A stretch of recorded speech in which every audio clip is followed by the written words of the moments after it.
let me click here, make sure that we are alive and well.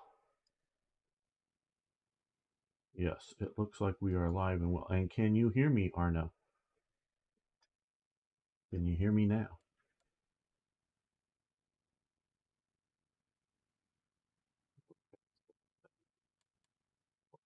Let's give these guys to modal. I think modal was more of a division general right now at this point. Okay, this division we want to give to Deedle. Arno has not replied. If you can hear me. Wow, does that mean he's already checked out? Or you can't hear me? This little mic says it's working, but not absolutely sure. Okay, well. Wheatslivin. Give him another division there. Hello. Hello, Elizabeth. Good to have you here. And hello, Toyjet. And hello, Tom Gaming. Good to have you here, everyone. We're going to be playing some Black Ice. Just wanted to make sure all the systems were working. Thank you very much. And Arno is over on Facebook. Yes. Mentioning that, I'll get to the mods just a second, Tom. I am streaming currently live on YouTube, Twitch, Twitter, Facebook, and Rumble. I believe very firmly in streaming on as many services as possible to try to get as big an audience as possible. I do want to say right now that this is supposedly breaking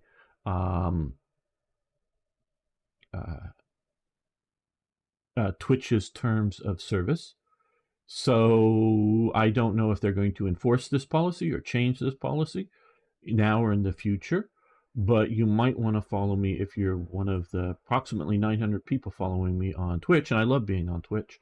But if they were to try to get rid of me there, you might want to follow me or whatever on another streaming service. And yes, Tom, this is just a core Black Ice with their graphical enhancement submod. No other mods have been added to this. You came back after 1 billion years. Wow. That's a long time. I'm not even that old. Wow. Well, that is a long time. Okay, we have this infantry division that has been motorized. Let's take a look at the template. Okay. And so far, I will say that I am loving Black Ice. I do have some problems with the mod. I've been expressing them as I've been playing them, so I'm not going to go harp on them. But still, one is a big thing, and that, to me at least, is how they're treating Goring here and Walter Funk as ministers or personalities or whatever. I think whoever's doing this, and for whatever why they're doing this, I think I know the National Socialist regime better than they do and how it functioned and why it functioned. So I think I'm right, they're wrong. That doesn't mean I know everything, or I know I have a lot more to learn even on this, and there are people that either know more about a particular part of it, or of course there's the people who write the books that I read, shall we say, definitely know more than I do, because I'm reading the books, not writing the books, if you will. So there are definitely people that know it better than I do, but I think I know it better than the mod creators, and I think they're just flat out wrong here. But most of the stuff is minor in nature that I've so far disagreed with. So I'm so far loving what I'm seeing here. You had a few streams a few months ago. Okay, Tom Gaming, hey, your name sounded vaguely familiar. Pat Britannica as Germany is really good. You should try it. I've never played Hoy though. Don't know that. Don't know Paz Britannica. Sorry. Okay. So let's take a quick look here at this because I wanted to see motorized division. Now I have the ability here to motorize more infantry divisions. I really like that they brought over elements of Hearts of Iron 3's Black Ice with the order of battle and bringing in divisions and upgrading like infantry divisions to motorized infantry divisions. It's historical. Now, the way the original mod had it, they would throw in an IC, which penalty, which obviously now it's been broken out into 3 forms of ICs. Military ICs, which are here, civilian or construction ICs, and naval ICs. You get an IC penalty, which would cover to some degree the cost of. Now, how did we get a Russian truck? What did we do? Capture it in Spain? How do we get Italian? I don't know. Yes. Austria bought a lot of Italian equipment. All of their tanks, again, as far as I've been able to research, all of their tanks were basically what the base of the model is the CV-33, the little wedge tankette that the Italians made. Their armored cars were locally produced vehicles. So in the Steyr, that I think we're producing that, but or maybe that's the truck that may be coming from Austria. And so you would get hit with an IC penalty to cover this, but we have to actually build. No, this is the one I want. Build the equipment here. So, okay, heavy transport we have 800. Sometimes light vehicles, transport trucks. Okay, so transport trucks. The names, okay, transport truck. We only have 148. That's why I have not been rapidly motorizing everything super fast here. Okay, what is Elizabeth saying? I've been struggling to keep up with the new tank and airplane designer. It's rather convoluted, more so with Black Eye. Okay, Elizabeth, yes. And fortunately, because this playthrough, I did play through to about the beginning of 38, just quickly in a couple of days on my own. As the calendar's going, this is taking a long time because I'm just playing this for my Saturday mornings with you guys. So I didn't quite know this because I hadn't played Black Ice prior to, this is where I want to go, prior to, prior to this playthrough with the new tank designer. So I did try to go, oh, no, I didn't want to start. I just wanted to look at it. Where did it kick in a new, did it? Did that change something? Oh, hell, what did I just do? No, I didn't change anything here. Yeah. Okay, no, we didn't add anything here. Because we can't. It wants to create a variant, and there's all these stuff. I went through, and what I did is actually pulled up I have books on it, but I just some basic stats, and it was easy for me to pull up and have on another screen, War Thunder, to look at for like the Panzer II. But what they have here is this, and one of the viewers, I forget who, alerted me to this. So you can, with Black Ice, okay, let's close this. You can come in here and design your own. You go, oh, well, I like the Panzer II, but I wish it had slightly more armor or something a little different. Okay, you can go through the process. But you can come over here and click. Now, okay, here we go. We're going to click this here, I think is now available. It's going to cost me 10 Army experience. Boom. And now I have the Panzer II C variant as I'm going to right now trust that it's reasonably well recreated into Hoy Hoi 4 stats. Obviously, things like armor values. Well, how do you do that? Well, armor, we don't know where the tank is being hit, on the side, on the front, in the turret, or, on the front of the turret, or on the front of the hull, or whatever, but it just sort of come in here. So this will give you their idea, and then we could do a Sturmpanzer II, which is what was created specially for North Africa, and I think there were less than 20 of them, but I'm not exactly sure. Very small numbers. Or a swimming version of it, which was very limited, so that we could create these sort of sub-variants here. So this, I'm guessing, goes through most of the German tanks. So if you don't want to play what the details are, and we have some German naval stuff here as well. Equipment types, I don't know if there's anything more. So if you don't want to deal with digging into the details, you can just do that. And I think that is cool. I like both play styles, in either just having the historical models, like basically they have here with the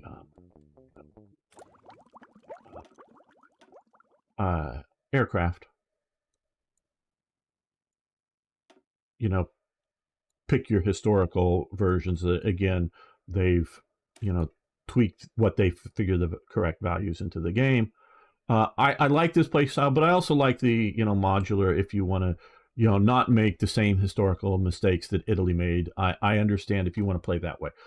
I personally like the historical models the best, but I like both types. It isn't one is wrong and one is right in a game of this scale and type, where you control the levels of research and you can control, because Italy at multiple times was offered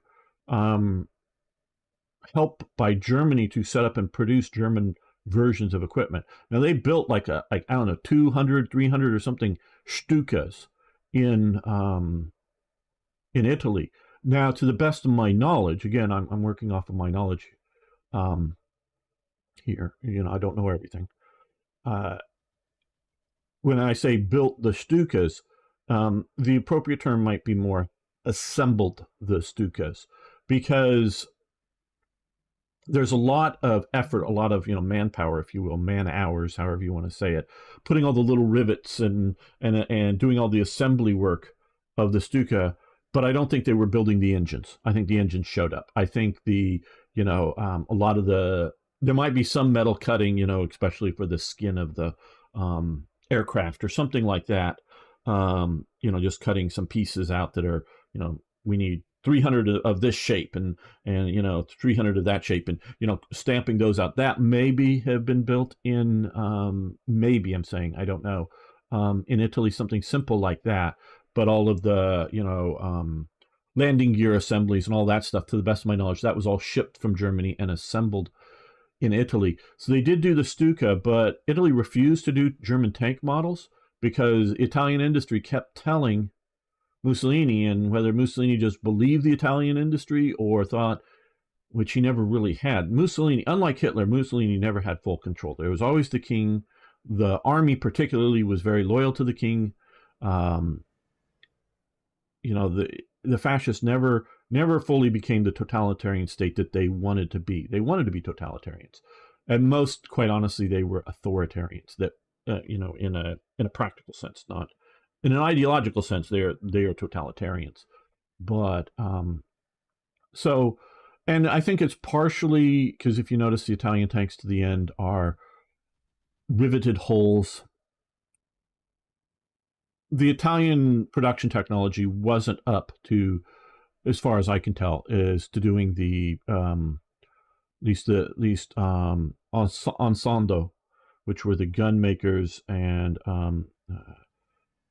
Fiat was the engine makers, and I think it was Ensemble was the makers of the whole, because it's Fiat Ensemble is sort of the corporate logo together that makes the tanks. And I think they're just using Fiat engines and transmissions and road wheels and that stuff from the Fiat part of the structure, and Ensemble to make the guns and the hulls, I think is how the time. I don't think that corporate entity had good welding technology at the time. Not that the Germans couldn't have provided it and or retrained the Italian to weld their tank hulls together. but the Italians never did. So the Italians stuck to the end, and we know it's an inferior style of building tanks with riveted tank hulls. So I don't know how much of it was Italian industry would go through a lot of relearning in the midst of a war. Like, oh, well, yeah, we could do this, but we're going to spend 6 months of zero tank production while we relearn and rebuild our factories to do this. Or do you want us to keep making this stuff now? El Duce, pick which one. Eventually they do get given Panzer IVs and Panzer IIIs just before they, months before they surrender, to rebuild the armored divisions destroyed in Tunisia. I mean, they had the sort of garrison reserve area elements of those divisions that fed in manpower and spun up replacement divisions. Those had heavily used German tanks, but those were all, to the best of my knowledge, again, built in Germany, shipped down. So there could be better tech sharing. And Italy can, at this time or something in 38 or whatever, transition to welded technology. It's not something you can't do. The Czechs converted because the Czechs, making the 35Ts when Germany takes over, they have the prototypes of the 38Ts and just about ready to get in production. With 38Ts, Germany takes over and keeps the 38Ts running. Well, they eventually morph into the Hetzers, which are all welded tank hull production. So it takes them a while. I mean, for a while they're making the Martyrs and the Grills and other things, which are just tank destroyers on the 38T hull, and they continue that for a while and they've also reduced the amount of armor with riveted hulls. But they do switch over during the war at some point, so you can switch over the hull styles, but it's a complicated matter. And do you want to do it in the middle of the war? That should be a vanilla feature. They made a bit too arcadey. Yeah. Yeah, Elizabeth, I know I don't seeing your name around here. I did see you post the other day about comment about Goering, but otherwise, so welcome. But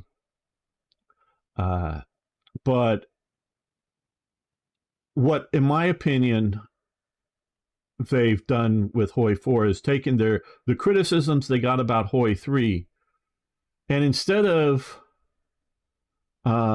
fixing things like the UI or automating things like, which they sort of, I mean, this here is just a random generated general with a random picture and with, I guess, what they consider an appropriate name. And I can't change him for another division commander here, which you could in Hoi 3. And he comes sort of somewhat stock. Now I can, when I get enough experience and whatnot, I can promote him into like an army general, a general of an army group size, because they really don't have corps generals back yet. But this is more of a collector for traits for the division, is my understanding is how this functions. But they could have did this instead of random, but pull from their Hoi 3 list of generals and do, with whether they're a general with no traits or a general with some traits, but try to, a simple AI, if then statement type things that are hardly even AI really, but just if then, if they have motorized traits or whatever, oh, well, this is a motorized division, why not put them here? And then allow, if the human wants to go into there, to click a little button here to, like with the Hoi 3, swap out the general if you want to dig into it, but just automate enough of this stuff. So instead of eliminate it, make it unhassle for the average player. And I don't even want to say normie. I mean just the average wargame player who might care about corps and armies and higher levels of command, but don't really care about 90% of the divisions and only want to put some SS general in charge of his historical division and the panzer divisions with particular generals or something like that really don't care about the average general floating around. Had they done that with the game, it would have been sort of the best of both worlds, but they don't, obviously. Oh, you're from Lithuania. Well, good to have you here. I'm out here in California. We're quirky sometimes, good, mostly bad. Unfortunately, they got such a bad reputation. Hello, NMDB, and I see you're over on YouTube. Good to have you here, because I normally, if I remember correctly, seeing you on over on Twitch. Yeah, I don't know how long Twitch is going to stay with me, because I'm going to multi-stream whatever their terms of service say, and if they kick me off, if they ever, I don't even know if they hardly notice me, but if they ever were to somehow notice me that I'm multi-streaming, I'm going to keep doing that. So yeah, but these railroads, they're such a great thing. Okay, so yeah. All right. We're going to make an episode here and actually get playing the game. So let me open my Coke that I just got. Oh, if you didn't the Italians see get decent reputation with the Luftwaffe? I don't know aircraft well.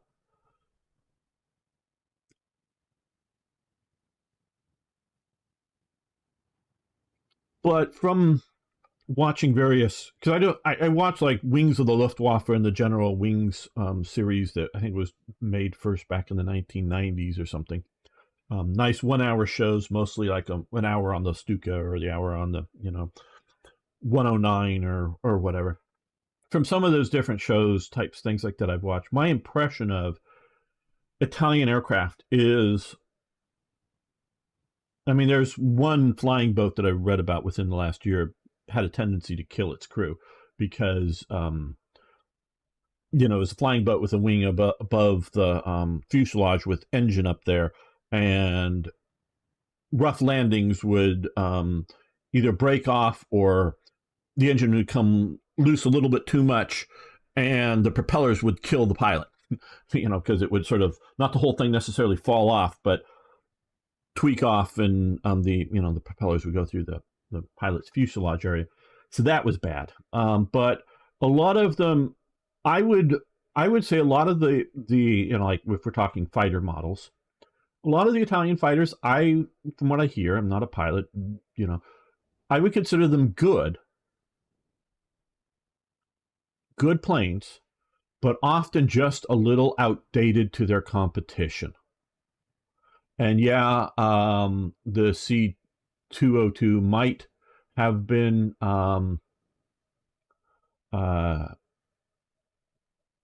good compared to its competition, but it just like they,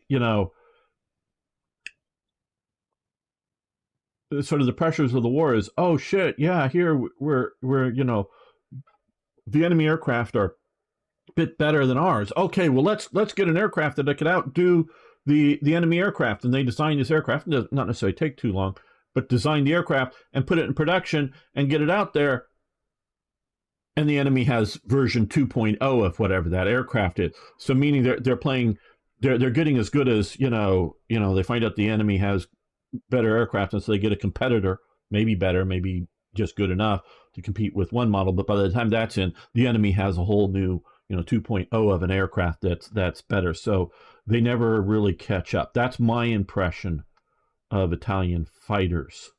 And of course, they have a large stocks of way out of date stuff.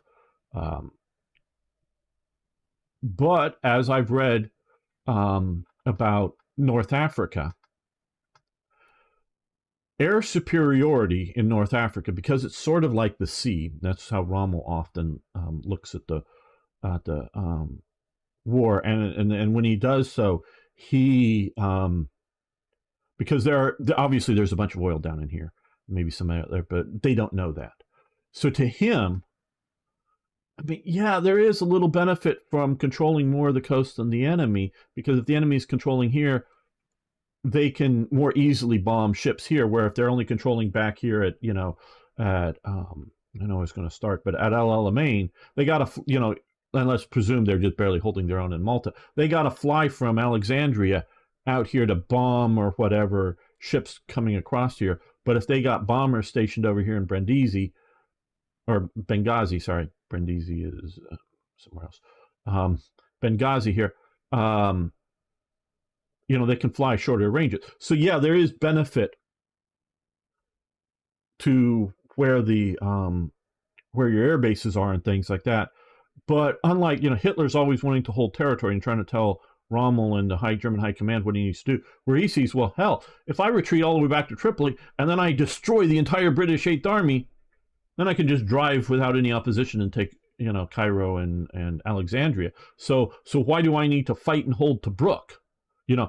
He sees it like a naval battle. It's not like we're holding this part of the Mediterranean. It's like we got to sink the enemy fleet, then we have victory. So that's how Rommel sees the North Africa battle campaign. Just to give you my insight on how I understand Rommel is thinking in the war.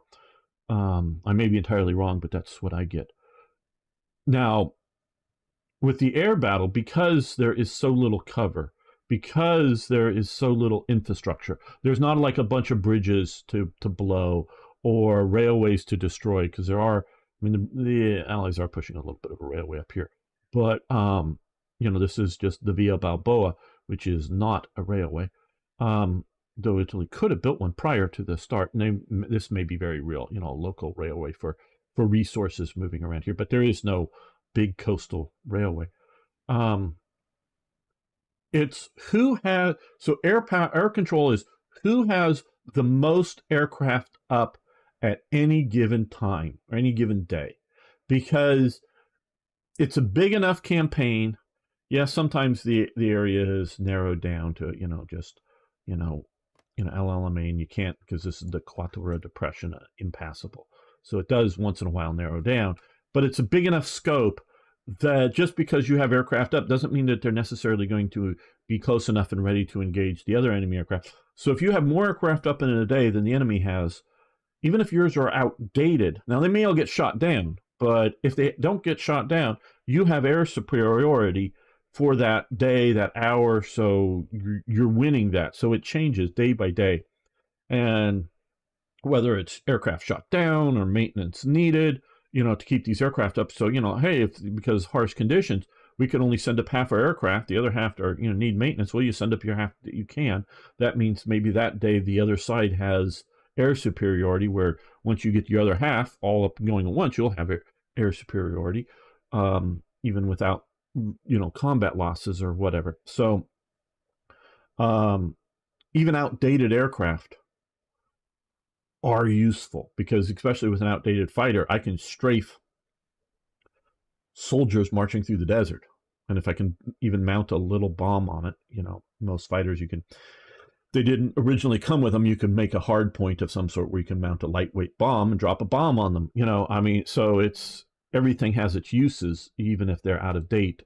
Though to effectively use an out of date fighter as a bomber, it would be best, of course, to have more modern fighters to shoot down the enemy fighters to clear the way for your outdated fighters to react as sort of fighter bombers or as light bombers or cats or whatever. So yeah, so the Italian Air Force had several good designs that could contend with modern fighters, but it lacked the numbers and production. Absolutely, production was a big element.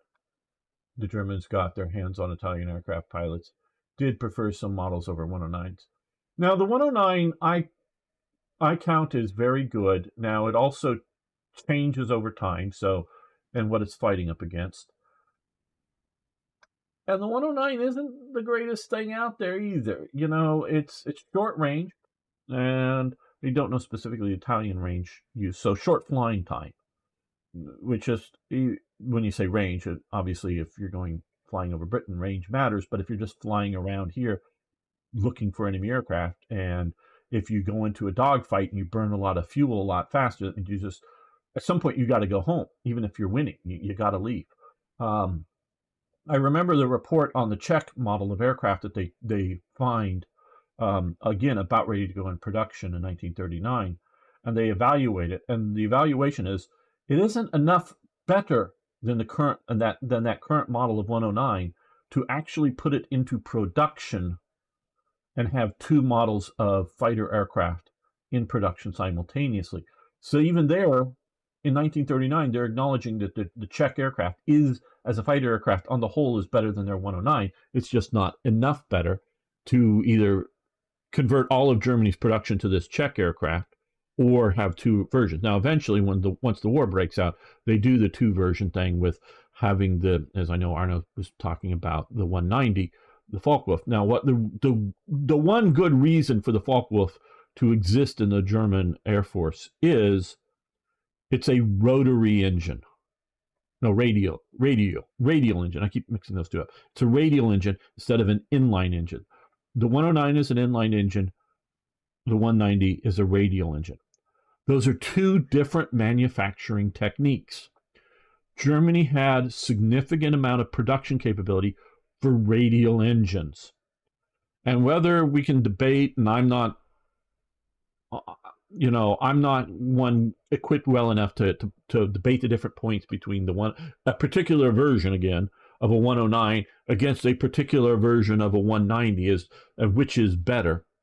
I'm not good enough equipped, well enough equipped to know aircraft models and argue that point. But I can understand it from the production standpoint is we have all this production capability and we have this other good aircraft design. Let's bring that into service, widely, and we'll live with the two basic models and have more aircraft. And so in that case, and now this mod, of course, or this game, but other than swapping over production lines, doesn't have producing inline engines versus radial engine conditions here, which may be for the better that they don't. So there may or may not be a good enough reason to produce within the game both things. Okay. Otherwise, I've heard bad things about it. A lot of crash deaths. Yeah. Was the best Italian fighter and the one admired by the Germans. Okay. Now we're going to get back to actually playing. Take another drink. Guys, get me off topic. It's fun, but it's off topic. Making episodes.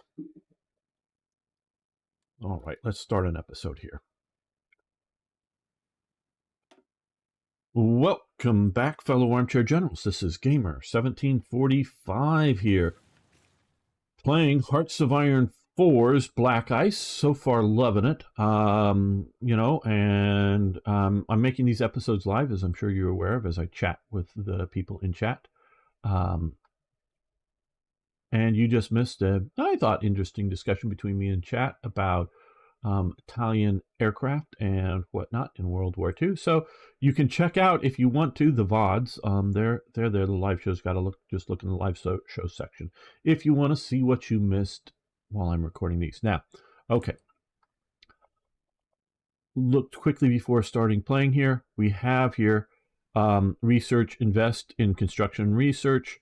50, and we have plenty of political power, so and this gain one research slot there. Okay, so we want to take that immediately. I think that is going to, just keep going here. So we come over here, and again, I like the way they've done this. I really admire the way they've done this. Some things like this might not actually be construction, but oh well. You only tailor it so much. But, well, seeing that, let's get down some of this here. I think this will be useful. And the reason I delayed on that until this very moment is, except for the, small contingent of 3 divisions that are fighting in Spain currently, none of this really helps. Now, I mean, not that getting sick or... well, base stability would help, yes. Some monthly population, yeah, that'd help. But some of the stuff will really help division recovery rates once you're in the war. So this is useful, but the stuff that gets you producing stuff more now is more useful now than some of that other stuff. So I do make these choices, but I really like what they've done here. At most, it would be quibbling with details, but I like what they've done here. All right, well, we're going to keep going at this speed, and we're going to go back to Spain and our battles down here.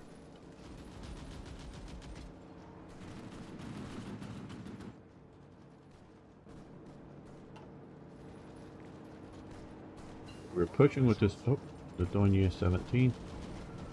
Pushing there with that, pushing there, and pushing here. Hopefully the Spaniards will come in and help us. Now, let's Ah, right there. Okay.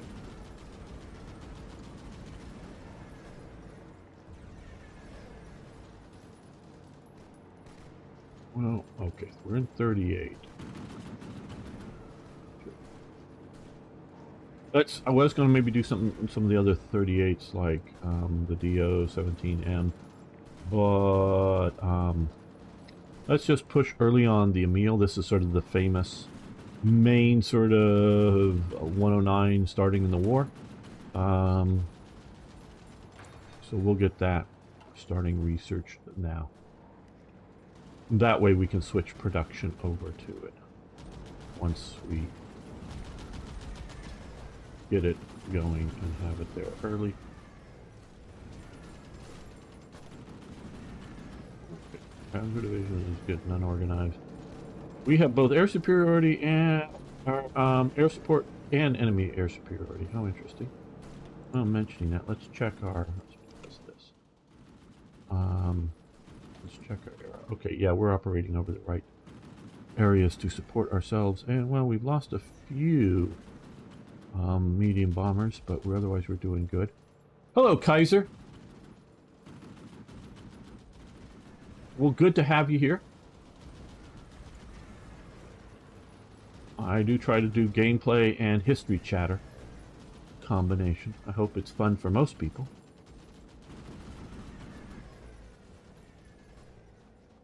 Okay, well this guy, he's now attacking alone, so stop. And not doing very well. Oh, well they're now attacking. Now they're attacking back. Well, this will give us a chance for Ritter von Thoma to get reorganized a bit more with his Panzer Division. The Tour de France, 1938.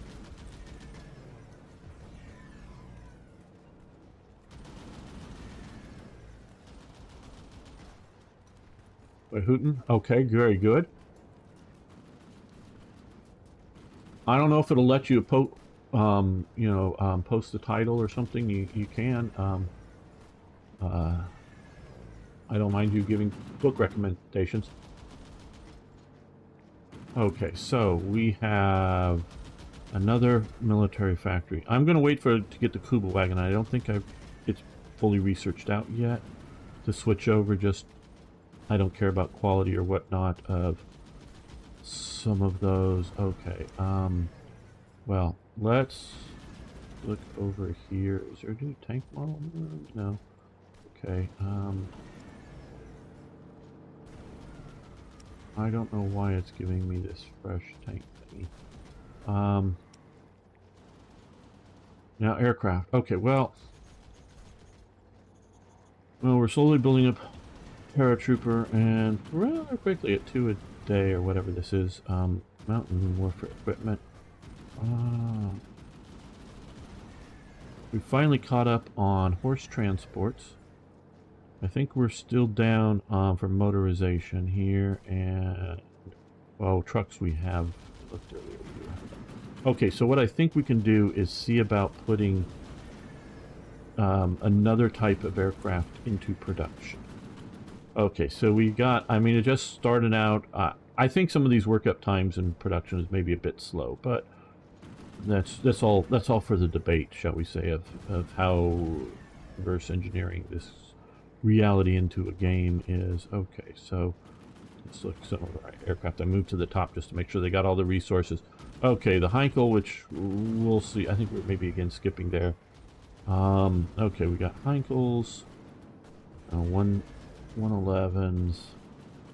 Stukas, and that. So, okay, these are all of our current. If you're ever, sometimes it won't show everything with the mod, then you just hit that to show obsolete, and then you hit undo it, and it'll make sure that all the current ones there. And it just maybe too information for the UI at times. I really like naval bombers and flying boats.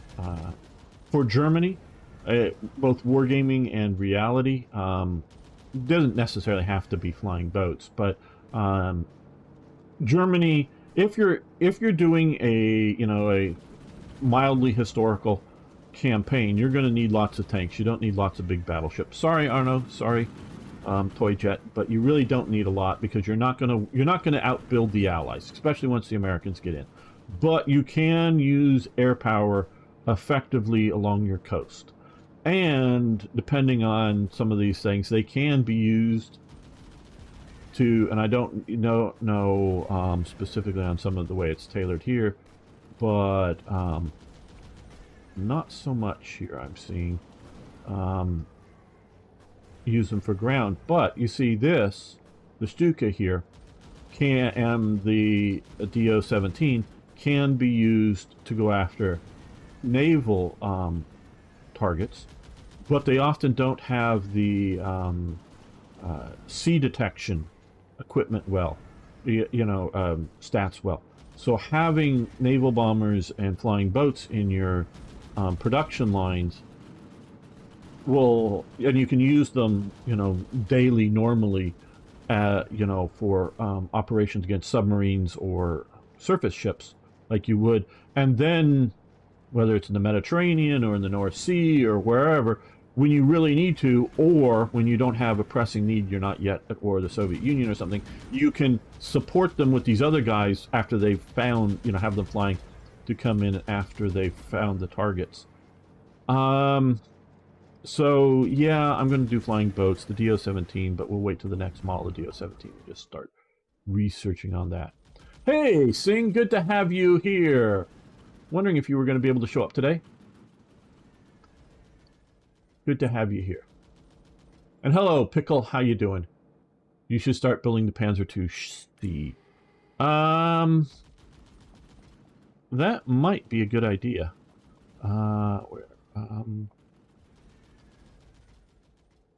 Yeah, okay, that would be a good idea. So what we're going to do is we're going to take the Panzer. We have two lines here. This one is fully worked up and has 3 factories on it. So we're going to leave that producing Panzer 1s. And we're going to come over here and we're going to produce the Panzer 2 Cs. So that will keep that up to production. There, I think that was... Did I have a second line? No. Oh, I guess no, those are the 3s and the 4s, right? So, yeah. Yep, that is good. Very good, Pickle.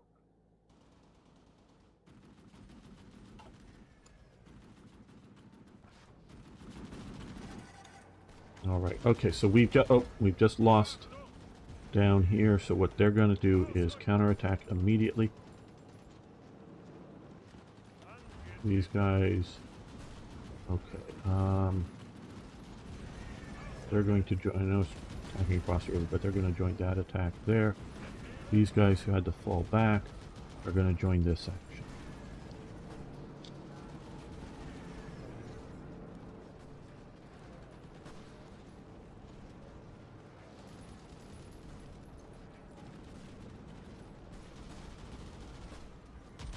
I need to get back in and not occupy there, because once we get this a little more secure, we can push and maybe trap some of these, maybe not.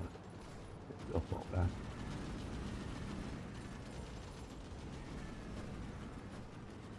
Yeah, they're low on organization. They get in there and there's an immediate counterattack going on. And now these guys are a bit, well, they're a bit weak too, so, but let's get them in here before there's another serious attack. They get organized up well enough. Signal companies, great. Alright, where is the open slot? Here is the open slot. Lower Austria. Lots of things we could do here. So now we can start adding signal companies to divisions, or they will magically appear there in decisions if we do them. Okay.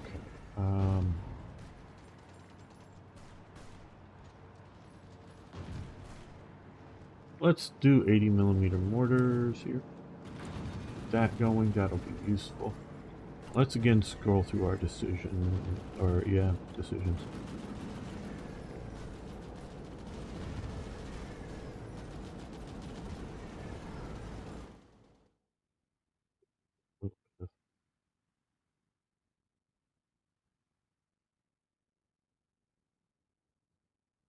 Okay, we're waiting for, well, the time and reclaiming Sudetan land. Ah, well, okay, well, we're almost done with that.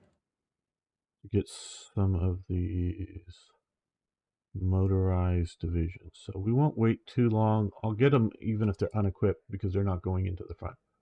Like the new supply system, the 100 air wing minimum is a bit annoying. Yeah, well, in this mod, they mostly have it at 50.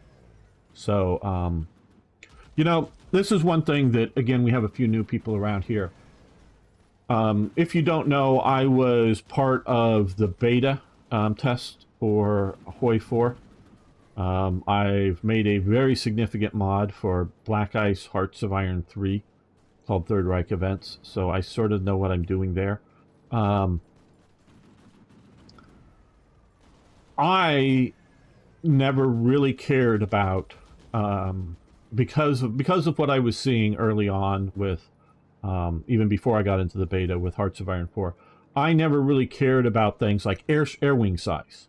I cared about which they fixed the teleportation, you know, meaning being able to fly through, you have to be able to fly through zones.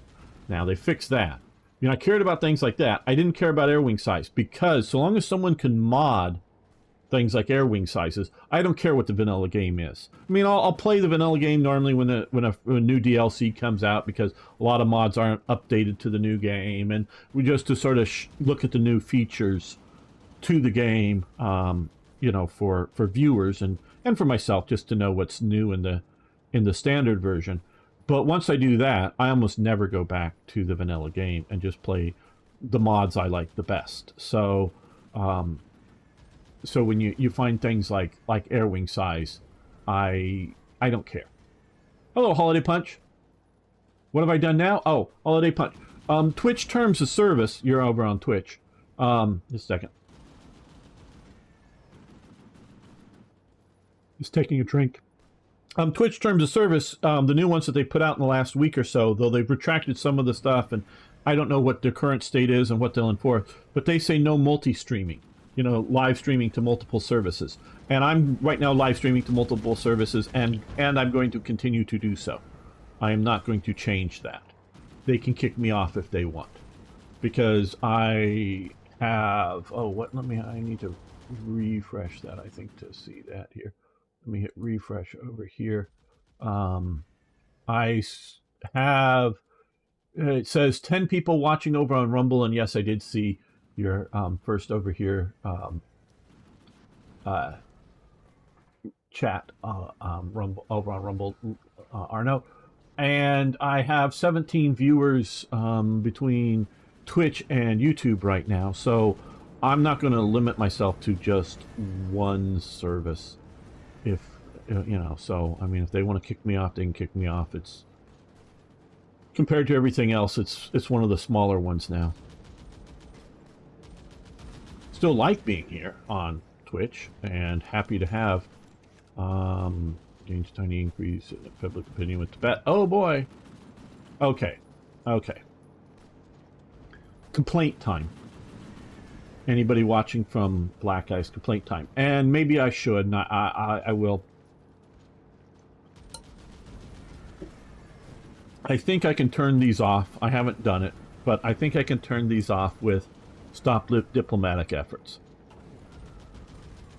I've been seeing notifications of communist coup or something in Ecuador or whatever. And I've been wondering, is that an actual historical event? I don't think so. Or, because I sort of pay attention to these kinds of things. And maybe I should just turn these off. I don't like these. Because, now again, you know, I have my own mod for Hearts of Iron 3, in which I do have, okay.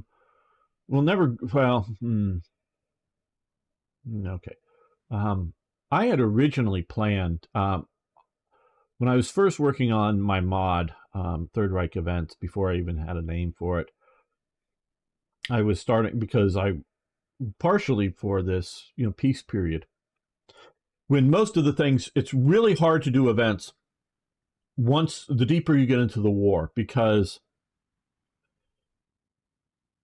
a lot of events that happened historically are based on historical conditions, and if they're not right, well, events don't make sense. So, but when you're mostly at peace and you're gradually, and you can easily put condition controls province, whatever number for like Vienna and Austria, you want to make sure that they've taken over Austria, the Anschluss has happened, or whatever. You can do some easy checks for things, and so historical events building up to the war were pretty easy. So I started to do this, and I had some ideas for some events and some stuff, and I very quickly, even well before release, of the first version, decided I wanted to stick to a historical mod, to have stuff that you might be able to, because this is only, and it's a positive. Now, I learned from players, again, people from Black Ice, people like choices. So I get that this is a small choice, and I get that according to this, which is fine, that there's no negative repercussions. But maybe for some reason I want Tibet to hate me. I don't know. I mean, that sounds silly, but I don't get the idea. But people like choices. That's one thing I learned with my mod, is to get a do nothing, or even if there's only a benefit. Now, or if often I will give something that has a cost, but it also, if you decide not to do it, it has a different cost. Whether one costs more than the other, negative costs between, sometimes it's maybe either way has a positive benefit, but they both have a negative benefit. Maybe like one reduces national stability, but the other one costs ICs or something, I mean, and you get to choose, well, we got tons of stability, I can take a minor hit and not take a hit to ICs, or go, oh shit, my stability's low, I'd rather spend some ICs. Sometimes you have choices like that, and even if they're minor, like 1% down and minus an IC effectively for 10 days, I mean, it's not like it's got to be huge war winning or losing, but people like choices, I've been told, after I released my first versions of the mod, and they like to have them have at least a minor game effect with this. So they like that. Just feedback I've gotten from players.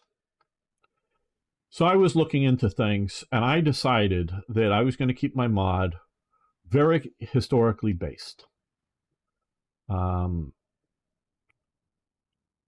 With, abilities to not force you down to historical paths.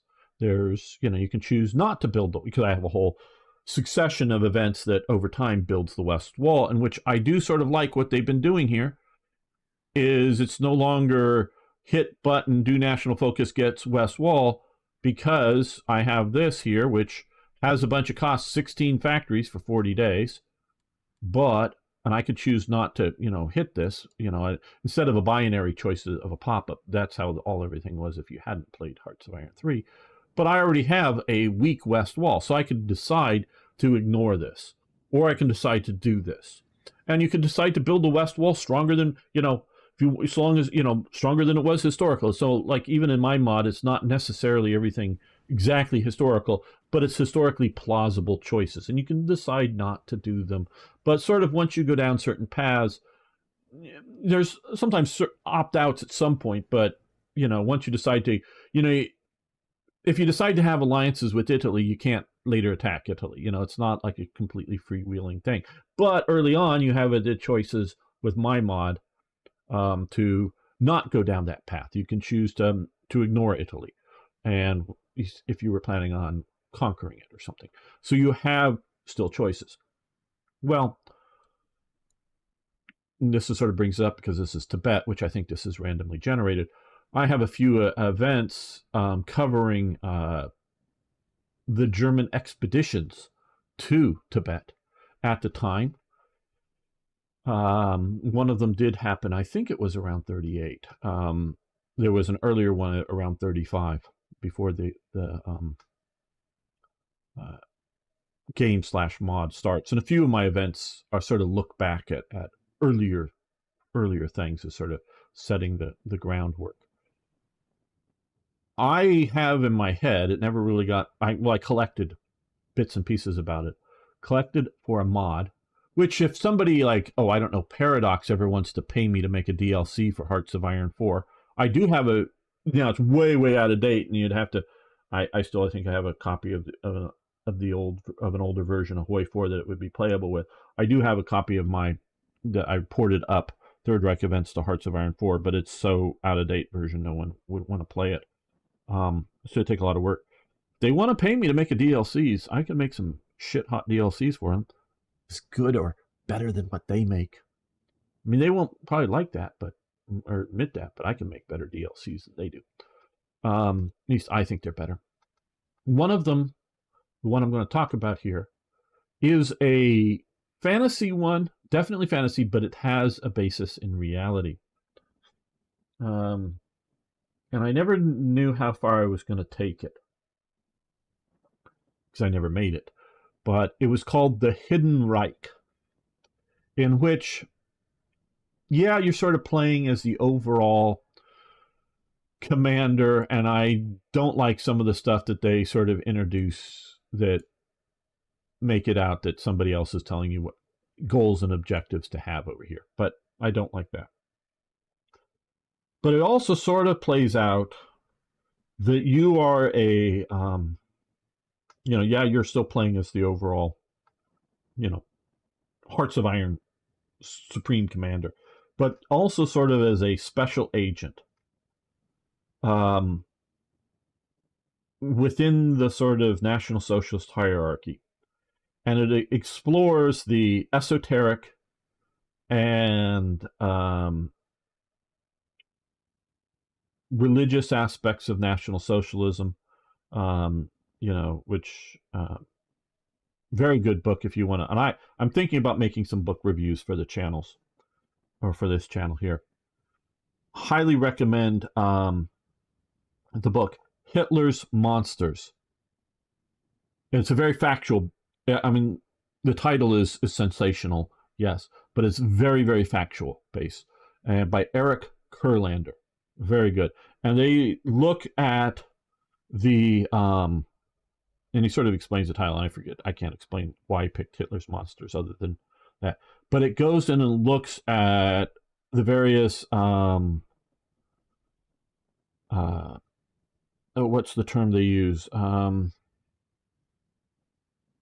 Is it pseudoscience? Or no, they use a different term. But pseudoscience would be a partial term. I forget. It's been a few years since I read the book. Actually, I listened to it.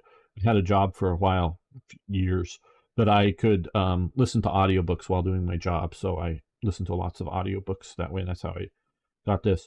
But it goes into some, the occult within National Socialism, the use of ESP and whatnot within the National Socialist, and these various elements, and various competing elements within the National Socialist belief system up at the hierarchy. But this mod was going to go in and look at, if you will, Himmler's attempts to send one of the main goals that ultimately, as the overall player you were going to play, was to go conquer Tibet, so that Himmler's teams could go look for the secret entrance to the Hollow Earth, if you will, or the underground kind of things. As this, whether I actually was going to have the mod set up that you would actually find it, that it actually exists, or it's just simply Himmler's looking for it. Sort of looking, Raiders of the Lost Ark and The Last Crusade, the Nazis looking for, hidden treasures and things like that, but also trying to, build flying saucers and other weird technologies. Whether you were actually going to get flying saucers, I never really figured out if I was going to actually let the player have them, or just simply you're trying to build them. So it was going to be have a basis in history, but a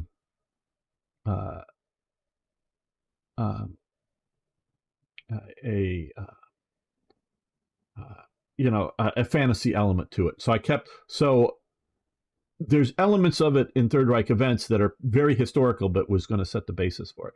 So I did look up in some of the books and whatnot that there was an SS team, or a team with some SS members on it, and probably SS funding, primarily SS funding, to go to Tibet. But I wish these things had more basis in a reality or whatever. I believe it's been turned into a small docu-series as well. It could be Toy Jet. I'm not sure. Yeah, player agency is important. Yes, you're very right. Are you going to use light bombers? Well, I'm using some medium bombers now. We probably will get the DO 17 series in production soon, Pickle. Yeah. I mean War Thunder? I don't know the question there, but yeah. So I have worked a lot with um, the Hearts of Iron stuff, and um, yeah. So let's continue again.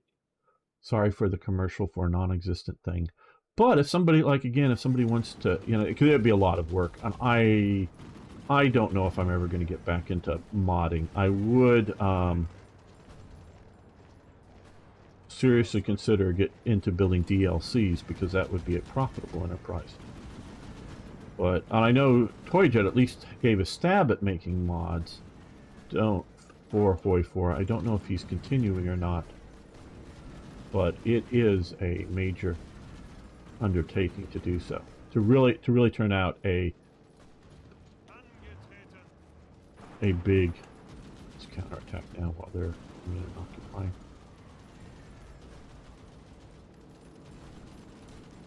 Job to do something more than just change a flag or something to a more historical or unhistorical flag. Further improvements to the Autobahn. Excellent. Okay, so we're getting added infrastructure to Sachsen, Brandenburg, Thüringen, Hanover, and Franken.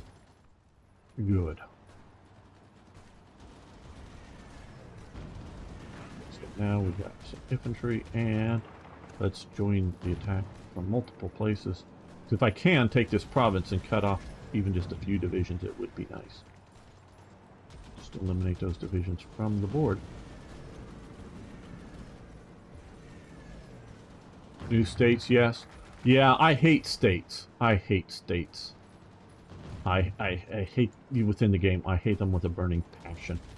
This whole idea that this is a state. No, just go back to provinces and just make, and I understand part of, because we do have one province as states. That's a state and a province.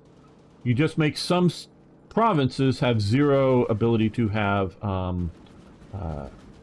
factories. And so just sort of certain cities and maybe certain rural areas that have a few slots to make up for, instead of having every state be able to spam huge amounts of factories. So I just hate the state mechanic. I would turn everything over to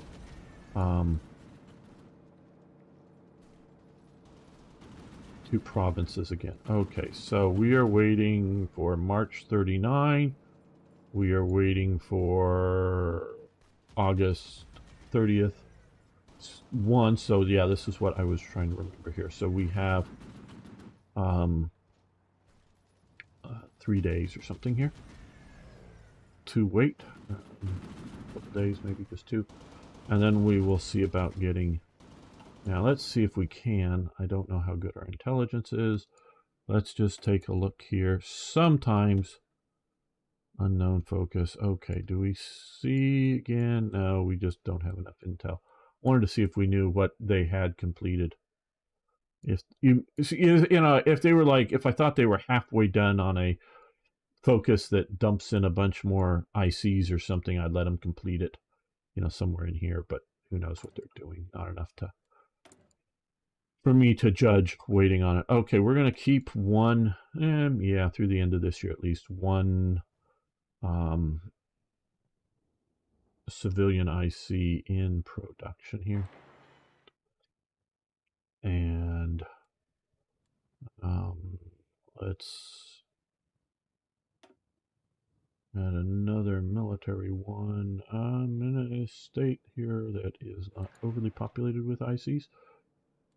And we have just one, which is what I expected. And I'm going to come over here and get the... well, probably wouldn't be that big a job. So we'll get the Okay, how are we doing? Okay, we're doing pretty good on rubber. Question, are we still importing rubber? Okay, we are importing, well, yeah, 10 and 10. I don't quite want to go negative on it. Okay, we don't need, okay, well, we do need a few of that, right? Because that is at 12 instead of 8. Didn't I do the, oh, we're waiting 3 days. That's right. Yeah, I don't know how hard it would be to simply take the yeah, I don't know, Toy Jet. Do you need to do anything more? I mean, not that you shouldn't learn how to make states or something, but just simply take the World War Redux mod, get it downloaded, put it in in its own separate folders like you do to set up the thing, and just go in and change controls of territory and change who the starting leaders are. For Germany it would still be the Kaiser, I would presume, because they didn't completely flake out and get conquered, or have lose entire political things. And whether you judge what for Russia, whether the Bolsheviks eventually come to power or not, I don't know. But and just technology levels and other things for a 36 start date or something. I don't know if you need to do a whole lot other than just get their mod and then go in and change statuses. Who's controlling what province, what countries are controlling what provinces on the new German-Russian border due to the standstill we had. Yeah, I mean, yeah, I'm not suggesting not to make improvements, but that's just sort of where I was at. Little province at the edge of Belgium that Germany owned pre-World War One can't be retaken just the entire half. Yeah, I mean, you get historical things like that here, but here you can, because this is its own state where this isn't. So here in this mod, you can get that back. Yeah, I just don't. After playing it, even during the days of the beta, I don't see a good enough reason for this state mechanic. There is nothing, to my opinion, that adds to the game. And just like you're saying, whether it, now this is, of course, they've modded it, but whether, well, what if I wanted these 3 in Germany, but not the rest? We're going to, a peace deal or something to have a puppet state Belgium, but Germany was going to get more forest territory or something, or whatever. Because I just don't, no. It's just not good enough. Oh, and also some focus trees. Well, cool. Or just modifying the current ones, maybe.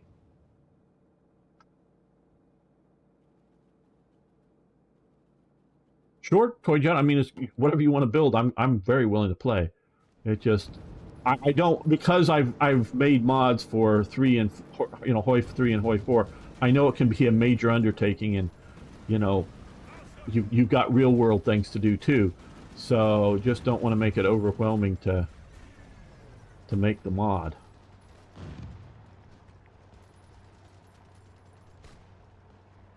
Oh, you played football? Well, cool. I presume you mean, for us Americans, you mean soccer. But yeah, kicking a ball around with your foot. But yeah, that's cool.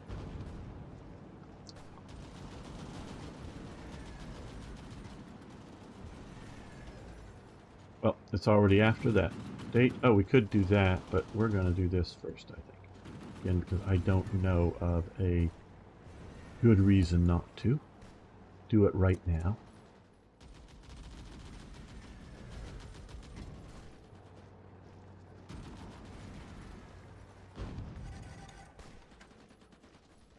Handball. I never really played much handball. Okay, now I'll put the slot here, so normally I'm pursuing consumer goods factories, 1.5% less. That is useful. Artillery workshops. Those are useful. Construction speed. Better. Max entrenchment, that's nice. Naval base construction speed, rapid construction speed. Weekly stability up. Civilian fuel consumption factor is added.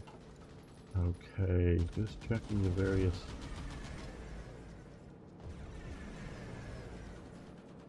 Yeah, let's do this. I want full liquefaction.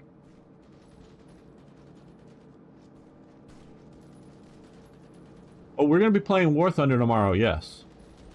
For the live stream, yes.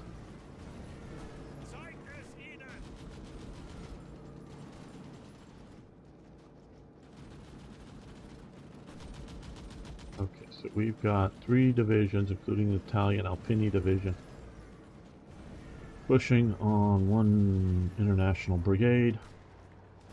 Don't know if we'll get a chance to trap anybody up there, but we're trying. They've taken this 1 province. But...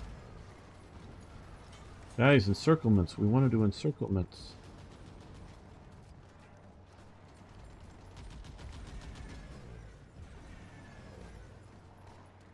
Well,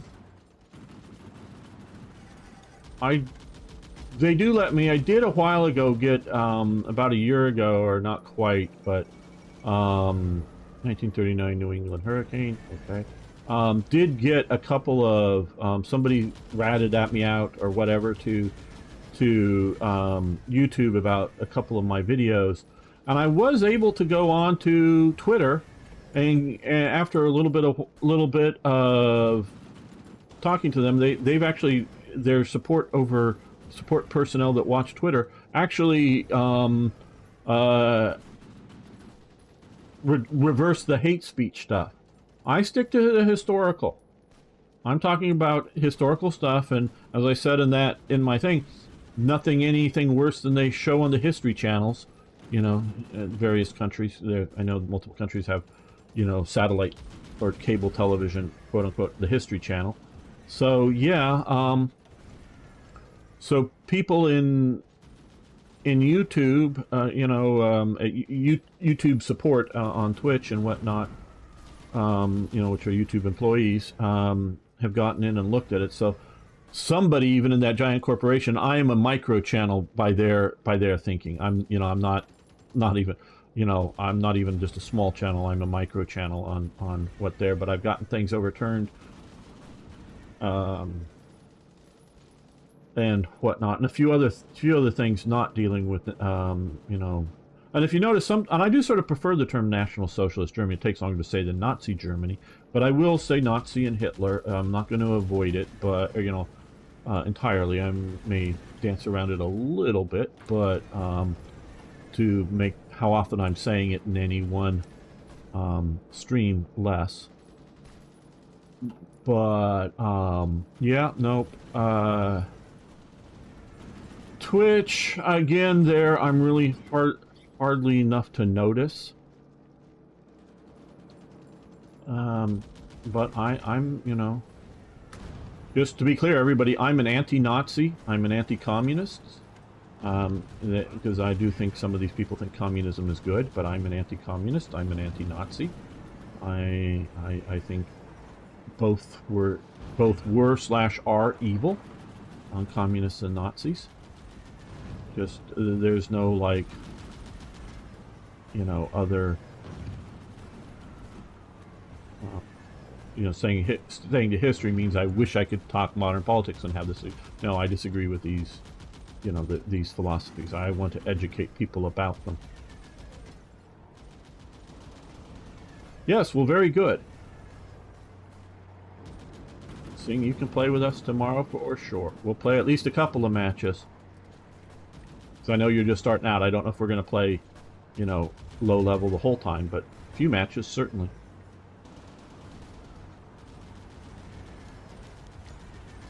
Okay, yes, we can use men. Foreign volunteers, yeah, no, I don't know. Because there were definitely people coming back to Germany that, whether to join the military or just simply to join the new Germany, there was quite a bit of people doing that.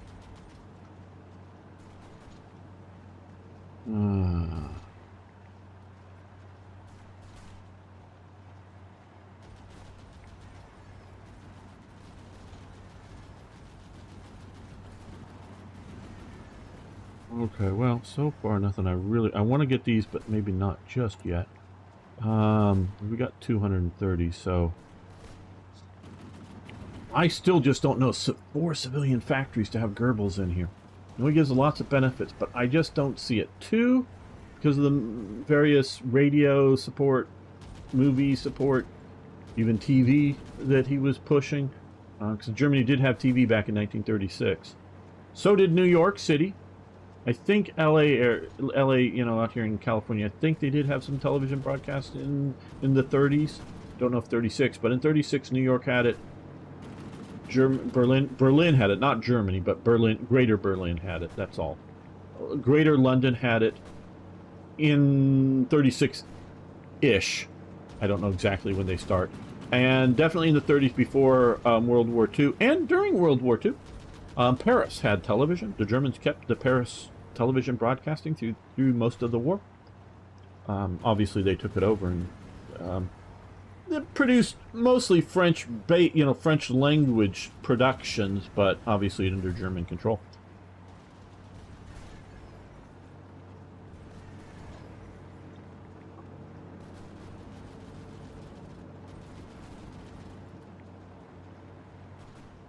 Goebbels should be propaganda minister from the start. Well, yeah, but they sort of, because look at four civilian factories. I think that's a bit much, and I agree with you.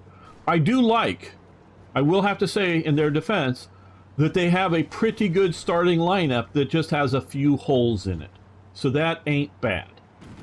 That ain't bad as compared to like standard game with it's all empty. Well, let's see. What do we do? Kriegsmarine Waft, Grand Battle Fleets, okay. Research Speed, Deutsches Werk Kiel, Surface Raiders, Blum and Voss, Submarines. That's probably where we're going to go. Just because I'm building submarines, torpedo boats, destroyers, nice. And U-boat, okay, 2 U-boats. Submarine visibility, 3... 10. 110. Okay.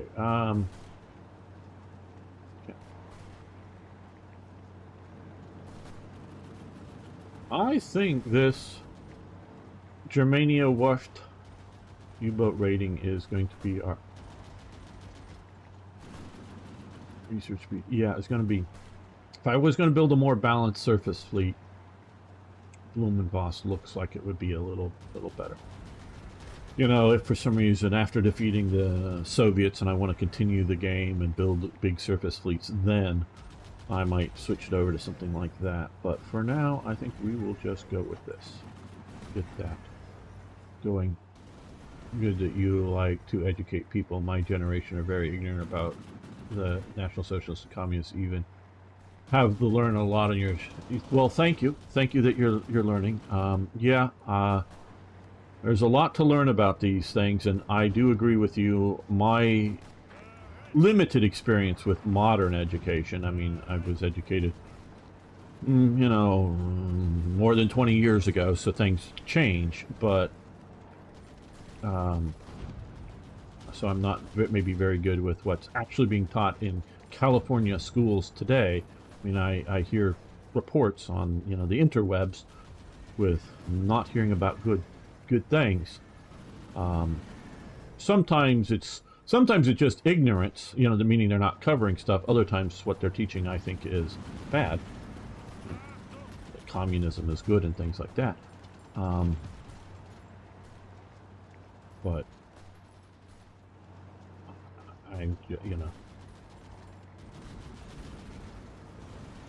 okay, that's going well, so we'll add this division to there.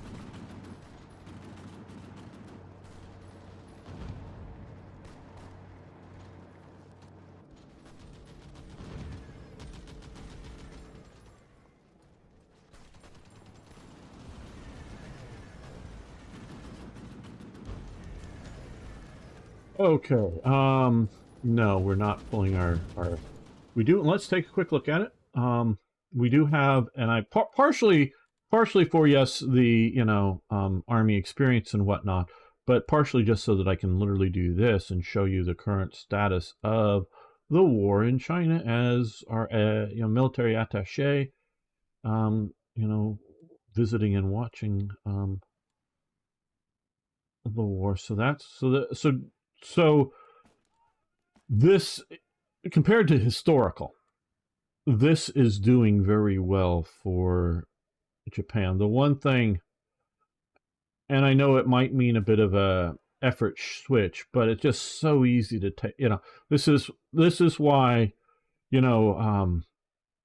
this China can't defend this, and if a human player puts down a big force down here, it's not a good way to do it. You're going to ultimately lose. But it's so easy to take this, and then whether you hold Hunan Island itself or come up and try to hold the peninsula, it creates a micro front, but denies the enemy this, but also allows you to, and I think either there already is, or the ability to build an air base here to support things here that would just create a front that might take a few divisions to capture all of it, but just, however many to hold this.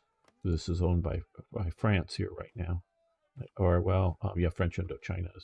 They've put it as part of this. So just hold here, and you can hold that pretty damn easy. And they have to put a few divisions here, and you can keep probing out to see if they're weak or whatever, and then be ready to burst out if they don't hold it well enough. Just create another front that you can control how big it is. Either you break out and you try to rampage around there, meaning if all this is getting too tough, you shift forces and you attack up from the south, or if they're holding this well, you keep pushing, doing what they're doing, but you got that held. So that's the one thing a human I would expect to do better, but otherwise we can see this. All right, so let's continue our war in Spain. And we'll say that we're going to end this episode, not the live stream. Everybody hang loose on the live stream, including those of you over on Rumble. This, of course, I want to thank everybody for watching and hanging out with me. If you haven't already, please smash that like button so you can get more of this. See you next time for more, yes, even more Hearts of Iron. Okay, let me just make a save, and then we will continue this.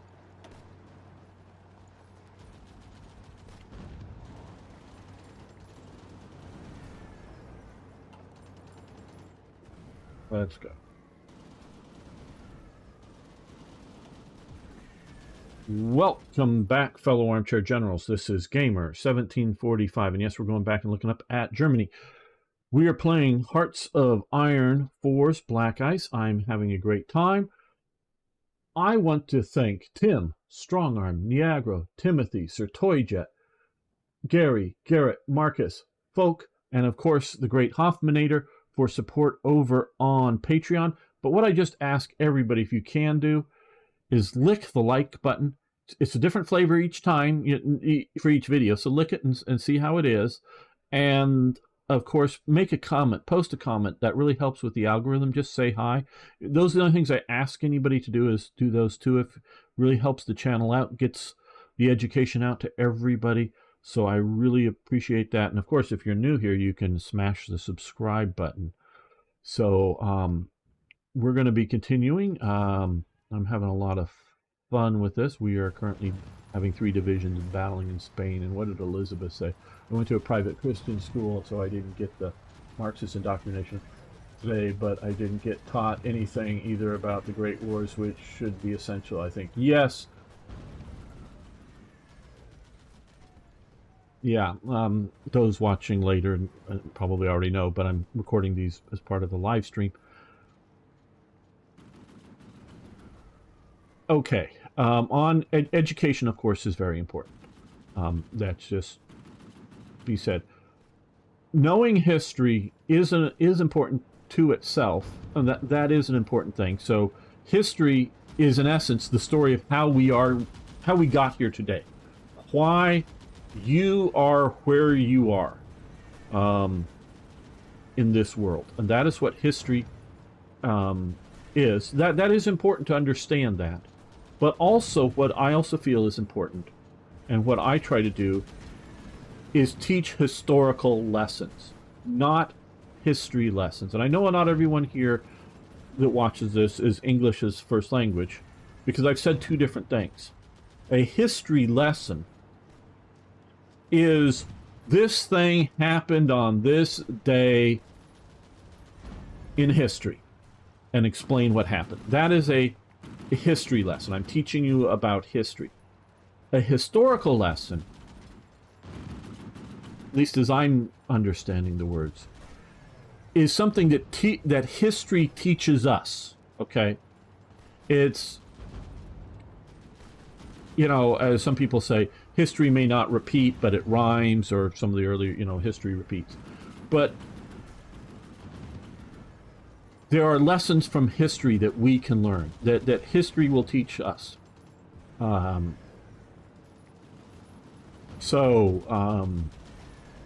Yeah, we'll go there. I do go to modern politics and situations.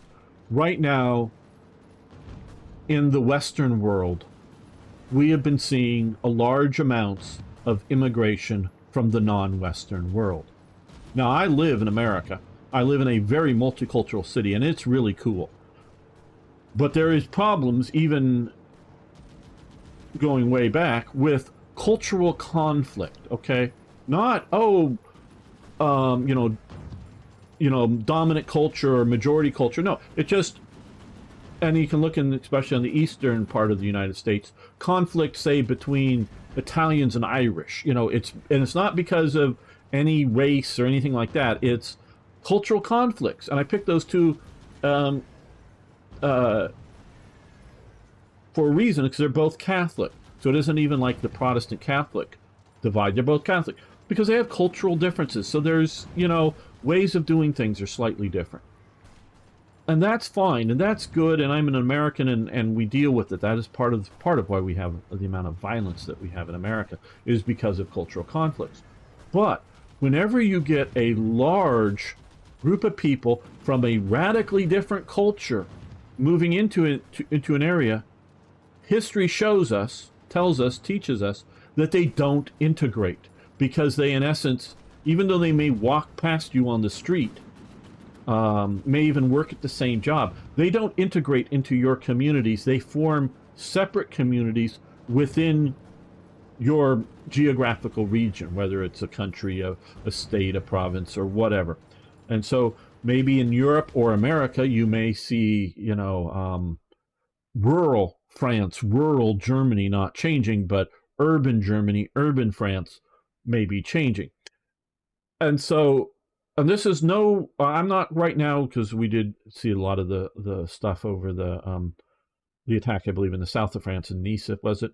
The knife attack, just within a day or so of me making this recording, and it'll take a few days for this to get up there. We have that knife attack, that's a terrible situation, but even on a more limited scale, of cultural conflict, you're bringing in large groups of people, they'll form their own, whether they're good culture or bad culture. And this can be the flood of refugees from Ukraine into Europe. Are they intending to stay forever? Well, they might if Russia takes over, and these people would feel like, oh shit, if I go back, I'll be persecuted. So they might end up staying. Now, Sarkozy was president or premier or whatever of France for a while, and he was, I think his family was from Czechoslovakia or somewhere like that. Now, he was in, someone whose family, I don't know what generation he was in France, but his family had, refugeed out or whatever to France and become, in essence, French, and integrated into the culture. Well, maybe, I don't know. I didn't know him. I don't know if he eats some Eastern European foods that would not be common in the French diet, or something like we see here in America. Though, of course, I eat very much a lot of Italian food and a lot of Mexican food. So we do eat other cultures' foods here, not just quote unquote our own. So it's that, and so we're seeing lessons from history that show us that if we allow large floods of people, and they can be great people from Ukraine. I'm not like, unlike maybe the example that I used a minute ago, I'm not talking that these people are going to go and try to become problem people, but do they speak the local language? Even if they learn the words, do they understand that the words have the same meanings as they do? Even though on the surface they may sound like they have the same meaning, but the subtext may be different, and that we would, within our own culture, we would understand. So you cause cultural conflict. And I'm not suggesting all the refugees that Western Europe or other parts of Eastern Europe have accepted, whether on a temporary basis, in the sense that now if I was Poland and if Ukraine settles back down and it's not all taken over by Russia, I'd be sending everyone back home. I mean, I would not I would do it orderly and give them time to go back home, and not just like 10 minutes later, everybody get on a bus and go home. But I would send everybody back home once it's settled down. Now, maybe if Russia comes in and are being bullies to the Ukrainian people, I might go, oh, hell yeah, we'll let them stay, because sending them back would be a bad thing. But if it settles down and there's still a Ukraine, even whether their particular home, because they may have fled from, further east in it, whatever the final solution borders for this conflict look like, their home may or may not be occupied, but Ukraine, I'd send them all home, because they're temporary refugees from a conflict, not intended to be a migration of people. And so it's not, again, the quality or character of the people, it's they're Ukrainians, and I have some Ukrainian friends, but they're Ukrainians, they're not French, they're not English, they're not Americans. Oh, I hit the thing. So it's not that it's bad people, because it's large groups of people coming in. So that is a lesson from history, because we can learn this, we can see this over time, and that sometimes it works out very well, sometimes it works out very badly. So, and the further you are culturally away from the culture that you've come to, the more problems and trouble you have. And now here's the other historical lesson that I want to bring up, that I think that we're seeing from news reports in the last few days, that the leaders in Western Europe really don't understand. And this is a fucking serious, important lesson that unfortunately there's only going to maybe be a few hundred people that ever watch this on YouTube. And I wish I had a larger audience. God, I wish I had a larger audience. I don't know a reasonable way of how to get a larger audience. I wish I could. Here's the important lesson, people, leaders of France and Germany. If you do not address real problems, or the problems that the average citizen believes are real, even if you think, and maybe in your, what we say in America, ivory tower, which is sort of an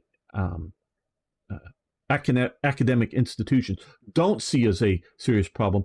If the average citizen sees it as a serious problem, if you, the sensible, reasonable left to right, now we're not talking the extremes, but the left, the middle, and the right, the sensible ones, if you don't address what the people consider as a serious issue, you get this. You get the rise of extremism, whether it's the Nazis or the communists, okay? If you do not address real concerns, and not just over immigration, it could be, unemployment. If there's way too much unemployment in your country, well, they're going to seek out, whether it's communists or fascists or whatever, they're going to seek out radical solutions, okay? So if the reasonable center, and I would consider myself, at least from the American perspective, on the reasonable right, I'm definitely on the American right, which is different than the European right. American right is sort of liberty, freedom, leave me the fuck alone. European right, and I have some European right friends, they're, state authority. What they want, what their version of good state authority, they want state authority. They want the government to control things. American right and European right have some agreements on issues, but we're very different. I'm much more liberty-based than most European right.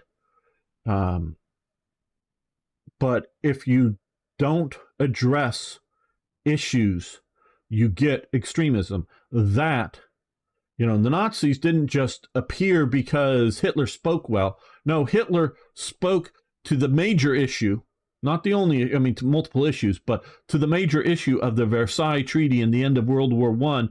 That was something that the German people, particularly at that time, resonated with those German people. I don't speak German. I know a word or two.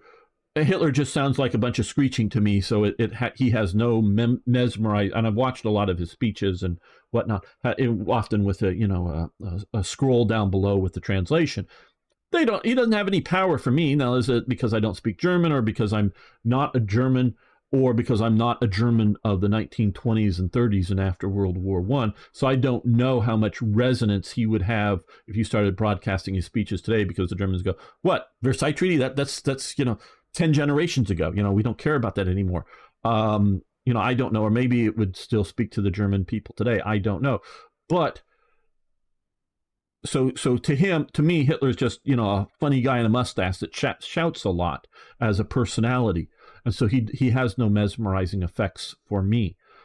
But he resonated with the German people at the time, and maybe his tone sounded good to them. To me, again, it sounds like a lot of shouting, screeching to me. French sounds very melodic and, flowing with the language and all. I don't necessarily understand it, but it sounds nice as a background noise. Hitler just, but to me, but then I've talked to Germans and, some of their choices, I go, So yeah, doesn't mean it's wrong for you Germans to have those opinions. It just, like of how they like people speaking or something. It's just that. So again, lessons from history. That is partially what I'm trying to teach with my mod, with my YouTube channel, and the other channels that, on different platforms. I'm trying to teach the lessons from history that people need to understand. So yeah, historical facts, historical dates, talking about some aircraft or some plane, those are all cool. But those are all, to me, just surface coolness that I geek out on too. I'm not trying to say that I don't, but the real powerful stuff for me is the underlying lessons from history, as opposed to history lessons. So that's what I'm trying to teach, is lessons from history as opposed to history lessons. So I hope that gets out to everyone. Let's see what you've been chatting about in the chat while I've been ranting here, and I do sort of, because I get in a rant and go off of it. Okay. Oh, a history. Hello, Bean Slam. How you doing? So yeah, and again, like I say, I'm not anti the refugees from Ukraine, but they're going to cause problems. I'm sure you show up and you take kids who have zero English and you put them in an English school, whether temporarily or permanently, they're going to cause disruption to that class. Now, I'm not saying the class is upset with it because, hey, these new cool foreign kids and we want to help them out, and they may be very well behaved, but so I'm not necessarily saying problems as in causing fights or whatever. I'm just saying they're causing disruption, to the regular class flow. And, so you're introducing. Now, if you introduce one kid per class, that may be no big deal, or one kid per school, definitely no big deal. But if half of the class becomes Ukrainian, well, that's a bit of a problem, that kind of thing. And so that, it's all about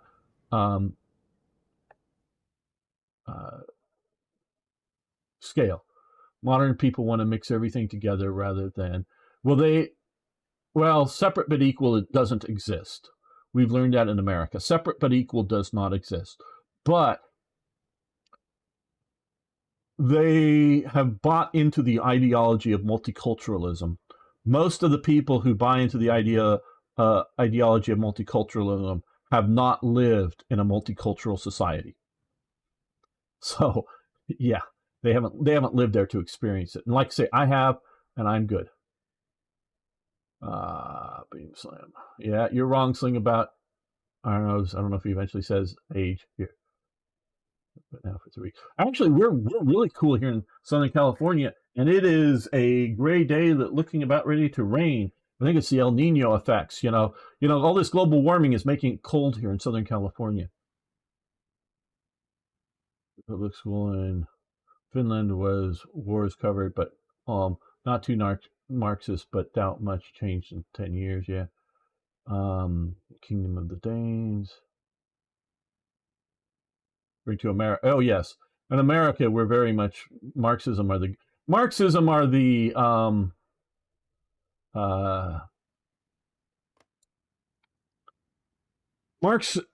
in the modern educational system, and I would say the modern media system. Whether it's television, movies, internet games, Marxists are the misguided good guys that did some bad things because they felt they had to in their misguidedness. That's how literally they think about the Marxists, are misguided good guys. To where they're as evil, if not more evil, than the Nazis. I mean, the Nazis are evil too. Don't get me wrong. It's not one or the other. One's a good guy, one's a bad guy. No, they're both bad. It's just to the degree that they're bad. All right. Well, let's continue here with our push towards Madrid, it looks like. Okay, well, okay. I don't know if trying to cut Madrid off is useful, so what we will do is we'll support that attack.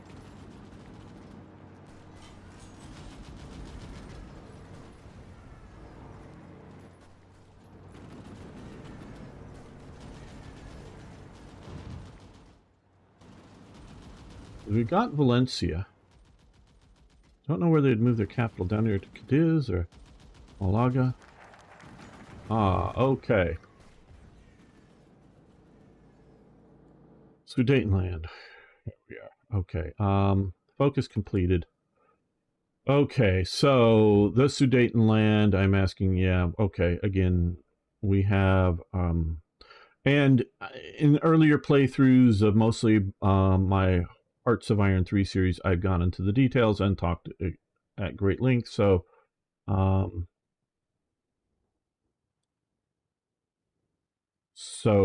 the Sudetenland, attempt to influence their government, prepare to invade, conquer. Okay, we're going to do the demand the Sudetenland. I guess that's the historical one. The Munich conference talks have been held in Munich between the German leaders of Britain, France, and Italy to discuss the future. Okay, they're canceling. Okay, it's a historic day. Okay, so we got this. I designed an event that, again, for my mod, in which covers more of the tick-tock back and forth, but gives Germany a chance to press for the Sudetenland, and then a random chance that the British and French would say no, and then Germany could either back off or press again, and then a random chance that the British and the French would give in. Most, I forget the exact percentage, but like 80% chance that they'd go the historical path and give in. But there was a chance that it would end up being a war. Now, of course, you can make a save before it or go back to the last autosave, and if you don't want the war option to happen. But I give that. Now, of course, if there's a human player playing the other countries, they could just either pick war or not pick war. Hello, folk. How you doing? So you do not assault hilly terrain with panzers. They're very expensive and require caution when using them. Well, caution within using them, yeah. We're right now, they got fortification level 2, but we're attacking a planes with them right now. I sort of wanted to do that more than just push into Paris, or not Paris, Madrid, which is urban, which may not be very good for panzers either. Yep, India rejected the offer for us to join NATO. Foreign minister, not suitable. Yeah, saying, like I think I said to you last week, whatever your personal feelings are about it, whatever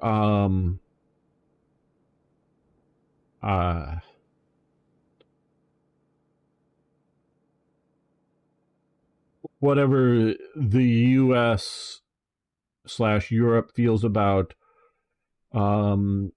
Indian domestic policies are, even if we could get in, or even if we could get past those, one,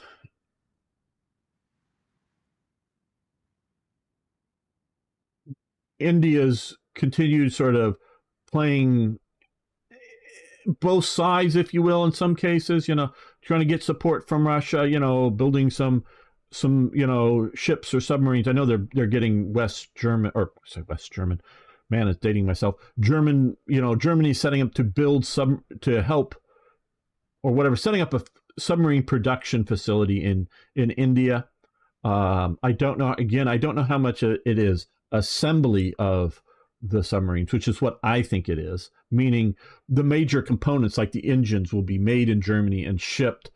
And there's still a lot of construction to be done in the assembly. It's not the easy, not just the, it's not just the IKEA furniture at the end assembly. It's major construction work. But I still think a lot of the systems will be built in Germany and sent to India and assembled in India. And playing back and forth and then maybe getting a missile system from Russia or whatever, that would all have to stop. But also the idea of that, I think India sees of itself as one day being a great power. Sorry, it's an important country, but it is not a great power. Yeah, I know they have nukes, but it's a big country and it's important, but it is not a great power. That's my evaluation. You're going to have to adopt NATO foreign policy on just about everything. And in essence, I mean, this is become a client state of America, because all of NATO, to one degree or another, the French left NATO for a while under de Gaulle. They came back.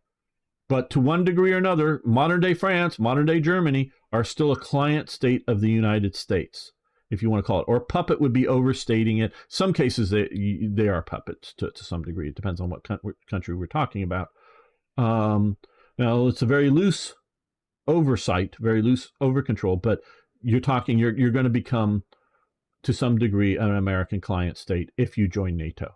And I know that even the limited sharing or whatever that they were actually sort of talking about, a lot of it, India was concerned about American policy regarding Pakistan. I understand that because I did read some of the reports coming out. But even beyond that, I don't think.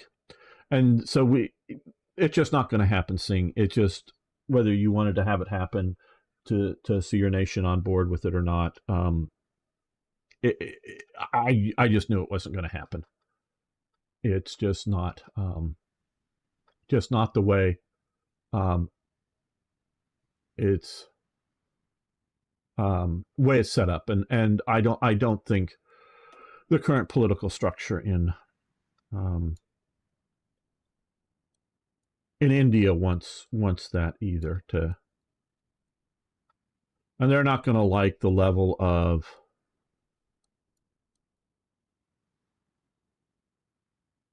15 days is event you can show research bonus for land doctrine. Nice, but not as good as that. So we'll get to that. 28 days, another dockyard. That's good. We'll probably do that, but let's just take a look around.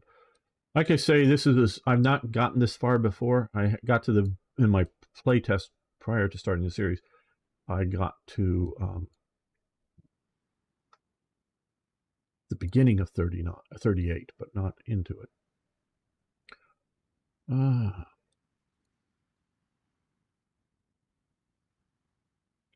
Ooh, civilian and military factory.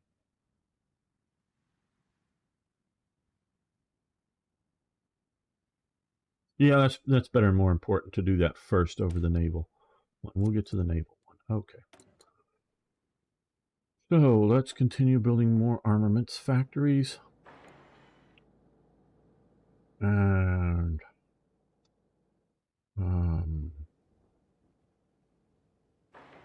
one up there. Just one, but still get production what you can.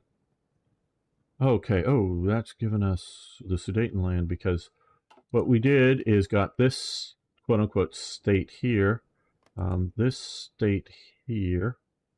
So 2 civilian factories, 2 civilian factories, and this state over here with 1 civilian factory and 5 military factories. Very good. Well, this is where Tatra Trucks was/is located. I had trouble finding out too much information because I don't think modern Tatra Trucks wants me to know how much they colluded with Germany and or how much they were sort of Sudeten German. It may be because it's a company that still exists today.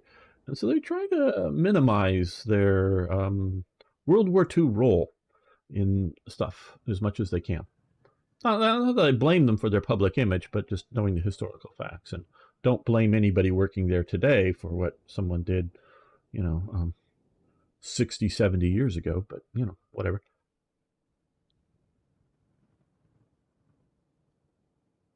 Well, India trying to balance between the two.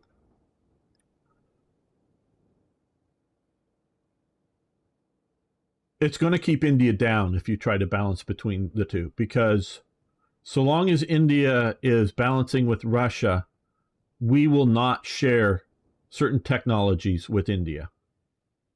We as being the U.S., as well as we being the NATO countries. So certain technologies,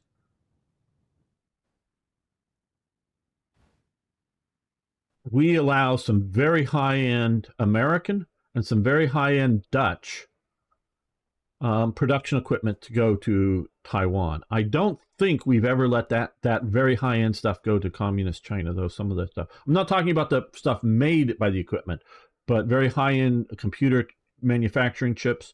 There is, I'm forgetting the company, there is one major company that builds the machines that build the microchips in America. And then there's, I believe, a higher-end company. The highest end is in the Netherlands, who uses German mirrors and whatever that only produce by BICE in Germany. They get shipped over to the Netherlands that make these very high-end technological machines. We did let them go to Taiwan because Taiwan is, let's face it, an American puppet. I don't mean sort of a vague client state. Now, we don't care about how they, so long as, and even when they were under the strong nationalist government, meaning Chiang Kai-shek as a dictator, we were still sort of going, don't massacre your people too bad. Don't be too brutal of a dictator. We were literally telling them, things like that. I mean, you can be a dictator, because he was a dictator when Chiang Kai-shek was alive in Taiwan. Now they're a democracy. I do know that. And there's the Kuomintang or Kwanmintang or the KMT. I'm sure I'm butchering it because I don't do Chinese well. Party still around to this day. And then there's the People's Party, which is more of an independence party from China. They're even though we got a division or more still, U.S. division or more, 1 or 2 divisions still stationed in Korea, and we again, because they've gone to various levels of authoritarian, they're still very much because they need us to protect them from North Korea. They have to function as our puppet because of that. And again, China will take over Taiwan. So they have to function as a puppet of the U.S. So we quietly, we don't tell them because we don't care where they build the roads or what their tax rate is or things like that. And they're not like having to send tribute to Rome or to Washington, D.C. or something like that.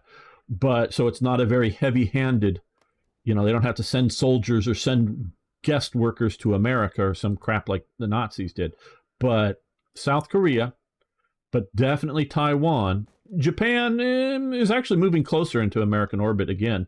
That's very voluntary on their part, but and the Philippines is moving closer back to being an American puppet, and again voluntarily on their part, because they like being an American puppet much more than they fear being a Chinese puppet. So being an American puppet, when your choice is well, America will let you do your own thing, okay.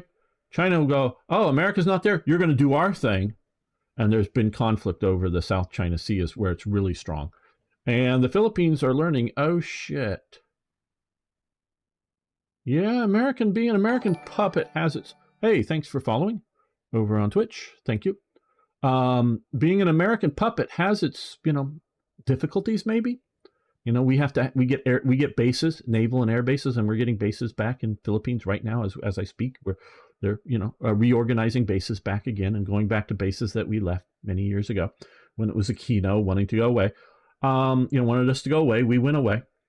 And so they're now going, American puppetry, has its costs, but China is becoming a problem because they were, strong enough to take care of themselves from Malaysia or Indonesia or something trying to interfere within their affairs. But now that China is becoming a problem, being an American puppet. I mean, they even, the American puppet there was, of course, the Marco. So you know what they've done? They've reelected his son. So Marco's son, the dictator's son, is now president of the Philippines. And he is, and I've talked to some people in the region outside of the Philippines that watch this fairly closely. And they're going, he's sort of doing they're still pursuing Chinese. There's still Chinese construction projects going on in the Philippines. And there are. And no. And I'm going, they're moving over. And then, they've very much signaled moving over, and we're getting back our Navy base and whatnot in the Philippines. Might not be quite as blatant as it was under Marcos's father, but they're becoming our puppets again too. So we've got our puppets. So Taiwan, which is less corrupt, I'm not saying it's uncorrupt, but less corrupt than the Philippines and whatnot, that we let some very high level technology go and be produced there. And we let it happen in the sense that we don't destroy the equipment or keep it from happening there. I mean, they invest in it themselves and develop part of it. But the high level infrastructure of modern AI chip manufacturing, not just having the chips, but manufacturing it, I don't think we'll let it go to India. And I don't think India has the tech base to develop it entirely on their own. Not that they couldn't in a long time, but realistically, they'd have to buy it. I think they could run the machines, I'm sure. I'm not disparaging Indians, but there's a lot of intermediate steps to get there that even Taiwan doesn't have. Again, because we're looking at very high-end Dutch and German and American manufacturing in the highest levels of technology on the planet that at least I know of. I know they're talking about, alien spaceships that America has, and they may. I don't know. I don't know the truth of that thing. But at least of the technology that I know, we're dealing with the highest end here. We're not going to let it go to some place like India without them being securely in our group of states. So long as India is playing both off them, we're not going to let it have certain things. We'll let it have basic stuff, but not the highest level of fighters and not the highest level of other things. The highest level, because German submarines are good, maybe very good, but they ain't the British and the Americans, which have higher level submarine capabilities that the Australians are getting. The Australians are now, the current is they're getting 2 used American Virginia class and 1 new build, so it'll be whatever the newest Virginias. And the British submarines that they were going to build, that they're developing right now, are going to be a little more American influenced because they're going to be building them. Australia is going to get some of those submarines that Britain's building, but for the Australians to pick the British models, they had to, and I don't know the details, and a lot of it's still classified, but they had to have certain American capabilities that the British did not have in their standard design. So my understanding is they're somewhat redesigning whatever, and I forget the model names, and it's sort of, still in the design phase. They're redesigning some of the British stuff to be a little bit more like American, not trying to mimic the, entirely the Virginia class. And again, the Virginia class has gone through multiple batches. I think they're on batch 5, but maybe it's 7. I don't know. And so there are different upgrades and different modular components that are made in different batches. But so the new British submarines are going to look to be, and they have some other stealthy stuff that the Virginias don't. So it's going to be a mix of what the British can do and what the Americans can do to be able to be the version that Australia picked, as opposed to just picking and doing entirely the American, because that was my looking from the outside in and hearing some reports. My understanding was either they were going to go for the American design, or the British design had to be a bit more like American, and then they would go for the British one. And so that's my understanding of what they've done. So to get that high level, those are nuclear power subs, where the German ones, I'm not sure whether the ones that India are getting are diesel electric or the air independent system. The ones I'm not sure, and I don't know and they may have said, I just don't remember the details. So, and they're great. They're probably the best that are outside of the high-end Western nuclear submarines, but they're still just one step down from what we're using and building in the future. Oh, social credit. Oh, from what I'm saying. Norway was part of the Danish kingdom, Viking Age. Yes, you're right. But Beamslam, you're not supposed, because Arno is good friends with a couple of Norwegian friends, and they don't like to be reminded that they used to be ruled by other people. Does India use a lot of Russian military equipment? They have over the years. India is a huge place. Okay, especially when I look at this India versus modern India, because it has Pakistan and Bangladesh is part of it. And historically, this is all India. It just, obviously, they've separated it out between Muslim India and Hindu India, and Muslim India is called Pakistan and Bangladesh. But looking at this, it is a huge place. It is a subcontinent. It is a huge population. And so there's a lot of stuff hanging around. My understanding, they're still using Enfield rifles, maybe because they continued to manufacture them after World War II, but not as frontline division rifles, as sort of, rifles still in some armory somewhere. Again, I don't want to overstate that too much. And sometimes they're preferred for some of the actions up in Kashmir and the very high altitudes because of a nice bolt action rifle, because they want a bolt action rifle to be able to shoot that stuff. And so they have bought various tanks models and then made stuff with Russian/Soviet over the years. I don't know how much is still hanging around in active inventory versus stored away, because there's a lot of stuff stored away in military warehouses, I'm sure, in India.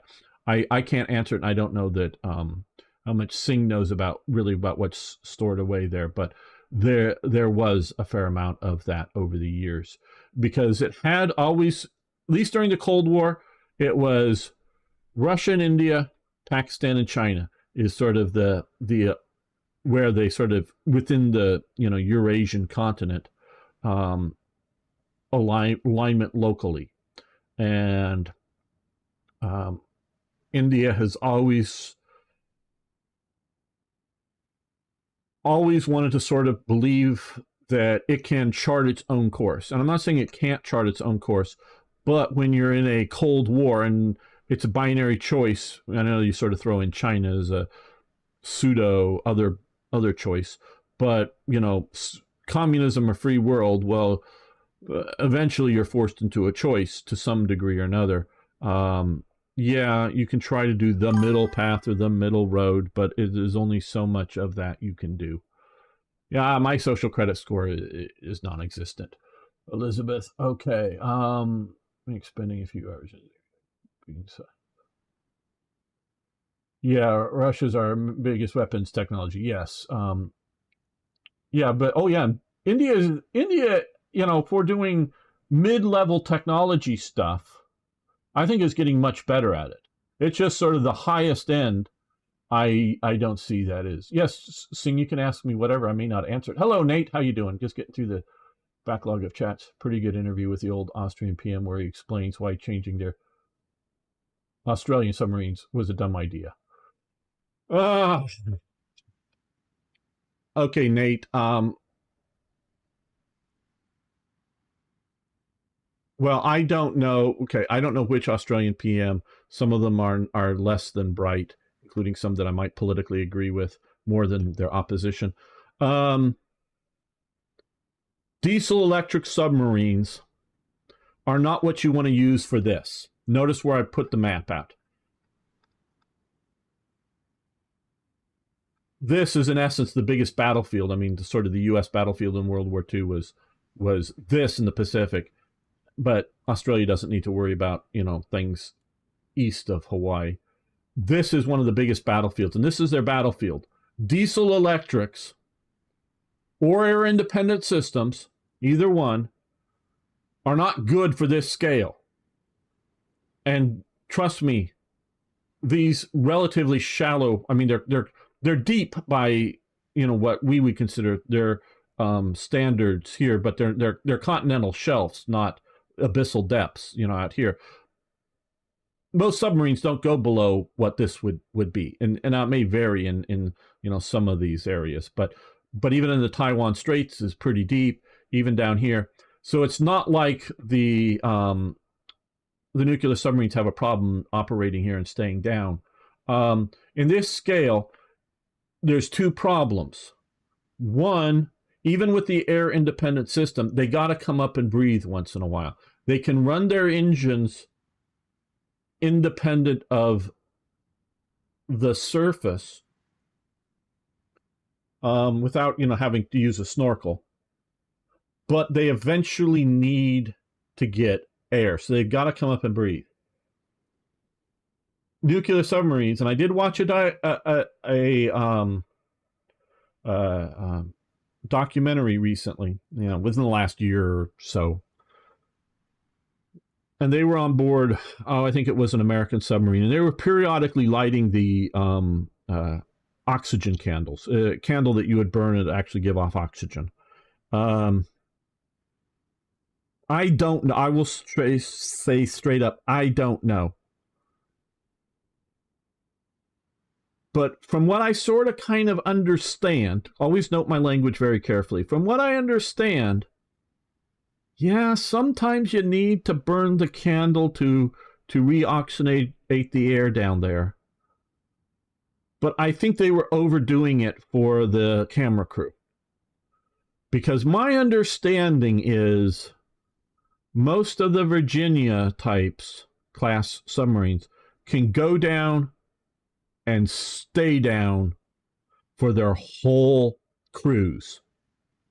So they leave the dock, whether it's like at Hawaii or, you know, U.S. coast, and they submerge, and they can stay down the whole damn time. And all they ever really do is poke up, or although they ever really sort of need to do, is poke up an antenna once in a while to passively collect information like, oh, are we at war with the Russians? Should I, you know, launch nuclear missiles at somebody? You know, is get status updates on orders. You know, like come back to port now, or oh, instead of do your planned mission, go watch, you know, the Korean coast or something. You know, so they may get new orders sent to them, and other than that, they can stay down the whole cruise under the water. You can't do that with a diesel electric or an air independent system. So you have legs, meaning how long you can stay out there without refueling. Diesel electric and the air independent system have a fuel shortage problem. Because, if you understand, the nuclear submarines, because they use heat to do a steam turbine, they can do the splitting of molecules from, you know, get the oxygen off from the hydrogen, turn water into air, into oxygen. So they can stay down there, and they can scrub out the, you know, CO2 from us breathing. So they can stay down there a long time and very, very quietly. I know some of the air independent / diesel electric can supposedly technically be a little more quiet because they don't have their main engine running. They're just having their batteries running. But then we still have to look at propeller noise and other things that I don't know. And there's a lot of super secret stuff around that I'm nowhere knowing, other than that the propeller designs are critical. So whether the German submarines or the German submarines that the Indians are going to use are going to have what level of propeller technology versus what the U.S. is putting on their current ones and or once in a while retrofitting onto to older submarines to quiet them down. Yes, because of that nuclear, because they don't have the large battery backup. They have to run the steam turbine, which does make a certain level of noise. I don't even think the Chinese surface ships can, quote unquote, see our submarines once they're down there. I think they're that stealthy. I think. I don't know. I think. So to operate here. Now, if all you're doing is fiddling around fiddling around this region here, defending Australia and, some of their immediate sort of islands. Yeah, diesel electrics. Yeah, they're all right. Like I say, if you build them right, they can be damn quiet. And while they're down there, until they have to come up and breathe, they can be damn quiet. But eventually they got to come up and breathe. And they can only, they only have so much fuel.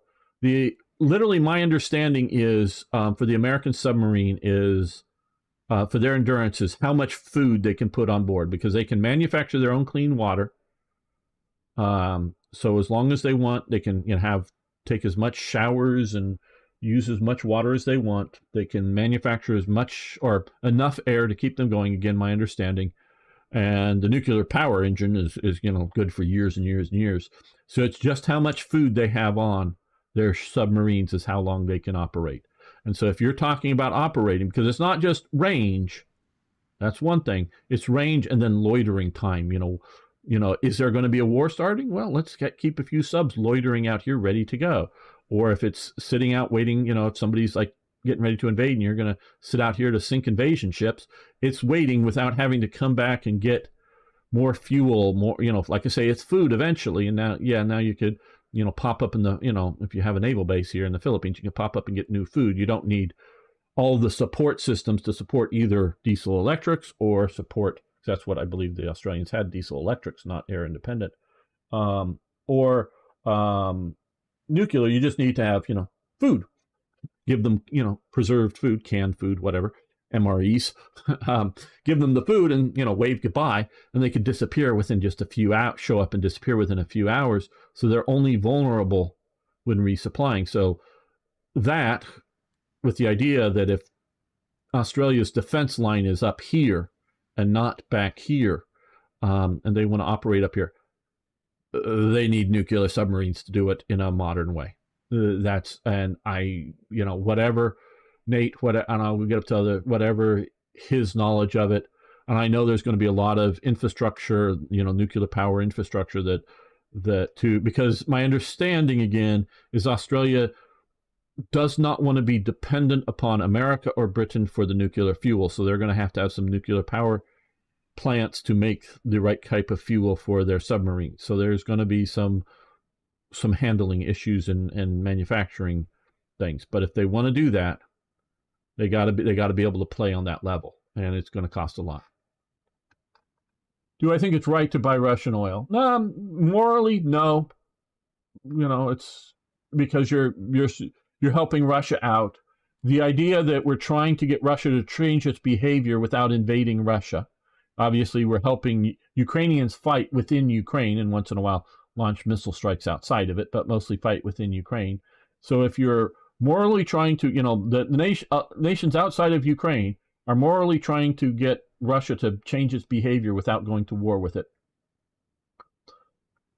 It's putting pressure on it. So and China isn't going to stop buying Russian oil, so somebody's going to buy it, but you don't need to be part of it. So yeah, it's morally wrong. Basically, they're getting fewer, more expensive subs to support potential offensive action. Well, no, you see, rather than mass defensive submarine fleet. Okay, yeah, okay, I'm still getting through the chat here. Yeah, Nate, okay. Submarine warfare, by its nature, is primarily a defensive warfare. Yeah, you can go sink ships, but you can't effectively. You can, and a lot of the Virginias do have diver lockouts for little commando raids, but little commando raids aren't really offensive war. Not as a overall thing. Submarines, by their nature, are defensive. Surface warships can be defensive or offensive. Like, you can't do a D-Day or even an invasion of Sicily with a bunch of submarines. You can send a commando team, to go on shore on Crete or something, or like raid the Italian coast with it, like the British did a few times in World War II, and send commandos or just submarine crewmen ashore to go blow up a bridge or something. That happened. In World War II, the British did send some ashore and blow up some bridges in Italy, or tunnels or whatever, I forget exactly, but they did that. Submarines are, in essence, defensive. China has a very large navy right now. I just heard a few days ago the big Chinese supercarrier in the dock. There's discussion whether it's ever going to leave that dock because it's still in the dry dock. Because they're sort of thinking that this is what this one sub brief, he's a YouTube channel who's a submariner and has to be very careful. I can tell by the way, and he even talks about it. He has had or still has a security clearance. I think still has. I think on certain technology stuff, he is still getting current information, is still working. But definitely he still knows stuff that's classified from the days that he was actively on the submarine. So he's very careful about what he says. But I guess there's suspicion that the carrier that China has built, some of the steel is not the quality that needs to be, and the ship can't leave port because it's going to fall apart. Whether that's true or not, I have no idea. And I'm sure he doesn't know if it's true or not, but that's sort of maybe the thought, that the carrier that they built is just going to have to be scrapped in place, basically. Well, maybe they'll be able to tow it somewhere else. It's not that they maybe can't tow it or move it, but it's not going to be an operational carrier. China's built lots and lots of ships. I right now think most of them, lots of frigates and destroyers. I think they're mostly targets to the American forces, to America, not to the Philippine Navy, not to the Vietnamese Navy, not to the Malaysian Navy or the Singapore Navy, but to the American Navy, and maybe not even to the Taiwanese Navy and coastal defense, but to the American naval air and Navy air and submarine. I think they're just a lot of targets. They're dangerous targets, maybe, that can launch missiles that might be able to hit you. But I think right now, and it's for multiple reasons, I think they're just a lot of targets. You create a lot of diesel electric submarines, they got to come up and breathe. Well, they might just be a lot of targets. So, and again, where do we defend America? Do we defend it 12 miles offshore? That would be Ron Paul, a former congressman from Texas, the father of the Senator Rand Paul, who's from Kentucky, senator from Kentucky. Ron Paul would like to have very strong U.S. military forces that defend at the 12-mile limit, basically. Get rid of, divisions in Korea, get rid of any sort of, and you may say we shouldn't be in Iraq and Afghanistan, fine, but let's pull the troops in the Air Force base out of Germany. We shouldn't be in NATO. He would get us out of NATO, basically, and just sit back in the U.S. Where should we defend America? Or should we defend America, anything leaving ports that are going to attack us, whether it's coming out of Vladivostok or, coming out of England? Should we defend America, at the Chinese coastline? Or where should we defend America?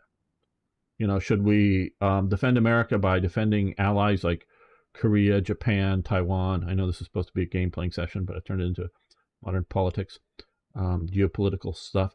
And the Philippines, should we have this as our line of defense? Where should it be Hawaii? Should it be Guam, which is down here? See, I know where Guam is. Should it be here? Where should our line of defense be? Well, he's thinking it should be at the Australian coast.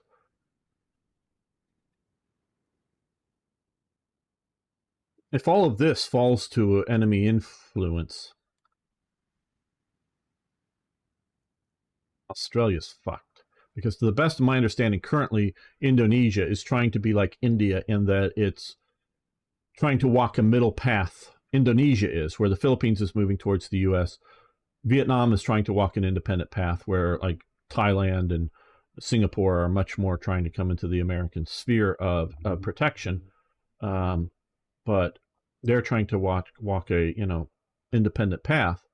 Yeah, get some Chinese influence. Yeah, get some American influence. They probably want to keep most foreign militaries out. Yeah, okay, that's good for Australia, that if that sort of is not a threat, but is not part of that. But if that falls in one way or another, once it does, Australia is big, but it doesn't have a population. It's a big empty place. What the hell? It has like 3 large cities: Sydney, Melbourne, and Perth. Am I correct? Because I know Canberra. I don't think it's a large city. I mean, it's a city, yeah. Adelaide, I don't think it's a large city. It's just really large as Sydney and Melbourne, and then you sort of maybe have Perth out here.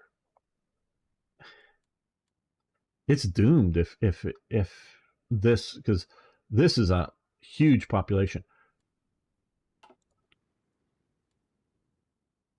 This here that I'm showing you here, just right about that, that is literally half the world's population or more. Most of India, Japan, China, Indonesia, all the Philippines. This is half the world's population or more right there. If that all comes crushing down on this, I don't care how many diesel electric submarines you have, you're doomed. Because America, way over here, that's a little too far to protect you if this is happens. So he's wrong from a geopolitical standpoint. And yes, I know I'm an American sitting safely far away. Yeah, Norwegians are okay. I remember. Okay, pretty sure that BMPs. Do you have interest in World War I as well? Elizabeth, my interest is the history of mankind. I would actually love to talk a lot about the 18th century. If I could play some games and have lots of people watch me play games in the 18th century, various wars in Europe and whatnot, sign me up. I mean, I love talking about World War II. It probably is my favorite topic, but my second favorite topic is the 18th century. But yeah, World War I, and we just recently with Toy Jet and a few others here got done with playing a multiplayer World War I game. The point I'm just trying to catch up to all the chat. Sorry, guys. Point that he made is that Australia should have its own fleet to defend Malaysia, Indonesia, archipelago. Yeah, but it ain't going to happen. It just, Australia does not have the money to do too big of a thing. I don't know. Why did America send so many National Guard divisions into World War II? Well, they were the divisions we had. Now, by the time they were sent overseas, they were equipped like any other division. It just, they started out as National Guard.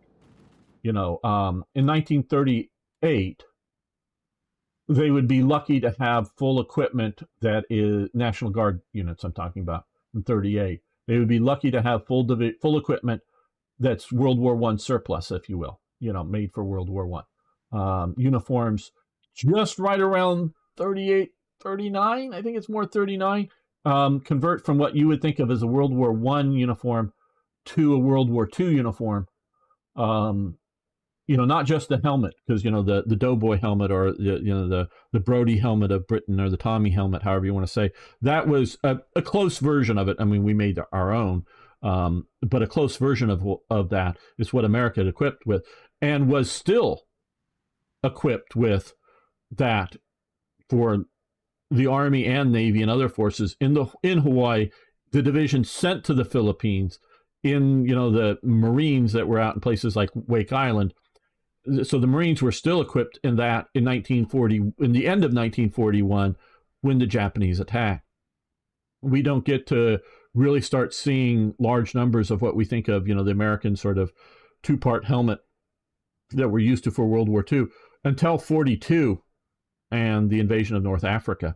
And even then, still, there's lots of those older helmets being used in various garrisons and places for a long time, if not to the end of the war, just because, they just had them and no one gave them new stuff. So the National Guard units are stood up and trained up in 1941 and 42. 1940 and 41, getting trained up in some national exercises, getting equipped a little bit better. by the time they're going to go overseas, they've got M1 Garands instead of Springfield rifles. They've got full complements of trucks and half tracks and light tanks, and if they're an proper armored division, proper tanks, the Shermans and whatnot. By the time they're going overseas, they are still that same division, but they are now functionally a line division. Are submarines used to sink supply ships still? Absolutely, Pickle. Commerce raiding is still very much a thing. German sub warfare was offensive, used subs, I would say. Nope, I wouldn't call that. Commerce raiding is not offensive. It's not sitting behind the castle walls, but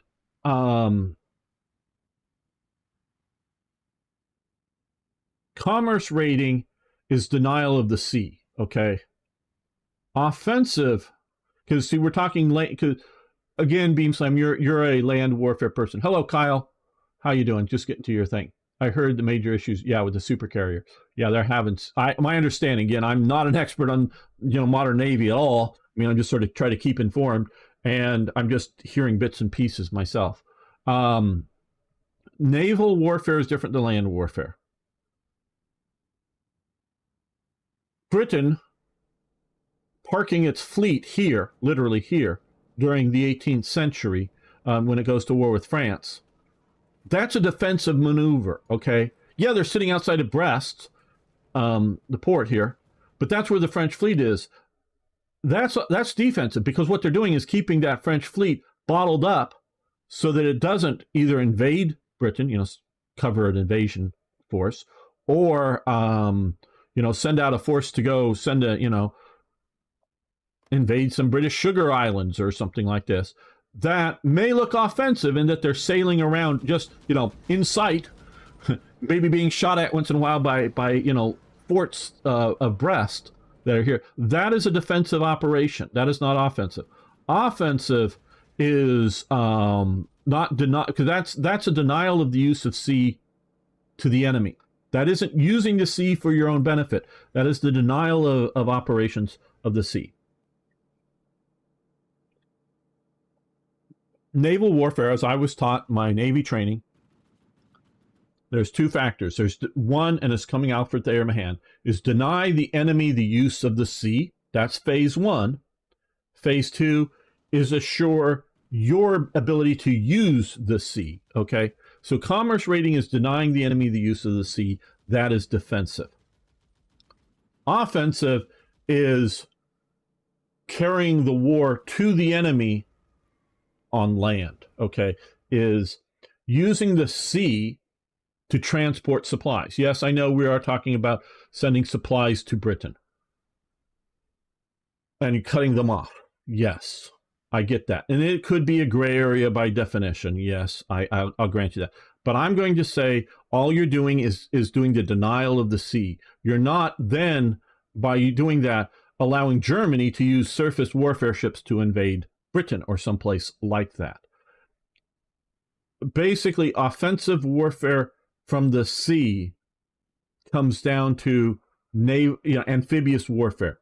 Whether it could just be a few ships' crews, a fleet, a naval fleet showing up on one of these Leeward Islands in the 18th century and landing ships' crews to take over because there's just 500-man garrison. We just brought 2,000 sailors, with muskets, and they take it over because there isn't that much of a garrison on one of these islands. It varied from island to island, how big of the garrison there was and how good the forts were and whatnot. That would be an offensive operation, is to taking over territory. So so that is using, yes, and also using the sea to supply yourself. Is that just a defensive measure? Again, we can sort of parse that out a little bit in language, but if you divide the two stages of sea operations, deny it to the enemy's use, and then be able to, like for the allies, because it's not just the Americans, there's British, Canadians, and whatnot, to be able to use the sea, we have to then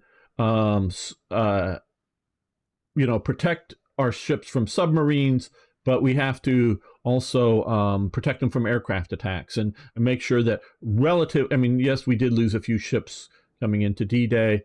So there was some attacks. There were a few ships, some lost to mines and whatnot. But that is an offensive use of the sea. So Australia, and the one thing I was thinking about might be offensive use would be the use of nuclear weapons from submarines. And that could be, because that's like an aircraft carrier, you doing major airstrikes along the sea. So whether it's nuclear, and a few Tomahawk cruise missiles, well, yeah, and some little, minor operation and, against, or, I don't know, like when I think it was Tomahawks or something that Bill Clinton fired at Khartoum, or where, back in the 90s, I don't know. But, some of that might be, but really against, a few non-nuclear cruise missiles fired at China really isn't that much of a offensive operation. It might be taking out, some coastal defenses or some ships in a port. Yeah, but really it would be nuclear weapons would be the only sustained submarine attacks that would be offensive, in my opinion. And well, none of what we're talking about Australia is intended.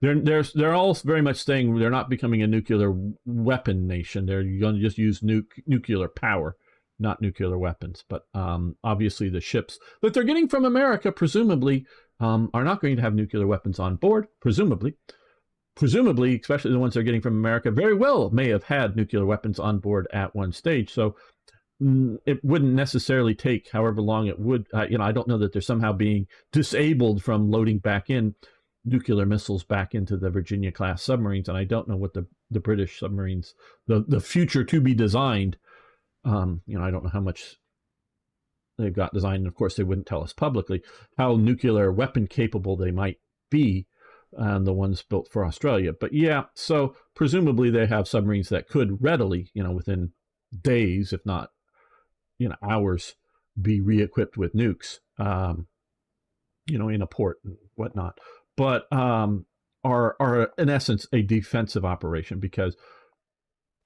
I said 100 submarines out here. Yeah, they're going to stop commerce and ships moving, but what are we going to do? Send half of the crews of 100 submarines, 30 men or 20 men or whatever per submarine ashore to invade China? Invade a particular city? That's pathetic. Again, yeah, okay, commandos coming ashore, that might be sort of considered an offensive operation, but yeah, it's not offensive war. That's special warfare operations, which are sort of a different one. Okay, seeing India. I'm sorry, I'm catching up. Didn't have any threats from Pakistan because we'd have to worry about China. I think India have to work on its navy. Oh, India's working on its navy. Yeah, and you're trying to get more carriers working there. Have you tried? Yeah, a little bit, but not really much on Victoria 2. I do have the game, but I really haven't played it much. Just time. And I don't have all the mods or all the DLCs, just some of the basic element. Naval blockade is different from convoy hunting, I believe. Yeah, well, no, no, because convoy hunting here, for if we're talking in World War II context, convoy hunting is a naval blockade of Britain. I mean, that's what it's functionally trying to be. Sure, if they happen to catch a troop convoy going somewhere, but the Germans know most troop convoys are highly protected by destroyers, so you probably aren't going to, it's probably going to be suicide to seriously go after, unless you're super lucky or something, to seriously go after troop convoys. So offensive operations are against well-protected convoys that aren't that. So there's mostly blockades of, supply and good and food transports to and from Britain. Obviously, they would mostly leave empty going back to America.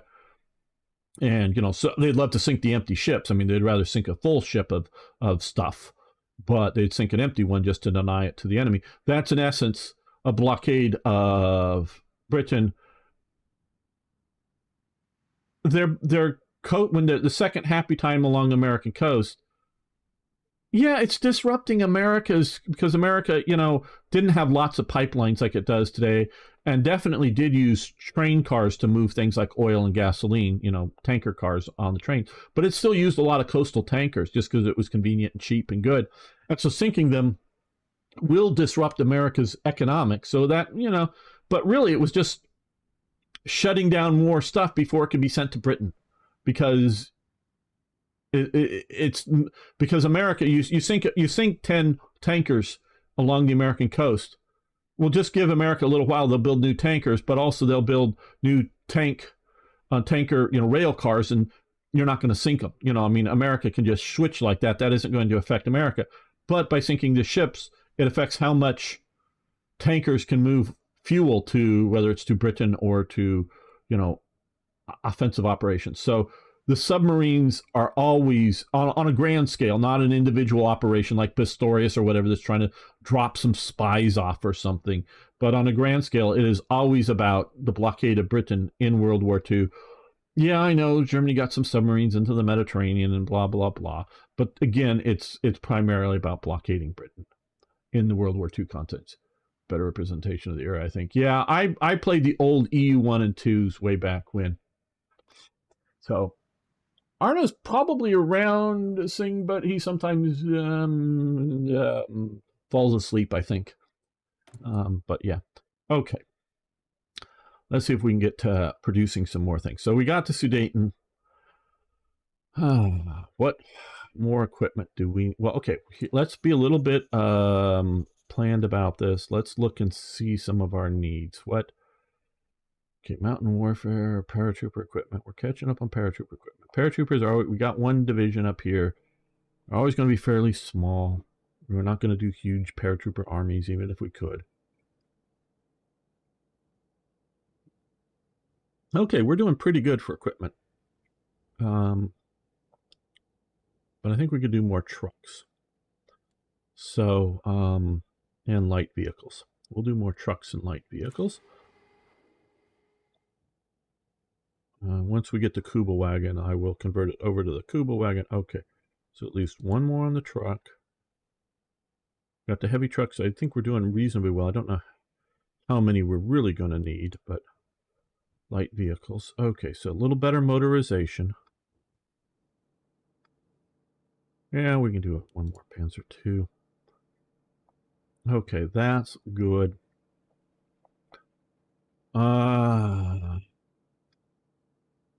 Okay, 2 a week. Let's throw in one more each of those. And that leaves us with one more.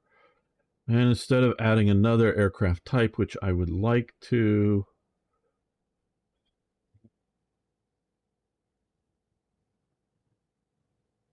$2 a month. We'll get these into a little more, so we'll do that. Oh, of course I remember the train accident. Saying that was very, very bad. Plan to start. Plan is to either sometime after the historical. Maybe I might do my sort of, for me, traditional of start the invasion of Poland in spring and get that done quick enough for a summer invasion, 1940, talking about invasion of the French. In my opinion, well, Hitler gambles on whether the Western Allies are going to come in. He believes they're not, or he wouldn't have done the invasion of Poland when he did it. But even if they were planning on going to do it more or less when they did do it, he would have waited until spring so that they could rapidly, because the German mentality going from looking at the Franco-Prussian War and even wars before that, but definitely the Franco-Prussian War to World War I, they want to deliver a hammer blow rapidly to France. Partially before France can mobilize, but they probably know that France is set up to mobilize rapidly. Partially to do a hammer blow before the British can get there strongly, but also just the idea of fast, early, hit them hard, and push in before they're as ready as they could be, whatever they could be. So the delay is just because of the time it takes to take out Poland, and then the weather worsening enough that a winter offensive, they're not ready for the offensive anyways. They're just not ready for it, even if they could have pulled it off. And a winter offensive, as we see, the Ardennes offensive in 44, 45 at the very end of Christmas and whatnot there, in 44, can be done in the winter. Whether the Germans think they can do it well or not in the winter is another question, but even then, they're still not ready to do it. It takes them a while. So if you do proper planning and get ready, spring 41 or 40 is the better date to that, if you knew that was going to do it. I always make big divs just so they stay. Yeah, well, big divs are one thing, but I'm saying large numbers. I don't know what this 7th Flieger is. Yeah, the 7th Flieger, this was given to us by an event, I believe. This is sort of in training, and I think it will get bigger as time goes on. But the 7th Flieger is historically the 1st division there, 1st Paratrooper Division. I know it says 7th, but it is. You will be shocked. Okay, well, what are you going to say? I'm not shocked by a lot. Might be surprised, but yeah. Just make one battalion strong and drop them on VPs. Yeah, that is sort of a gamer move within this thing, I would agree. Okay, the Munich Agreement, yes, peace for now. Okay, well, we've won Spain in October 1938. I forget I know it was I think fairly early in 39 is when when Franco wins the war, so it happens a little earlier here, not by a whole huge lot, but okay. Okay, once this is done, we're going to come over here, and I think it's going to be a quick event, or not event, but and national focus, yeah, lessons from the Spanish campaign, 28 days. We'll do that. That will help us with a bunch of different technologies and reduce ahead of time penalties for a few things, so we'll do that as soon as we can.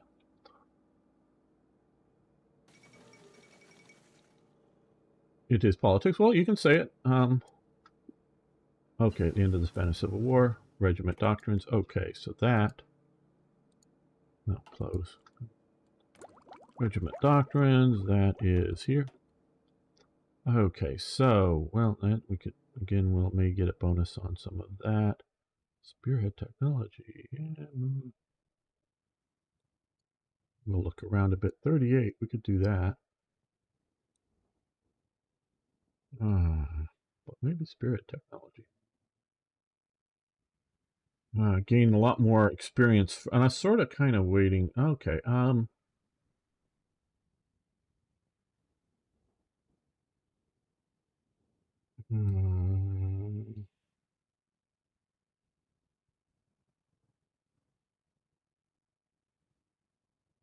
we're going to do this now. So I've not been training my forces. I know I don't like to because I use up equipment, which I don't agree with how the game functions, not the mod.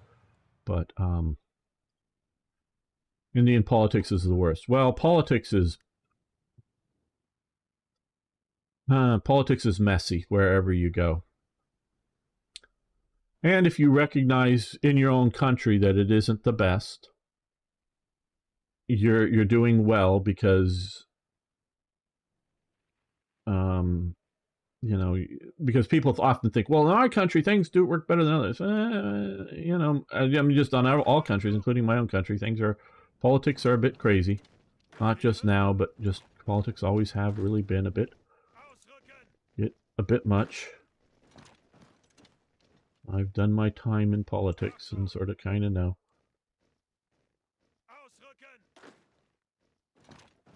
Well, I ran for Congress once. Didn't get anywhere near winning or anything like that, but I did run.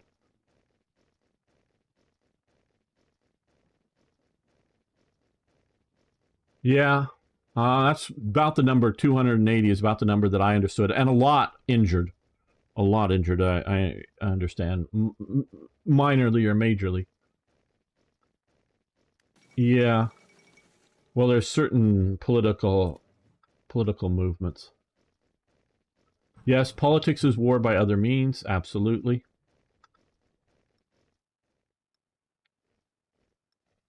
Let's put you on trains, get you there faster, and not use up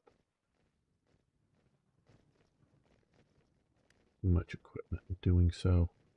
Okay. We're just going to, like, come say hi to our Czech neighbors here.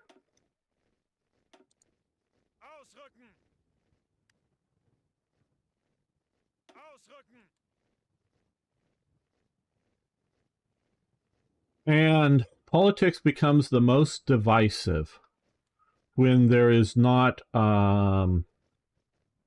shared agreement on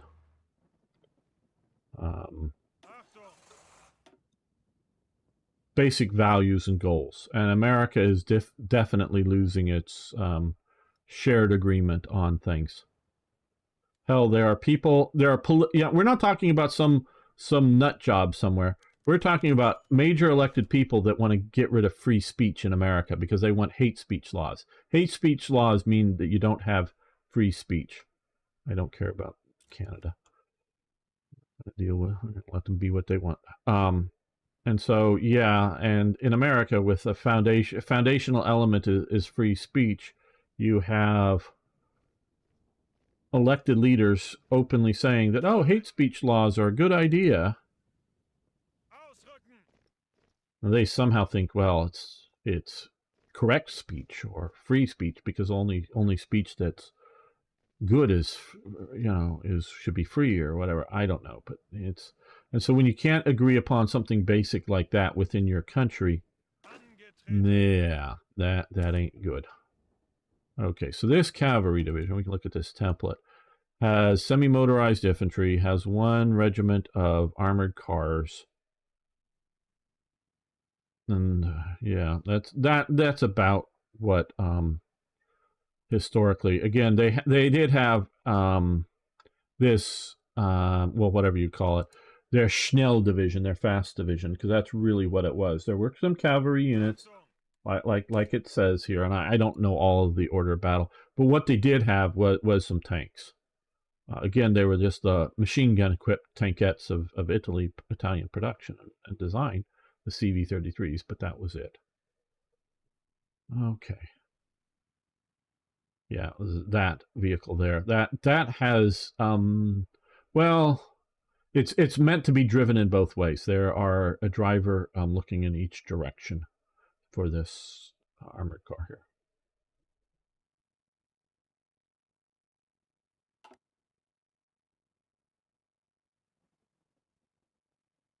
Marine code contains 72 seats per coast. The slippery soap. My country is very anti-free speech, to my knowledge. Yeah. You said you're Latvia, Elizabeth? Czech beer is the best. Too good to let them have it alone. Recommend taking over the country. We'll see. About 8 coaches are completely destroyed. Yeah, I don't know if that means everybody's dead in that or just injured. I don't know. I don't have, obviously, any intelligent information on it. Completely destroyed car does not necessarily mean everybody dies, but I don't know. I mean, it is a horrific accident. I don't think it was like a sabotage attack or anything. I think it's just an accident, whether something that could have been,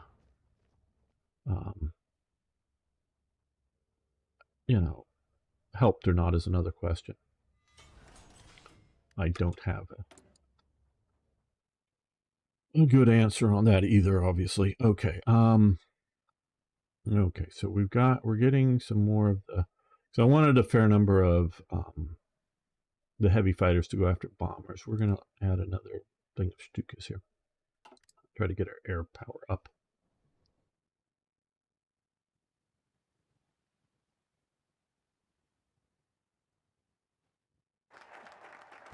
Okay, so we're expanding our co-op military civilian industry, which definitely was happening. Now, okay, 2 a month. Way under, but I want to add, okay, we got the flying boats. Maybe we'll just add more, transports. Yeah, let's get transports going. Get some of the luxury items going. Okay, and I wanted to get the lessons from the Spanish campaign to do it, get it done now. Lithuania, yeah. Oh, Lithuania, okay, yeah. Down here. Yep. I'd love to visit those places someday, but it's not going to be anytime soon, I'm sure.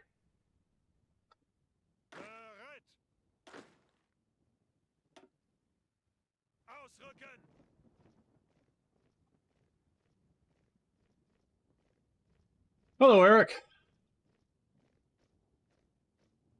I'm glad to hear you're back. That means you made it safely. I presume you're not in the hospital or something. Eric went on a special mission. I don't know how much he's going to say here, but Twitch has added to their new terms of service, and then they pulled back some of the elements, but they didn't pull back this thing is no multicasting. Well, very good. So, you know, I can't, according to their terms of service, I can't broadcast to Twitch and YouTube and Rumble and all that at the same time, but I'm going to do it. So I'm going to keep doing it. And yeah, if you notice, I spread out the lettering so that a really intelligent AI bot would pick it up, but I don't think Twitch uses really intelligent AI bots.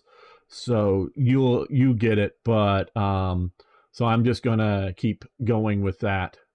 Oh, I understand. Yeah, yeah.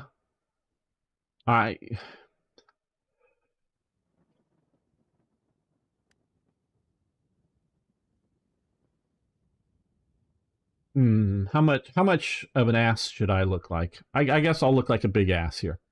You know, person who's speaking out their butt. My understanding is that within the, shall we say, Indian culture, there is sort of a bit of fatalism, predestination. Like if it's meant to be, it'll be. So whatever, you know, kind of thing. But so there's some of that going on, I think, meaning they don't overly you know, looking at Indian traffic and whatnot, there's a bit of fatalism and just whatever happens, don't really care kind of thing. And I may be wrong about that. Singh knows better than I do and can correct me. I think that's part of it. Is why it happens, and this is why, to a point, this whole accident happened is, at least I seem to see videos, and relatively recent ones, of huge numbers of people sitting on top of trains in India. I'm not just talking 50 years ago, I'm saying relatively recently, if not current. People overcrowding cars in India, either whether on, you know, within the city, city transportation systems, or you know, between cities, trains, way overcrowding, where we would not allow, you know, that overcrowding in America. And I know there's just lots and lots of people and maybe not a very good, you know, transportation system. I get that. And there's a lot of people need to get to work, and there's a lot of people that need to go places, and they all need to go, and there's not enough trains. I get that. But if you really freaking cared, India, as a government or as a people, if you really cared, you would adopt safety procedures much better than, and practice them, not just have them officially, much better. I mean, you don't maybe have to live up to what Western Europe has as safety procedures and whatnot, but you got to adopt much better safety procedures if you really cared. And I could see the Indian government that doesn't want to have a major, outrage over casualties, suppressing the real number, because if they really knew how many people died, there might be more upset than they are now. Not that they're not upset. And why didn't the railway people enforce more rigorous safety procedures? So, yeah, I mean, that's my commentary on it. And if I'm all wrong, I'm wrong. I don't, about the cultural stuff, but that's what I understand. Russia and India played a big tug of war with us. I'm not Russia and Germany, I should say, played a big. I'm not sure if we were involved in the Kurland pocket or not. Well, the Kurland pocket is up there. Don't know how much exactly what you're talking about, Elizabeth. Okay, picked up something really interesting, by the way, not one but two Norwegian field telephone. Well, good, you got two, so you can set them up and talk to each other. I mean, you've just had one. Well, I mean, who are you going to talk to? Don't know if the derailment would result in every seat being filled, resulting in death, though. Yeah, I don't know. The Polish have so many cavalry divisions. Well, yeah, good for them. Now, I don't know what these cavalry divisions are like. Okay, well, we're hovering over it. Somewhere between 1 and 11 cavalry brigades. Here, I mean, that's good information. There's either 1, or there's 2, or there's 3, or there's 4, or there's 5, or there's 6, or there's 7, or there's 8, or there's 9, or there's 10, or there's 11. We're not sure, but there's somewhere in between that in this one little pocket here. Okay, so I don't know how big these quote-unquote divisions are. They may be more cavalry brigades or something. I don't know. People have reservations, but what about the people that don't have reservations? We also have coaches for unreserved people. Yeah, but you just deal with the max, and then you see Japan squeezing people into cars too. I know, but they do have a lot more safety procedures around.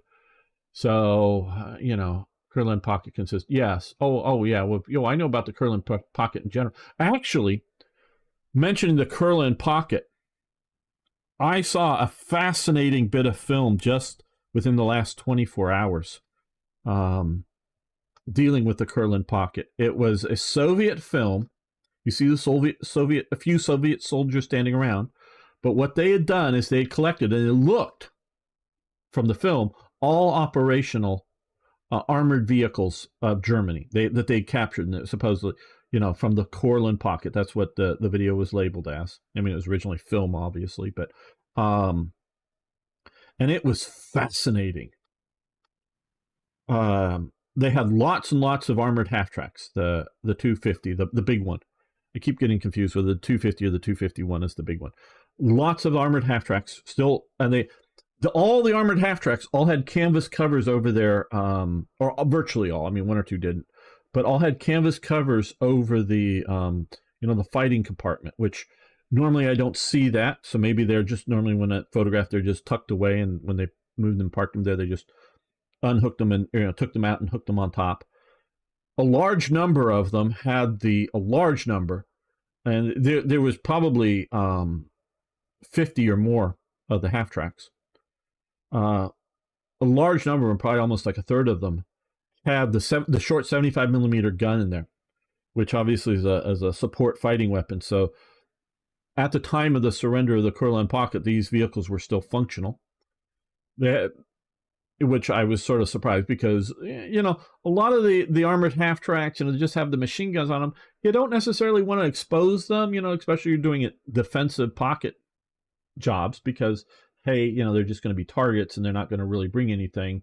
The machine gun, entrenched in earth is going to probably be, and especially with a, wooden log and stone and earth bunker that you can make in a few days or whatever, or a few hours, even if with enough people and equipment, is much better than a flimsy half track to shoot a machine gun out of. But shooting the 75 millimeter, gun, the one from the Panzer IV, early Panzer IV, a lot of those were still operational, and I believe these were all operational vehicles. But still, a lot of those, a lot of tanks, I don't think I remember seeing any Panthers or Tigers, but lots of Panzer IVs, a few Panzer IIIs. And what was really sort of amazing to me were 3 T-34, they looked to be T-34 85s, not the earlier T-34 76 guns, but the T-34 85s.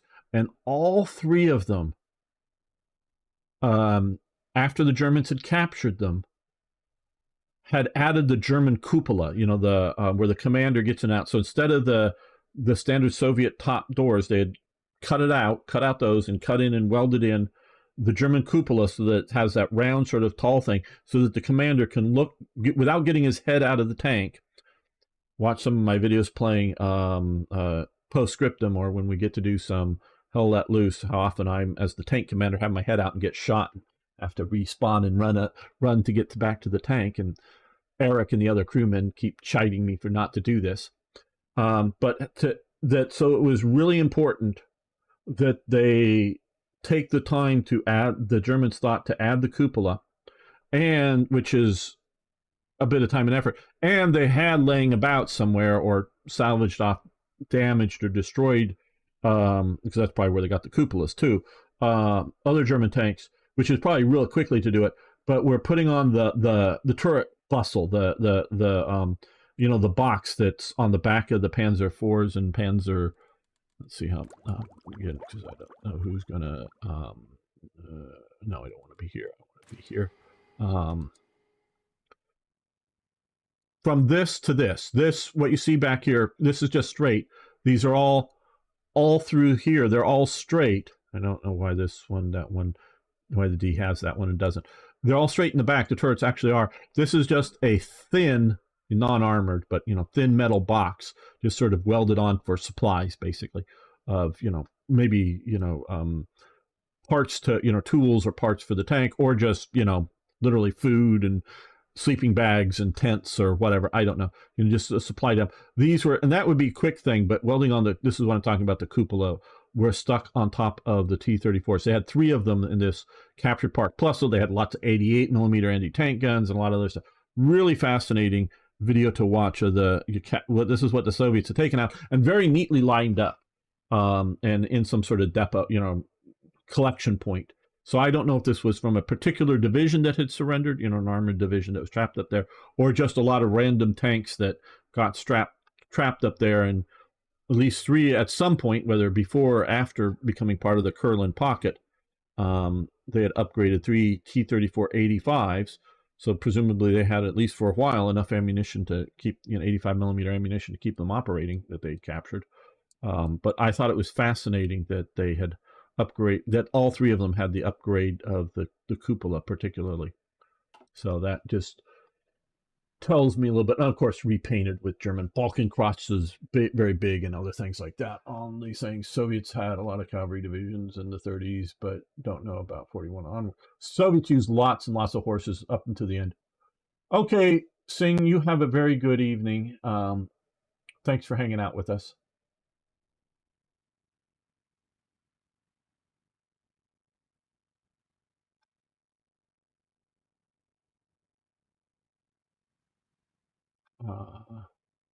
France still has operational German tanks. I saw a French movie with one running a Tiger II and Panthers, unfortunately.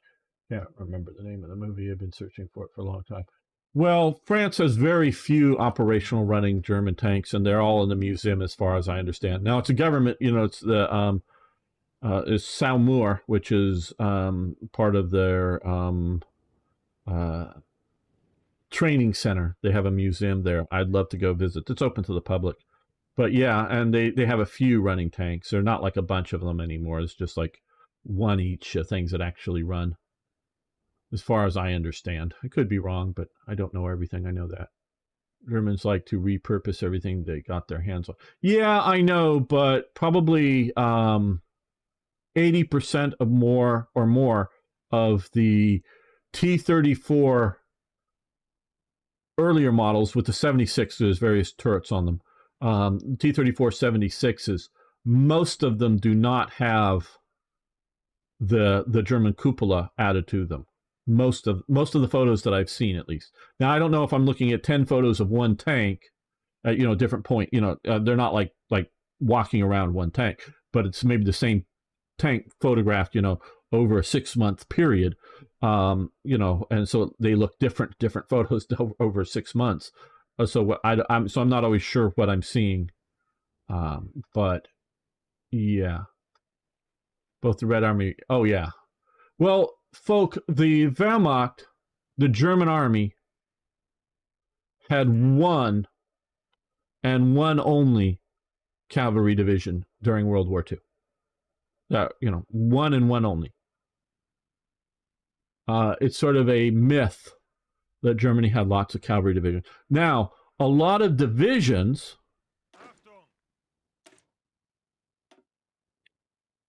would have a cavalry unit as part of their reconnaissance elements. I'm not quite sure whether you call them a regiment, a battalion, or a company, but a lot. And there were also independent, I believe, they would style them regiments, but they, again, might just be a battalion strength, independent cavalry units attached to corps headquarters, so to work as you know, reconnaissance cavalry, but not as part of a division, but as part of you know, corps stuff. But they had one and one only cavalry division. Now that's German. That's proper German hairs. Now they recruited a lot of foreign cavalry, Cossack cavalry divisions, some Yugoslav. Well, there's one Russian cavalry division that's made up of a few old guys from the Russian Civil War and mostly their children, you know, operating in the Balkans. So, you know, they're recruiting up a lot of foreign troops on cavalry, and some of those are divisions. But there's only one German, that's why I'm specifying German, cavalry division in World War II. Lots of other, you know, independent regiments or battalions or smaller formations attached as part of infantry divisions, but just one division. So just keep that in mind. Finland flew the swastika there. Well, they had a different version. Yeah, that swastika predates the Nazi use of the swastika. Finland used the swastika officially until like the 1970s. They weren't in NATO. For their sort of version in the army, they used it. Yes. Now the SS is not part of the German army, and again, most of the divisions that are in the SS that are cavalry, if not all of them, the divisions, mind you, I'm trying to remember here, but yeah, all the divisions are again made up of foreigners that are cavalry. And several of the divisions, because I have lists around here, several of the divisions, if you look at the full list, they didn't exist all at once. A couple of them had gotten destroyed functionally, and the remnants of it were formed in a new division, so with a different number. So it's not like, you know, if there are like 5 or 6 of them that were, you know, cavalry divisions in the Waffen SS, only like 2 or 3 of them existed at any one time. And then they get destroyed enough, and then the personnel from that division was shoved over into this other newly forming division, and off it would be, you know, that kind of thing. But that's the SS, which is different than the army, the German army, because I did say the German army. Tanks and other vehicles. The Munster Museum. Yeah, I don't know how much of their vehicles are running in the Munster Museum. I just don't know. For the longest time, all of the museums just let the vehicles be parked there. It is only really in the last like 20 years have they really got to the point that they try to get them running and have them running. And they realize, partially because of what the British Tank Museum has done, that it's a big tourist attraction, which will bring them lots of money to be able to actually like drive a Tiger around. I mean, just a little bit around the, you know, the backyard of their museum or whatever.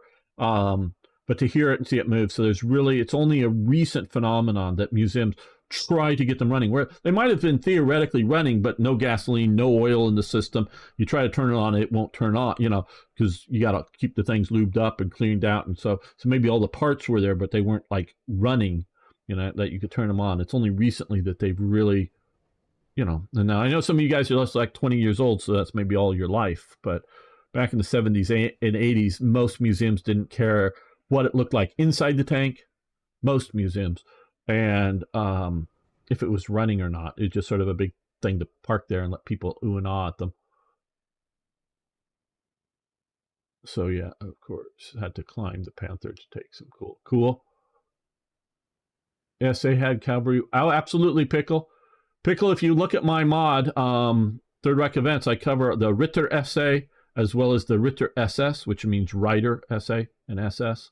They very much had that. But again, the SA is not part of the German army. That's why I was very specific in what I was saying.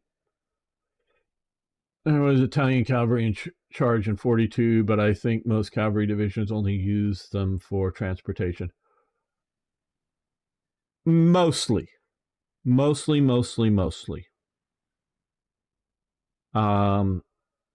Mostly you would see them with the idea of, sort of dragoons as mounted infantry. But there were exceptions, and some of them are very much like they're riding along, patrolling or whatever. There's a bunch of guys eating lunch over there and they're Russians, let's go now because a horse can move very fast, guys. It can get up to that gallop and go very fast. To where with a bolt action rifle aimed, not just like work the action and go bang, but actually try to hit your target, you might only get 1 or 2 shots off, realistically, for most people. And even the sort of better shot might just get 3 or 4 shots, and they may all still miss, even though you're aiming at a moving target charging at you. So a horse charging at you is tremendous and fast. Now, that sort of surprise encounters, because it's generally better to get your machine, because the cavalry had machine guns, get your machine gun set up, get everything ready, and you're going to fight on foot. But it did happen. There are conditions, and there are also conditions in some of the. Now I know there are some of the film stuff around the Stalingrad campaign and pushing through the winter here. Now I know most if not all of the film is staged as opposed to actually happened in combat. Now whether they did it right or not, but in a big open terrain, and this is something that again, and after this I'm going to end this episode, keep the live stream going. I've read about a lot of different things. One was a biography of General Wrangel, which was the last general of the White Army in the South down here. He served in World War I and all the way through. He was a Russian general, but often commanding Cossack, which I know are a type of Russians, but Cossack troops. Because so through the Russian Civil War, his forces were undersupplied. So often it was, at times there may have been the Cossacks. All the Cossacks had a rifle. Most of them. I'm not going to say every one, but I think more than 80 or 90% of his forces had rifles. But sometimes they had literally no ammunition, or other times they had 4 or 5 rounds of ammunition for their rifles. They might have more ammunition set up for their machine guns, and they actually had their machine guns, like Maxim machine guns, in like a 4-wheel buggy that was like maybe originally designed as like a passenger buggy. And they would tow it behind 2 or 4 horses, and sometimes use it on the gallop, shooting on the back of this thing. But they used that, but they'd still leave it on the buggy and just turn it around and shoot. So they may have had money or ammo for the machine gun, but they literally had, and they may or may not have much ammo for their pistols. They figured during their experience during the Russian Civil War, in which the Bolshevik machine guns, the Maxims mostly, had ammunition, and often the positions immediately around them had barbed wire around them. They figured that charging horses straight at those machine guns would have less casualties than they tried to do fire and maneuver and, crawling and cover across the big open Russian steppe, around a town. The sort of garrison for the town, because during the Russian Civil War, most of the time a lot of it was fought along rail lines, which again, I'm so glad we have rail lines here. That's some of my reasoning. When I was arguing with Podcat, Don Lynn, however you want to pronounce his name.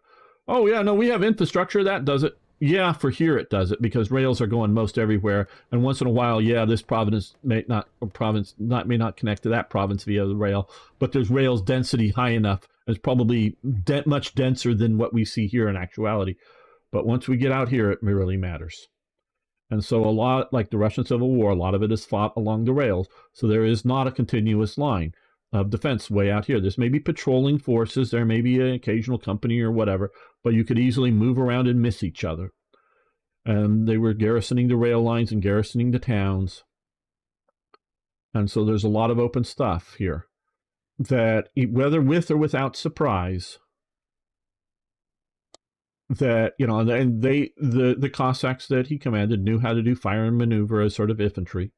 It wasn't that they were ignorant to it, but because of the shortage of ammunition, including machine gun ammunition, but just the shortage of ammunition and the time it takes to, whether it's all crawling or while a bunch of guys are going bang, bang, laying down and going bang, bang, cover fire, and one guy pops up and runs, 20 feet or 15 meters or something for you Europeans, and then plop back down, and then another guy pops up, doing those kind of leapfrogging maneuvers, to cover your approach. You're going to end up having more casualties doing that, what we would think of as a modern combat technique, because again, the Soviets, the Bolsheviks, had machine guns, but they weren't everywhere, or huge numbers of them, more than the whites did, at least in most of the incidents, and because the whites would get them in generally more ammunition for them. The shock, the overwhelming, including just all the horses, just the ground starts to vibrate. My understanding, when you see these horses coming at you, all the weight, all that emotional, physical shock of these horses just coming at you. But even if the machine gun stays machine gunning the whole time, they're going to take fewer casualties charging straight at that effectively. I mean, after they sort of surround a little bit, but effectively going straight at those machine guns. How fast those horses would go, and they'd often lose maybe more horses than men just because they're bigger targets. But especially on the men, loss on the men, they would lose fewer doing a cavalry charge than they would do with, again, fire and maneuver. Now, if you go to modern Kalashnikovs or M16s, well, that's probably too many machine guns to go against. But so in a step plane, so I could see the Russian counteroffensive, like I've seen in some filming that they did, and I think it represents more or less what happened, but again, it was staged after the fact. If you're coming out of the, as the dawn of a winter's day, so I don't know what did it be, that around 11 a.m., noon, whatever, but coming riding out of the white mist, a Soviet cavalry division at an Italian dug-in infantry division, that the shock, that impact, whether they're going to come at you in now, if the Cossacks definitely use swords when they're coming in, but they love the Mauser broom handle pistol, come in and just shoot with pistols if they have the ammunition close up, maybe not quite touching you, but within feet of you. But however, the Soviets charging in, whether they had the PPS submachine guns or the swords or pistols, you really you can sort of kind of shoot a bolt action carbine, but not really while you're moving. That's for when you get off the horse, or if the horse is going to stand still or something. But they probably did do cavalry charges out of the snow across at the enemy just to get across that terrain very fast. A proper German division that isn't too far spread out, because how far do you spread out a division? A proper German division with all of its machine guns, down at the squad level, an MG-34 at every squad, 3 per platoon, properly dug in. Probably it's, and if it's close, dense enough packed division, you're probably going to have that cavalry division chewed up. But, and I'm not saying anything necessarily about the quality of the troops. We can talk about that. That's not all Romanian, Hungarian, or Italian divisions were equal, but still, so some were more willing to fight than others. Some were more skilled than others. Some of them had better leadership than others. But they still didn't have nearly the density of machine guns, nearly the density of supply for rifles or submachine guns or light artillery that would be firing, or mortars that would be firing at them. They just didn't have that density of equipment.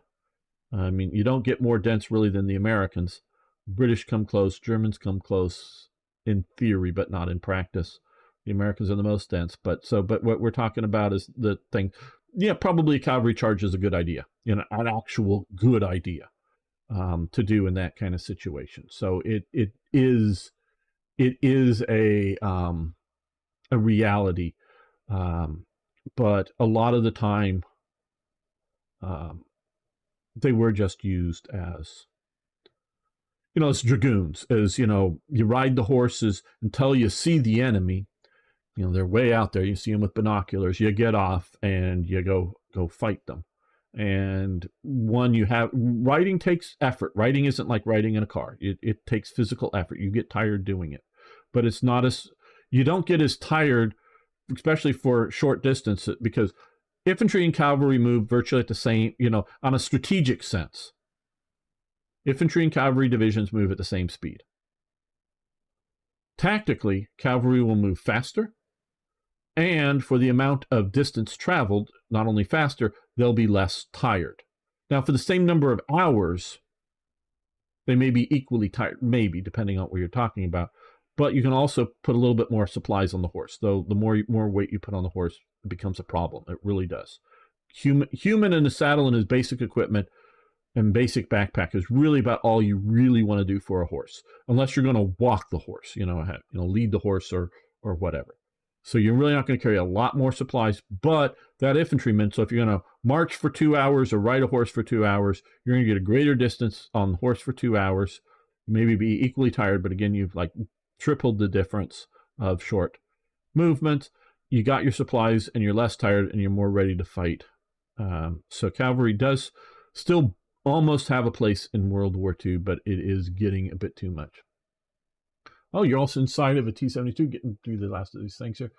One really small. Yeah, no, Soviets, I do know, I forget what it is, but did have like a very short height requirement. You had to be short to be a tanker in the Soviet Union. So I presume that continues today with the Russians. Horses used lots for logistics and economy. Yeah, absolutely, pickle. Used for a lot of stuff. Gamer stability is getting low. Yeah, we'll see about that in a bit here. And we had to tow LMGs per squad in my time. 2 times 1,100 bullets. Yeah. Oh, yeah. Yes. And this is one thing. The U.S., again, outside of specialty forces, did not use animal transport. And even when they're considered an infantry division, they might not have enough trucks to move the whole division. Everybody get on trucks, get all your supplies, everybody on trucks, and let's go driving, driving across wherever. And no, but they could shuttle, pick up a battalion, drop it off, turn around, go pick up another battalion, or pick up supplies. And so even though the infantry may be walking, nearby there's some trucks full of ammo.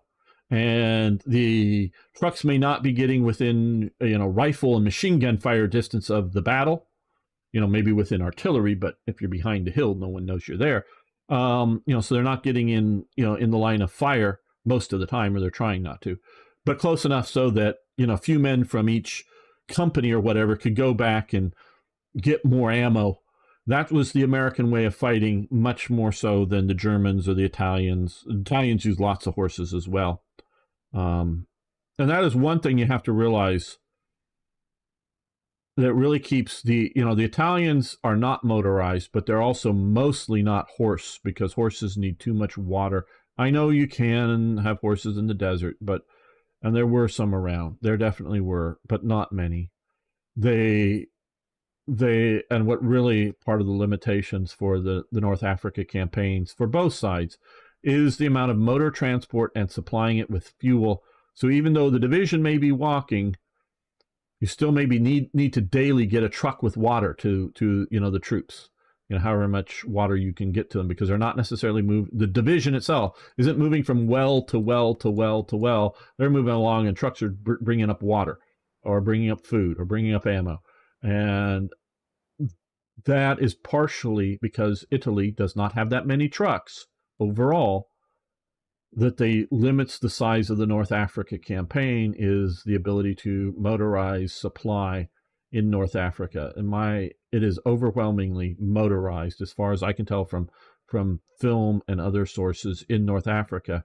But that doesn't mean that they weren't walking a lot. It just means they weren't using horses much as a logistics thing in North Africa because of that lack of water. Well, on that point, we're going to end this episode. I may have to cut this in half because it's gone a long time. But thank you, everyone. I really do appreciate it. I will be back with more, yes, more Hearts of Iron. Okay, guys, let's make another save, and we will continue here and hopefully get some playing done.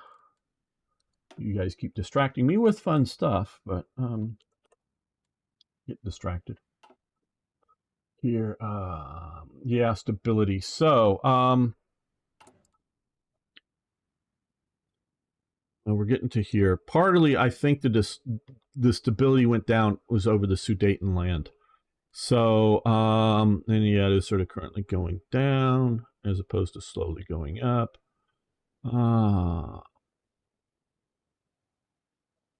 Military use. Okay, that's not necessarily going to help.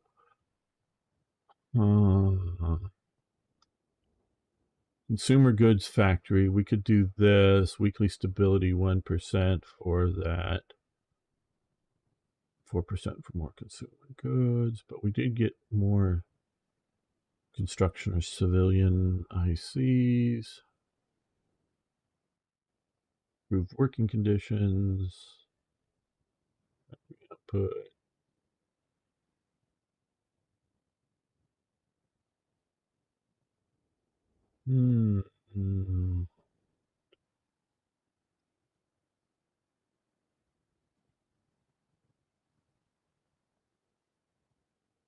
So this will slow down research speed, but won't take away from production or construction. And we'll add 5% stability and 5% war support. War support we don't really need. Okay, we'll try that. We'll try that for 90 days. So we'll try that one. Let's get back to making this next episode here.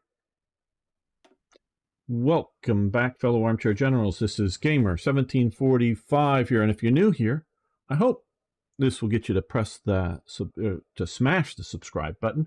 And everyone, I hope you can lick the like button. They tell me that for each video the like button tastes a bit different, so you might want to try out and see how this one tastes. But let's continue here. See if we can get to the war someday.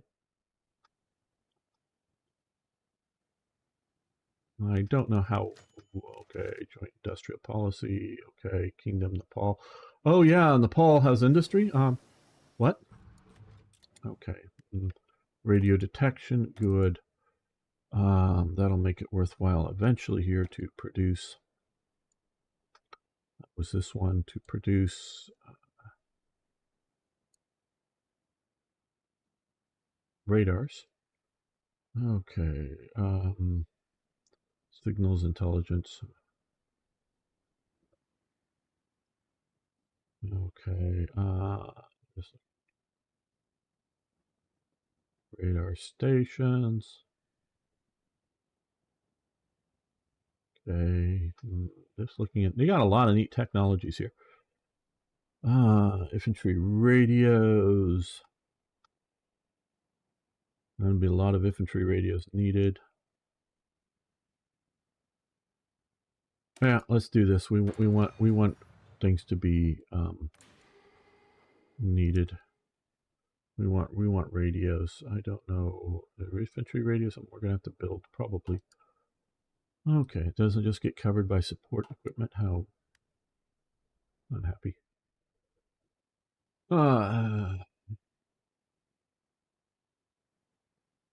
Look, you don't like lick the like button?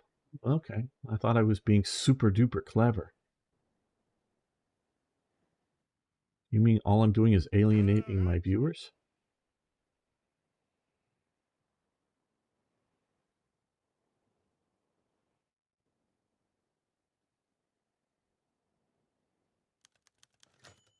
Okay, yes, we will get this infantry division. Costs a little bit of political power. Let's, again, I've been avoiding motorizing just because I don't have that much Motorization.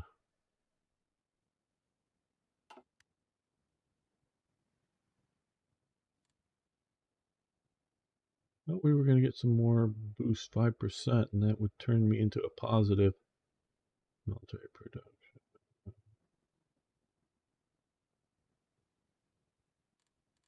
I don't know.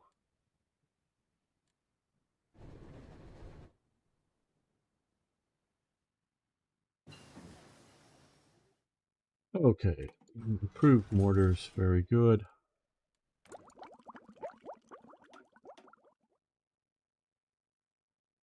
Okay, let's come over here because we like to do these types of things when and where we can. Okay, we're doing that.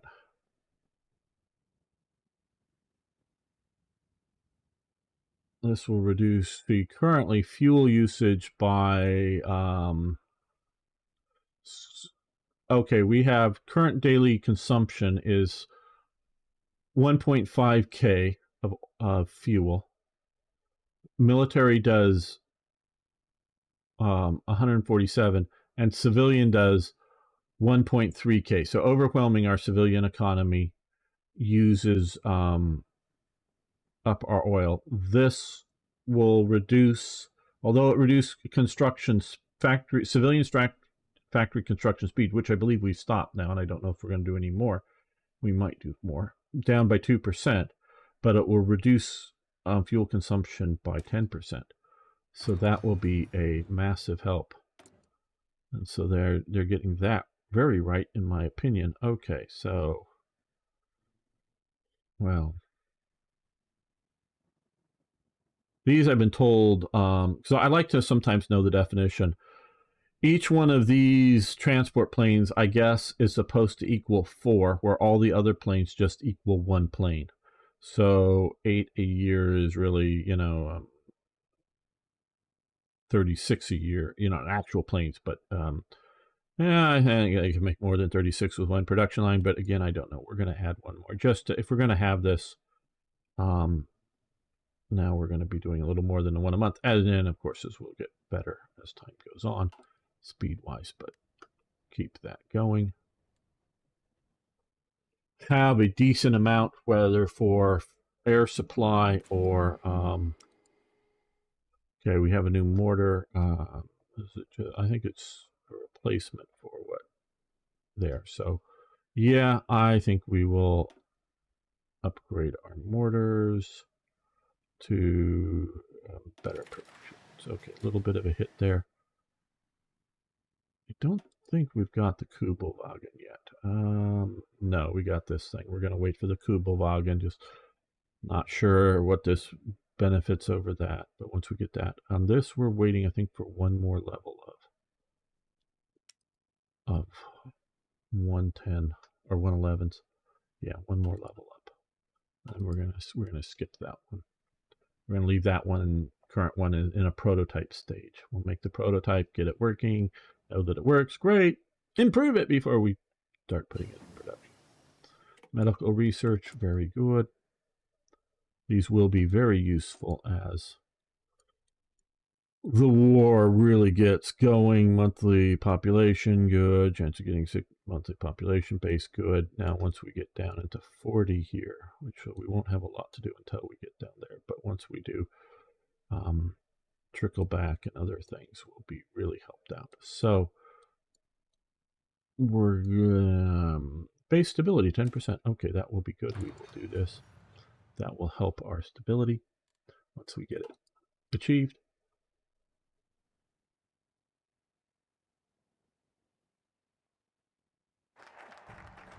Okay, lessons from the Spanish campaign, very good.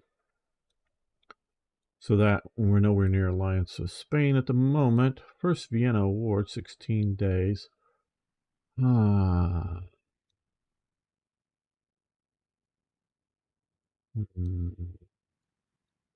There's so many I want to do, and some definitely I want to do now, but others I don't mind waiting.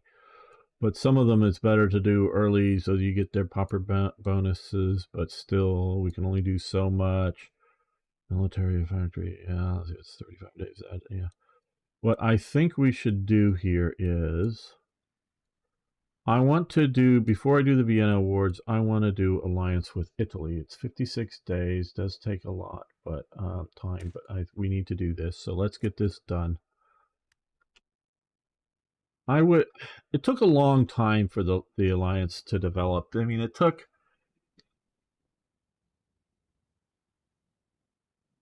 in 1936, in early 1936, in the first 2 or 3 months, I think it is, Mussolini forms an anti-German and anti-Hitler alliance with Austria and Hungary. They call it the Three Powers Pact. It was signed in Vienna, I believe. The other guys were just foreign ministers, but Mussolini was there. And this was set up as something to stop Germany from attacking Austria with, Hungarian support and that. So that is a very hostile opinion. Earlier on, when Hitler early comes to power, he's trying to get meetings with Mussolini. Mussolini, who's this little chancellor of Germany. I'm the, dictator of Italy, and who cares about this nobody and who's gotten into power in Germany. So there's very much a, dislike there, dislike. And it really isn't until 38 that Hitler gets into good enough graces with Italy, and it's progressive. It's not just 38. I mean, it's progressing over time since then, and really gets big over this, is that Italy's allies are, becoming anti-Italian over Ethiopia. Mussolini just doesn't understand that particularly, because hey, these aren't their territories. We're just gobbling up the rest of Africa. You've already got your parts. I just want this other little part of Africa at that point. And so he doesn't understand it really, as to why they're anti him moving into Ethiopia. That pushes him into Hitler's orbit, but it takes time. So yeah, it takes like 2 years to where that Mussolini is finally comfortable enough to not object to sharing a border with Germany, because he's worried about the Tyrol. Is Hitler going to claim that back? Want that back? He's worried about, is Hitler going to want to claim Trieste and that sort of region back? What's Hitler going to want from us? And even, if there's, World War I Part 2, and if they decide to go on the other side, well, this is where the battle was fought, and now they're on the, downward sides of the mountains instead of rushing to, into the Brenner Pass here to, come up and defend on the far side of the hills, kind of thing. It takes 2 years. So I don't begrudge the time. It just it wasn't all in one block of time. Hey, Niagara, how you doing? Italy's Reggio Marino will get destroyed if called into war before France falls. I can imagine that to be the case, and I hope to not call them before that. So yeah, I'm going to try to keep Italy out of the war until I am ready to. Germans sending Ethiopia weapons didn't help. Yeah, that didn't help either. But unlike the League of Nations, Germany did not stop trade with Italy, so that is a thing. Well, Niagara, the reason I put that there is, and hello anybody out over on Rumble, I see there's maybe 10 watching right now, is that the current, my understanding, the current terms of service for Twitch is you can no longer multicast to different services, even if you're not an affiliate or a partner, which I've never been either one of those. So what I'm doing, at least according to the current terms of service, is something that would get me a banned. And I do care, but I'm going to keep multicasting to different services. And I'm trying to encourage those that mainly watch me over on Twitch. So to make sure that they scroll down, because there's a link there to my YouTube channel to subscribe over there. Again, it's free. And you can also check out my there's a link to the Discord channel that still should be good, I believe, there. join there, so that I may not be on Twitch at any moment.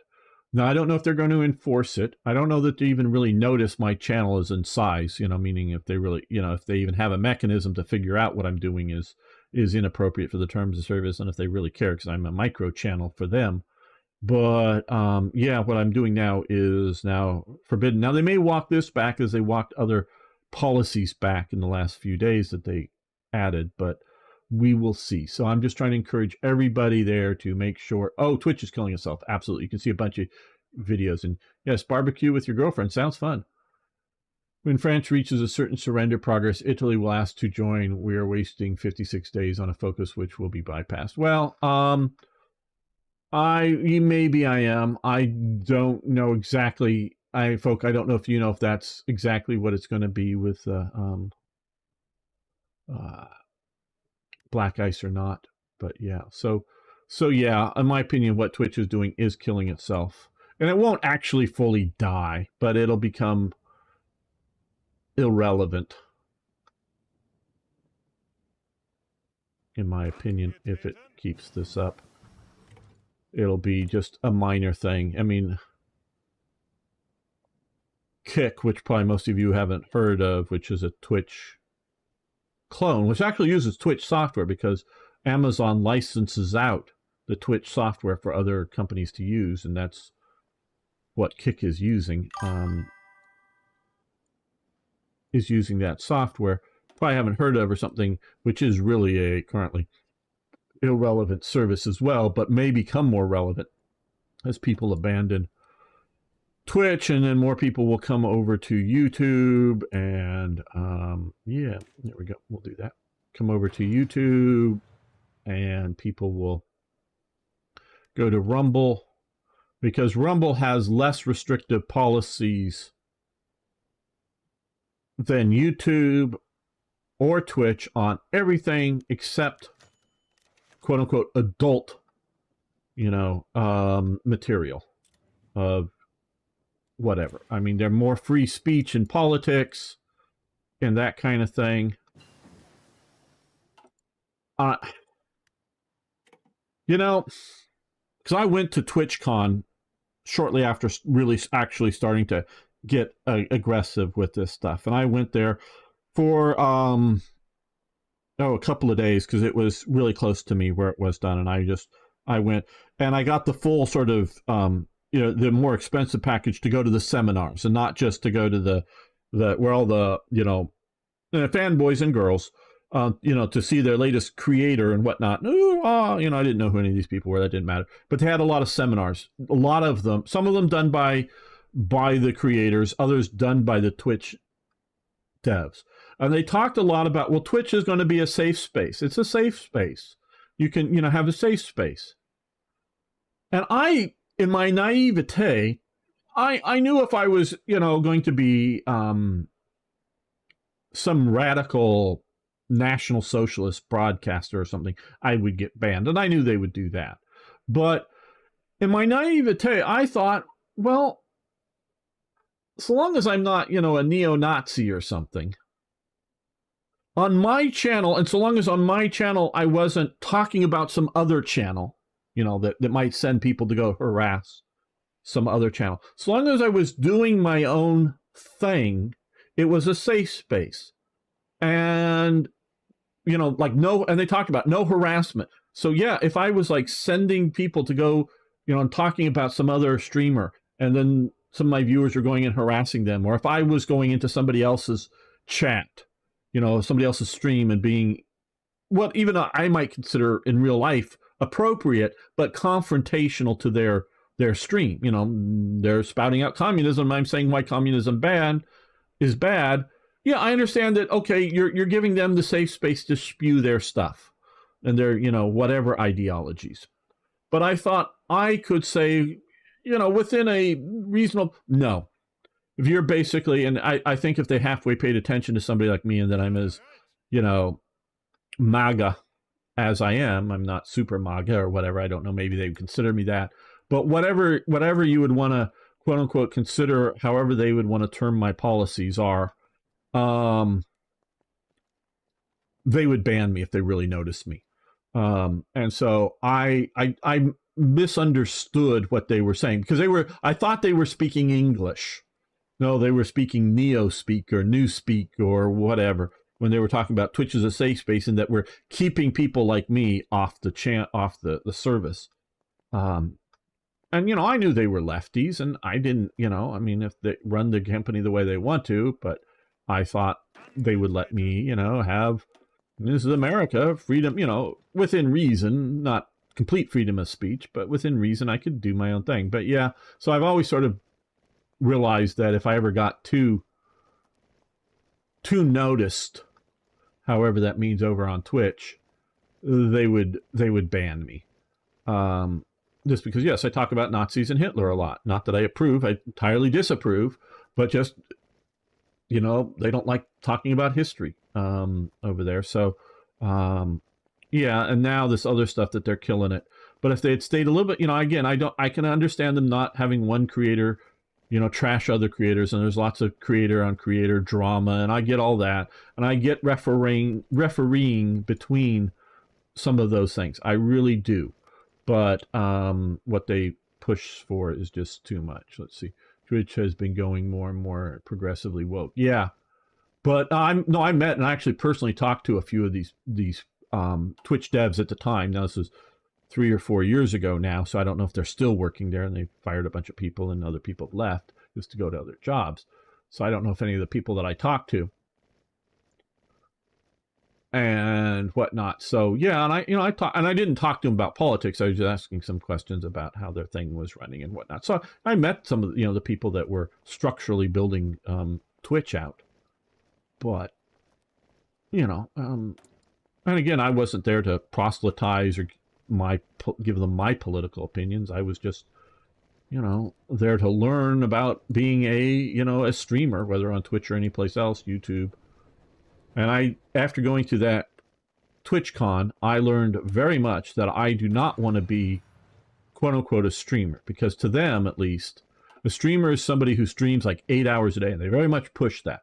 You need to build an audience. You need to get streaming. It's not like once a week. No, you need to be daily. And for not just an hour or two a day, maybe you don't have to be 8 hours a day, but you better think about 6 hours a day, and you're going to build this up, and you got to do. And I'm just sitting there going, yeah, you could pay me enough to do that. I mean, would not be a terrible job, and it would definitely be better than my last job to work 8 hours streaming to you guys on Twitch.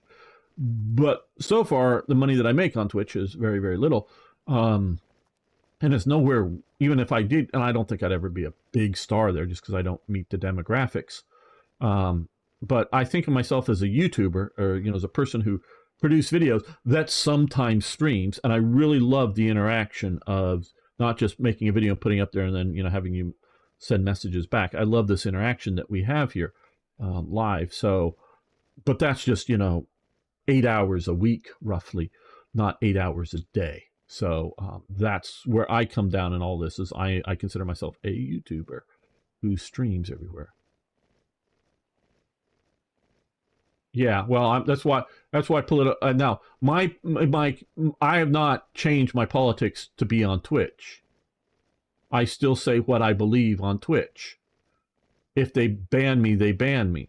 But I thought my political viewpoints would be something that they would have to ban.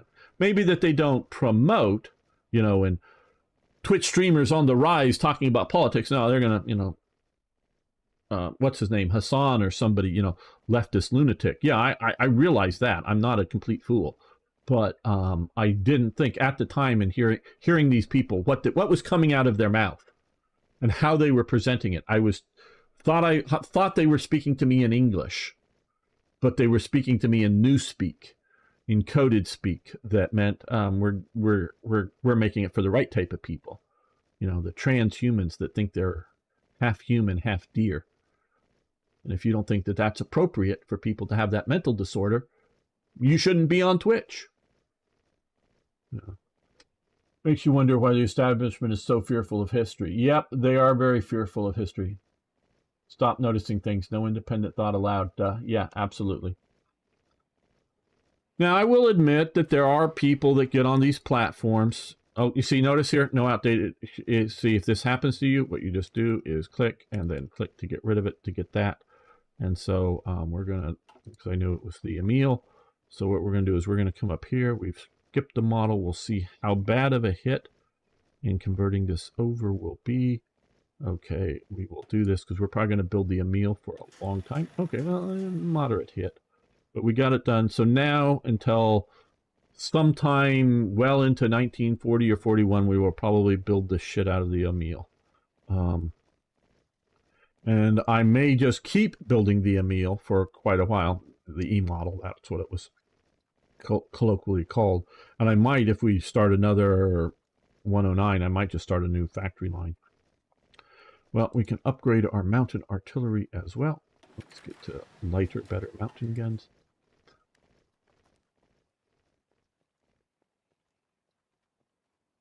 So yeah, but I'm fighting for these spaces, whether it's Twitch or now Twitter is becoming much more free under Elon Musk, or YouTube. I'm not going to give up until they drive me off, until they ban me, until they kick me off.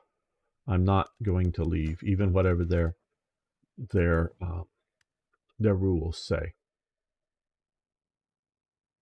Well, okay, he's a term that they like to use, a successful grifter. Yeah, but the ideology that he spouts is a lunatic ideology. So if he believes what he says, then he's a lunatic, because what he says doesn't comport to the reality of humanity.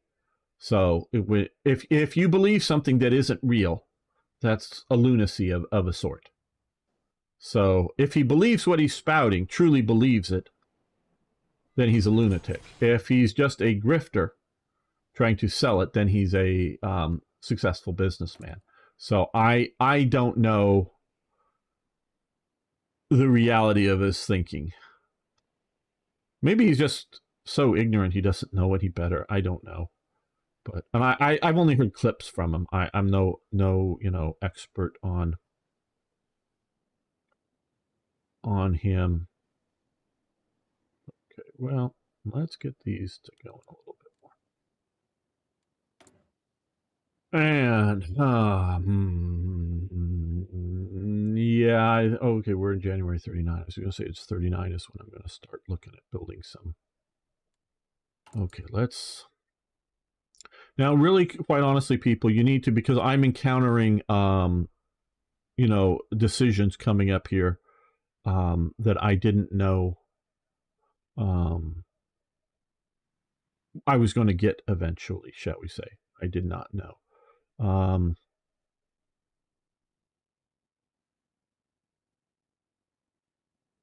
16 civilian factories or 40 days. Yeah, we'll do this. We'll increase the west wall. Sure, Twitter is definitely a lot better now. Crazy how, yeah, there's still, and I still think that we saw over the What is a Woman documentary and the stuff going on around it. And I was sort of watching just from home and at a real time. The controversies over it. There's still saboteurs within Twitch. So some of what they're doing now is policy, but a bunch of the bad stuff they're doing now, I think, are still saboteurs. Whether it's saboteurs in the code or saboteurs because a couple of people resigned that day. Over it, and I don't, they don't speak onto, did they get fired or did they, like Elon Musk said, no, we're going to show that. Well, if you do, I'll quit. Well, he says, quit. Okay, fine. Or whether he said, no, you said, because I think the people over at, that were showing it, Matt Walsh and whoever were showing, were told that the decision to downgrade the thing from what was originally planned, however you want to say it, was more than shadow banned. I tried to retweet it, I tried to comment, tried to like it. It was no. Shadow banning is just not promoting it. This was more. That was going live. I was looking at this while it was happening. The people that did that up said to Matt Walsh and crew, I don't know, Jeremy Boring or whoever, said that Elon Musk was in the room. And so don't like in the essence, you don't need to appeal this. Come to find out, I think he was in Asia at the time of this thing, and maybe even asleep at the time that the beating was happening. So he wasn't in the room. So I think they lied. I think it may have been the woman who had a trust and safety at the time, or whatever it's called now. I think she lied. Well, I'm sure somebody lied, but I think it was her lying. And I think that maybe Elon Musk went, "You said I was in the room. I wasn't there. You can't say that about me. If I'm not there, you can't use my name. You're fired." I mean, and that's firing for cause. Or maybe saying, "Well, I'll let you resign immediately, or you're fired for cause." That's no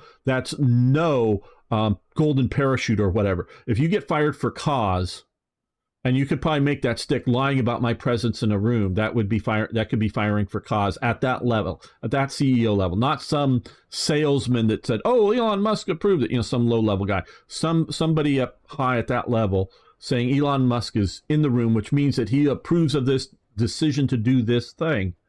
If you lie about that, and just lying about that could be enough that even if he agreed with the decision, you don't say that about me. And that would be for cause enough to get it without any compensation. So whether it was that, or whether she just like, "Well, if you let this go this way, I'll quit, I'll resign." And he might say, "Okay, your resignation is accepted." And again, you don't get your parting gifts of, compensation out to whatever, because you're quitting. And that's my understanding, is she was allowed to resign, but whether he forced it or she quit, I don't know over that. So that's why I say saboteurs, and I'm not just being, Stalin or Stalinist saying, "Oh, the factory isn't doing good enough, it's saboteurs." No, I think there's really literally saboteurs still in Twitter. And they got rid of 2 of them. And there was another little thing the other day that Elon Musk said, "I'm looking into this, why the videos over the knife stabbing incident in France were being blocked on Twitter." So he says, "Well, one of the things he replied, I'm looking into this because they were being shut down." So somebody somewhere at Twitter, whether to please the French government or to please somebody else or just on their own, was shutting this down, and he did not seem happy about it. So he did not approve this. So that is somebody maybe thinking they're the right, they have the right job title to make that decision, but they're making something that apparently is not within policy that Elon Musk agrees with. So, so that's why I'm saying saboteurs. I think it's very real. And then I think there's still some policies that, whether Elon Musk likes them or not, he's willing to have them there to,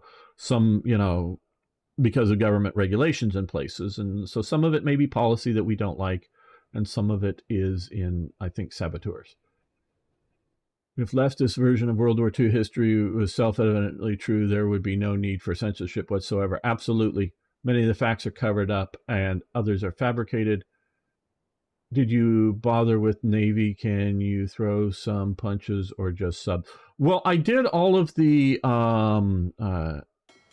previously, this is probably the reserve fleet, all the sort of started Navy stuff that was going on at the beginning of this mod. This mod has a lot of ships that are partway in production, some almost completed, some just maybe like 5 or 10% started. I completed all of those.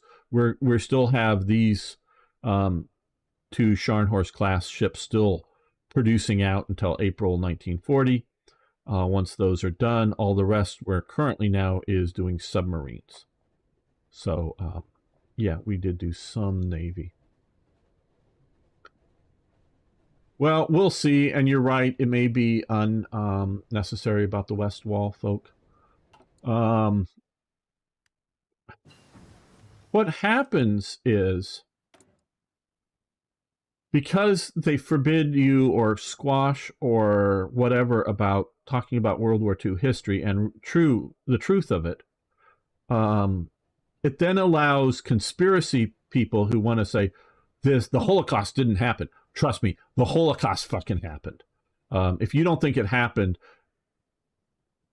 you don't understand history. It happened. The Nazis wanted it to happen. They didn't want to maybe tell everybody about it, but they wanted it to happen. It happened. So you get these nut jobs, again, I'll call them, because whether they believe it didn't happen or whether they just don't want other people to believe it happened, whatever the case is, saying that, the Holocaust didn't happen. It happened. But so once you get people covering some things up, then you get other things, they start believing other wild theories, shall we say. So that's, once people learn, this is, goes back to it, because again, people, I'm old.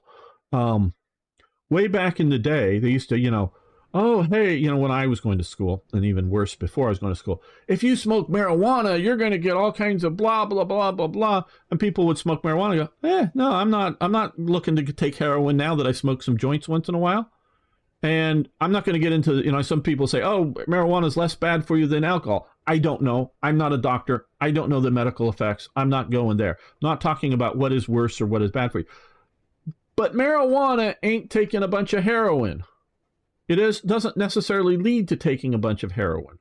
It doesn't, now, taking a bunch of heroin leads to taking more heroin. I mean, it's an addiction. True.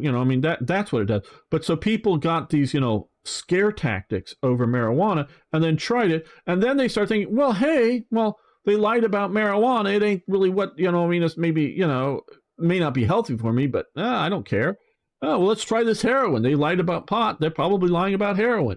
So, once you lose the trust, you try to make everything out to be equally bad, then people will start not trusting you about other things. So that is another important thing that history should teach governments. Okay. I just close that because I want to make sure. Oh, we need to come here. We need to click. Oh, no, we don't need to click. What is this?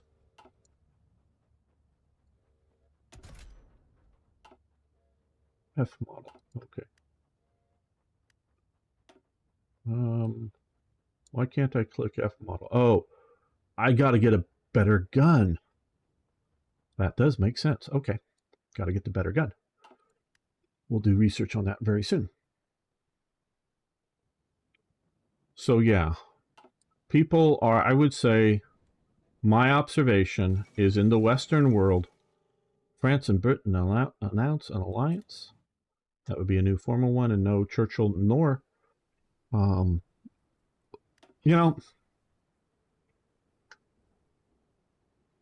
was a picture of Churchill and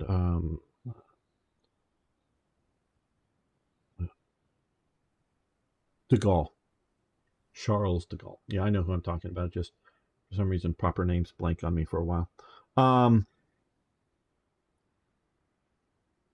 I don't like lying when we're talking about history. I want the truth out. And I do know that this is just a mod. Okay.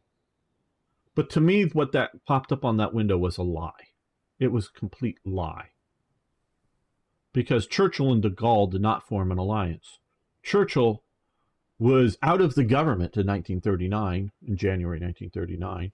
He was, a member of parliament, but he was not in the government. He did not hold a position. De Gaulle was in 1939, in January 1939, he was an embarrassment to the army. That would be a good way as a general. He was an embarrassment to the army. The army was very, very worried about de Gaulle. He wrote a book towards the approximate English translation or whatever is Towards a Professional Army, which talks about, motorized divisions and this. And this just was so effing controversial at the time. The politicians just went crazy over this because the politicians are afraid of a professional army for France. They are afraid of professional officers, and they're afraid of professional units because there are professional long-term service units. What they want is a mass conscription army made up that reflects France. And so it's a generally left-wing government. They fear a military coup.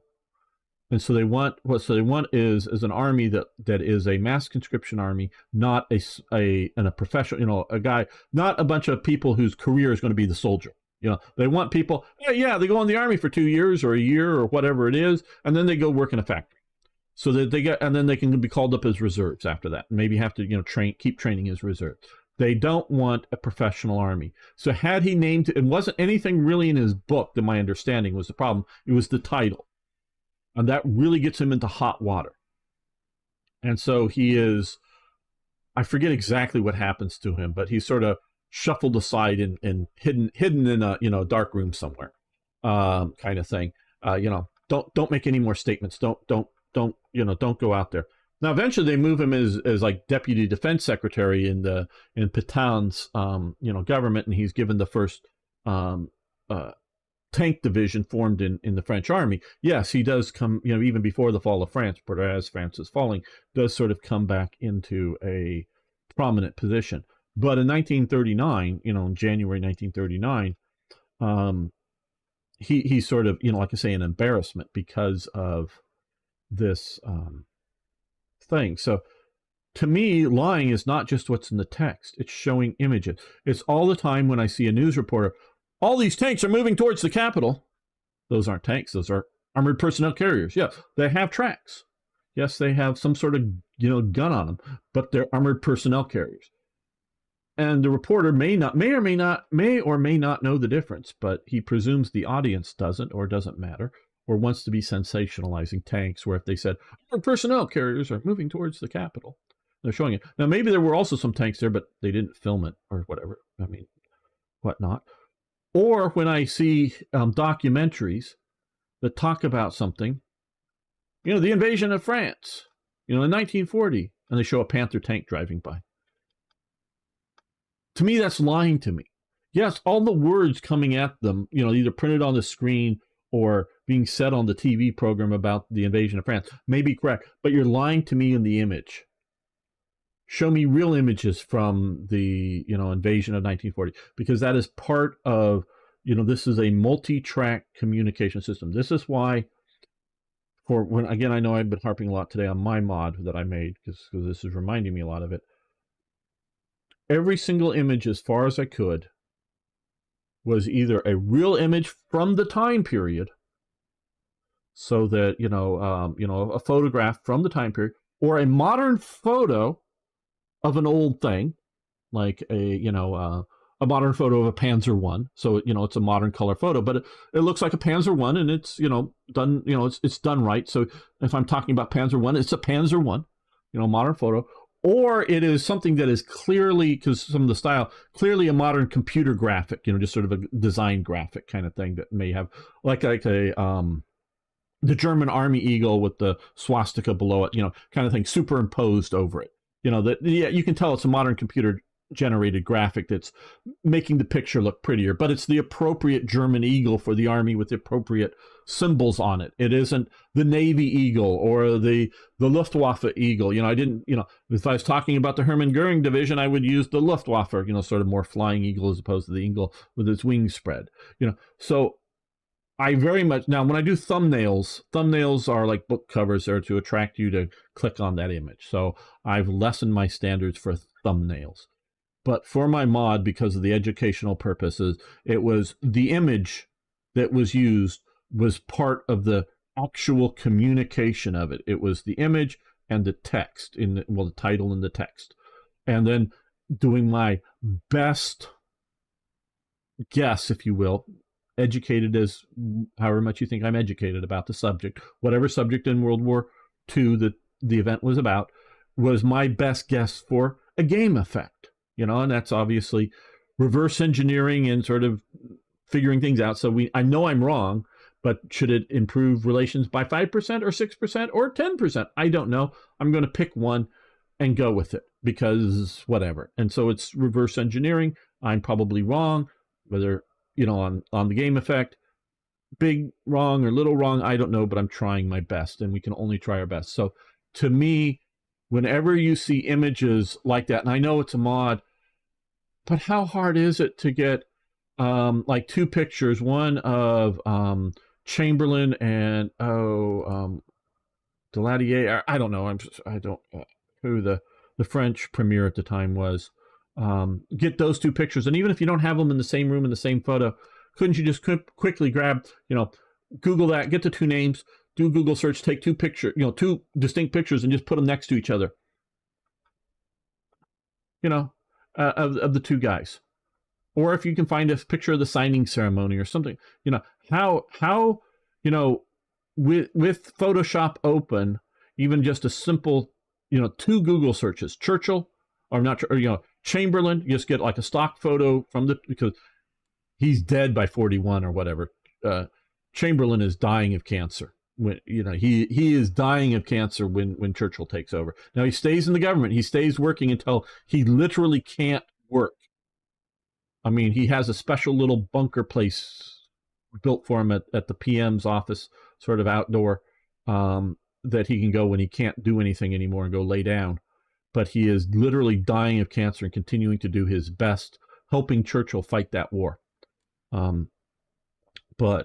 And that's part of the reason he resigns, is because of the cancer. I mean, that's not publicly known at the time. But so any sort of early war, or so it doesn't necessarily mean a picture on that day or anything, but a reasonable representative of the the two people or something like that wouldn't be lying in the image. And it just takes less than 2 or 3 minutes to quickly generate that image, even if you're just doing it crudely. And you're not doing that. It's one of my pet peeves. I know it is, but still, it's mine. Recently saw a YouTube video about how the Allies used balloon inflating decoys before D-Day. Okay, yeah, they used lots of balloons for different things, and not exactly decoys, but a lot of what they used balloons for was to hold the wire really high up into the sky. And they'd place them over places like London, so if you flew too low, you might run into the wire and cut your wing off, or other sort of damage to your aircraft to make it crash. I know that was used, including on D-Day, but maybe they did it also as a decoy, convincing that they may be attacking somewhere else. But they flew a lot of them over a lot of the ships, just so that the Luftwaffe couldn't do or would make it more difficult, shall we say, to do low passes over the ships. So not just as a decoy, but I didn't see that. Okay. Painting history as black and white also doesn't help. Yeah, and this is one thing we're sort of learning, or I already know, but a lot of people in the West are learning, that particularly the remnants of World War II is still going on in Eastern Europe. And because of communism, because of things, some Nazi type symbology, particularly in Ukraine, is showing up more than it should, and they just see it as sort of, some of them are, I believe, hardcore Nazi types. Strange, but they are. I don't know. Others are just sort of like, it's sort of shit posting kind of thing, or spicy images or something kind of thing, as they're sort of taking it. But it really, in the West, is just coming off really bad. But yeah, I do know that there's still lots of remnants, and to the way I look at it is, the war on the Eastern Front, it was bad guys fighting bad guys. They're just no good guys. Just no good guys. And I'm not talking about the individual person. I'm talking about the sides. There aren't no good guys. There aren't no bad guys. They're all bad guys. There's no good guys. They're all bad guys. They're all bad. Not necessarily all equally bad, but they're all bad. And they're just fighting each other. French government was extremely paranoid about their army doing it. Yeah, against their government, absolutely pickle. That's part of it. But that's my understanding. And again, I cover some of that in my mod. And I was sort of surprised to find out about that. But just simply the title, Towards a Professional Army, or it's a French words, but very similar to that. You're right. There is abundance of documentation in this area. Oversights like that are, and it just, but like the photos, it isn't that hard. And this is also, I have a problem with not just Black Ice, but with Hearts of Iron being lazy about some of this stuff. Now, some of it is that they say, we're going to go to the portrait style painting for all of these things, which then, of course, doing that makes it harder to takes time to, do I not have? Okay. Oh, okay, we have just these two guys. He was probably promoted up by Austria, Karl Egsler, however you pronounce this. Egsler, I don't know. And he doesn't exist. Hickman is a fictitious thing. I refuse to use those. I'll either promote some real historical people up, or there'll be an event, and then I'll organize it up. But yeah, so I mean, finding the photos like that, and that's one of the reasons why I still prefer using real images. But yeah, where? Okay, this. Get here. This is a real image from the. This is the image from here and here from Hearts of Iron. And look, I know a company is there for profit, and I've later found out that they have quote unquote limited time with artists, the different projects. But I pointed out to them, and this is technically still under NDA, but they're not going to come after me for this. I pointed out to them that this is all wrong. That none of this gold on here or here should exist. It should all be sort of metallic silver. And I also pointed out it's mostly wrong on all the and that shouldn't be gold at all there. That's a black ice image. They should do better colorization jobs. There's no gold. But mostly the German eagles and whatnot are silver on a lot of these. Yes, some of them are gold. So sometimes they're right, sometimes they're wrong. But it's always wrong on the Waffen SS. And they didn't change it. I pointed it out to them. Again, the shoulder brooch, nope. It's all should be silver. Maybe he's way up here. Is he here yet? I'm sort of proud of this if I can find it here. No, it isn't there. Here, this is Walter Kruger. This was actually a fairly late addition to.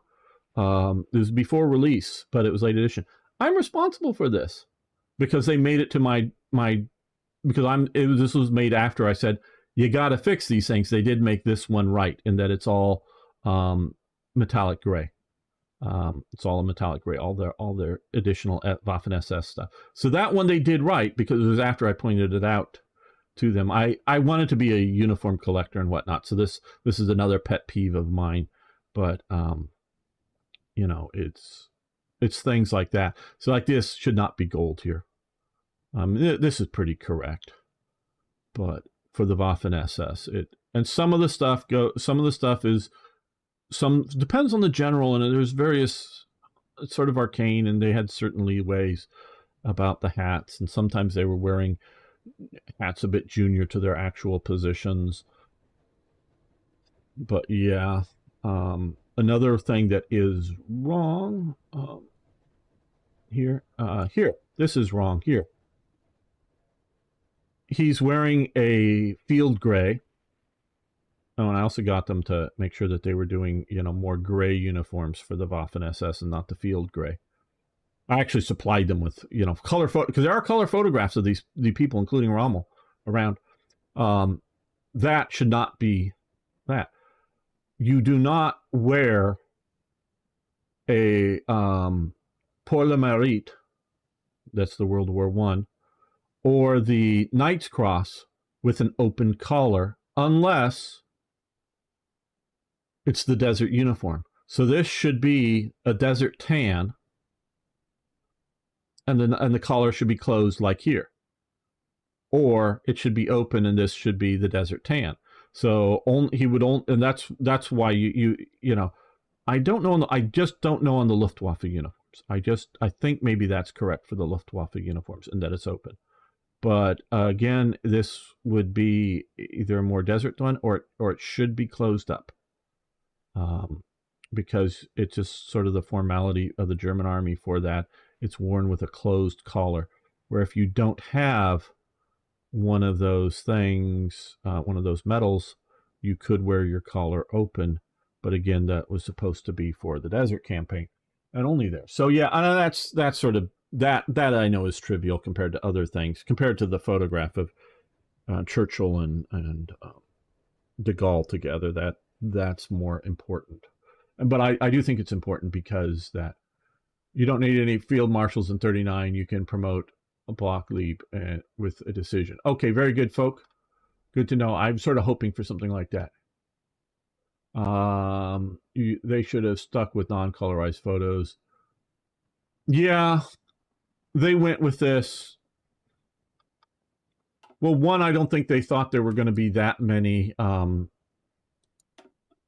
photos images needed for them.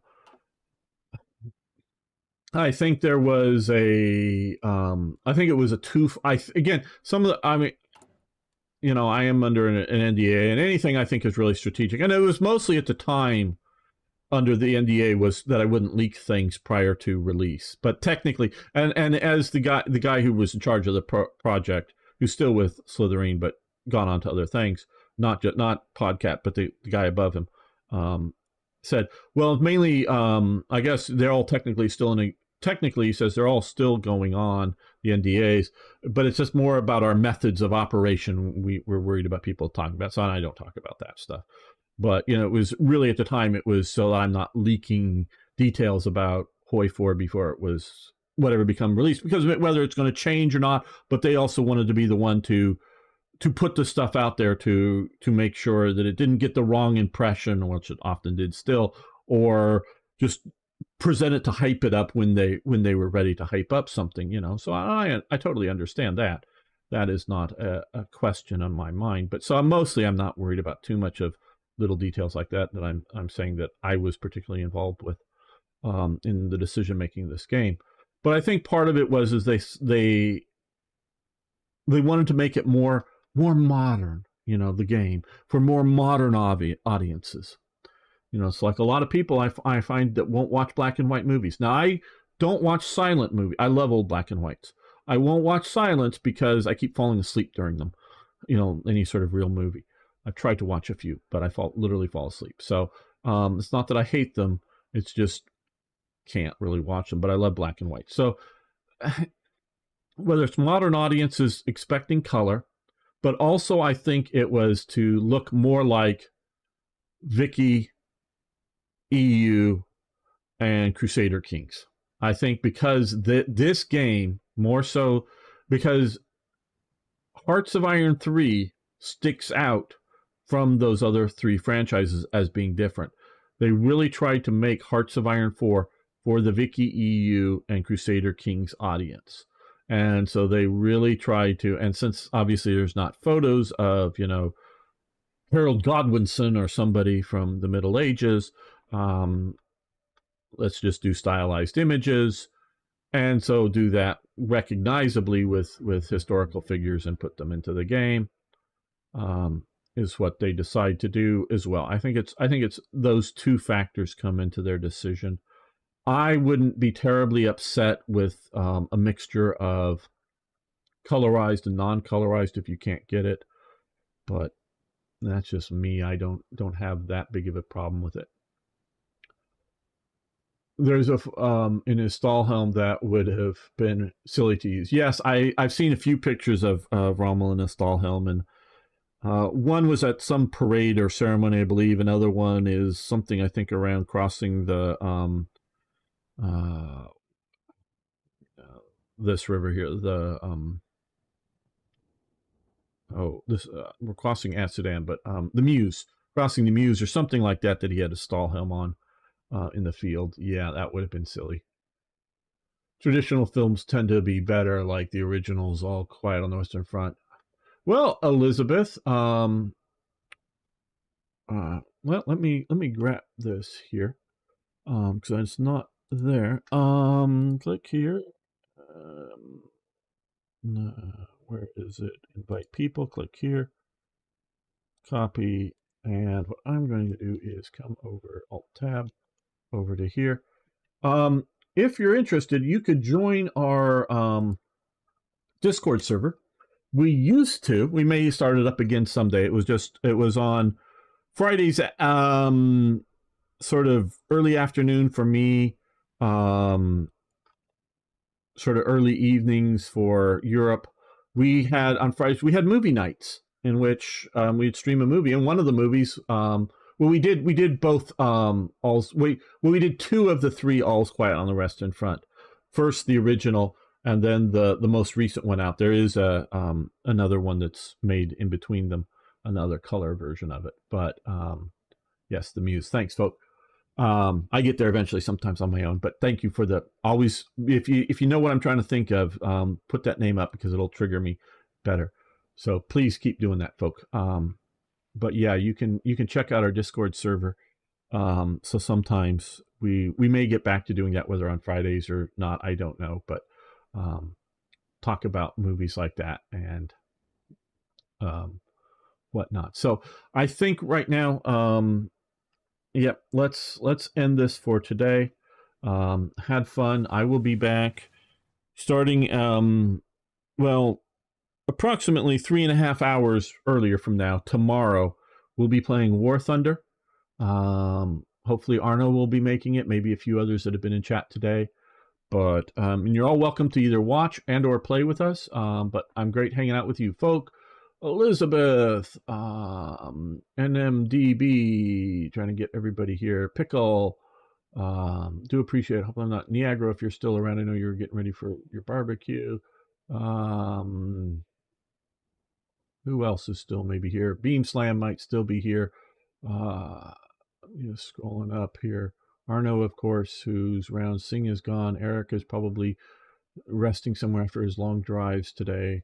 Wait to look at his stuff on our Discord server. Yeah, I think that's mostly everybody who's been chatting, at least recently in this. So thank you all so much. Oh, Amazing's been here. Didn't say anything until just now, but cool. Only if it's not Jerpy. Yes, absolutely. Sounds interesting. Lion of the Desert and the Dirty Dozen are some of my favorites. Lion of the Desert, I think I know what that is. Dirty Dozen, yeah, that's great, but very fiction kind of thing. Yeah, somewhere, yes, Beam Slam is still here. So thanks, everyone. Like I say, tomorrow we'll be back with War Thunder, mostly playing World War II stuff, if not entirely World War II, tanks and whatnot.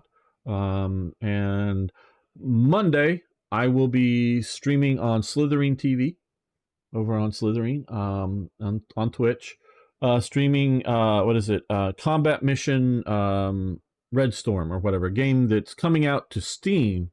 I think it's already out, but the Steam version is coming out on Thursday, and I'll be streaming it again on Thursday. I think it's Thursday, for Slitherine as well. So I also work for them, stream for them over there. So if you want to, yeah, Beam Slam, so you can check that out. I don't know if I'll be playing. I'm not sure because I'm pretty sure I got the codes for it yesterday. I was supposed to be playing it all last month, but it wasn't ready. And I emailed the guy responsible. It's done by an independent studio, but the Slitherine guy or the Matrix guy, they're basically the same thing.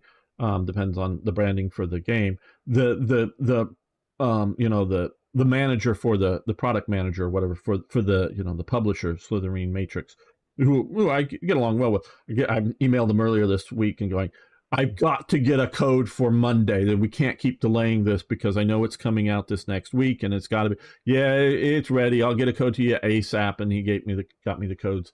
Actually, probably late for him, evening, Friday. So I finally got the codes for it. So I've just started it up, made sure it runs. So I'm going to tinker with it a little bit before going on. But I may be playing, it's Eastern Front. Got all the DLCs for it this time. Thankfully, they gave it to me, so it gives me more opportunity to play different things. So I don't know if I'll be playing the German side or the Soviet side. I'll take a look. But it's Eastern Front, real-time game. So you guys might want to... Italian invasion of Libya. Lion of the Desert. Okay, is that set? I think I've seen that years ago when it first came out in the theater. About around like 1905 or something. I don't before World War One, coming down here in this part. I think I've seen that. If that's what that is, Elizabeth. But it's been a long time since I've seen it. I think I've only seen it once in the theaters when it first came out, if that's what we're talking about. Made like in the mid or late 80s or something. If that's what we're talking about. But yeah. So okay, guys, thanks so much. Hopefully to see you tomorrow. Been fun.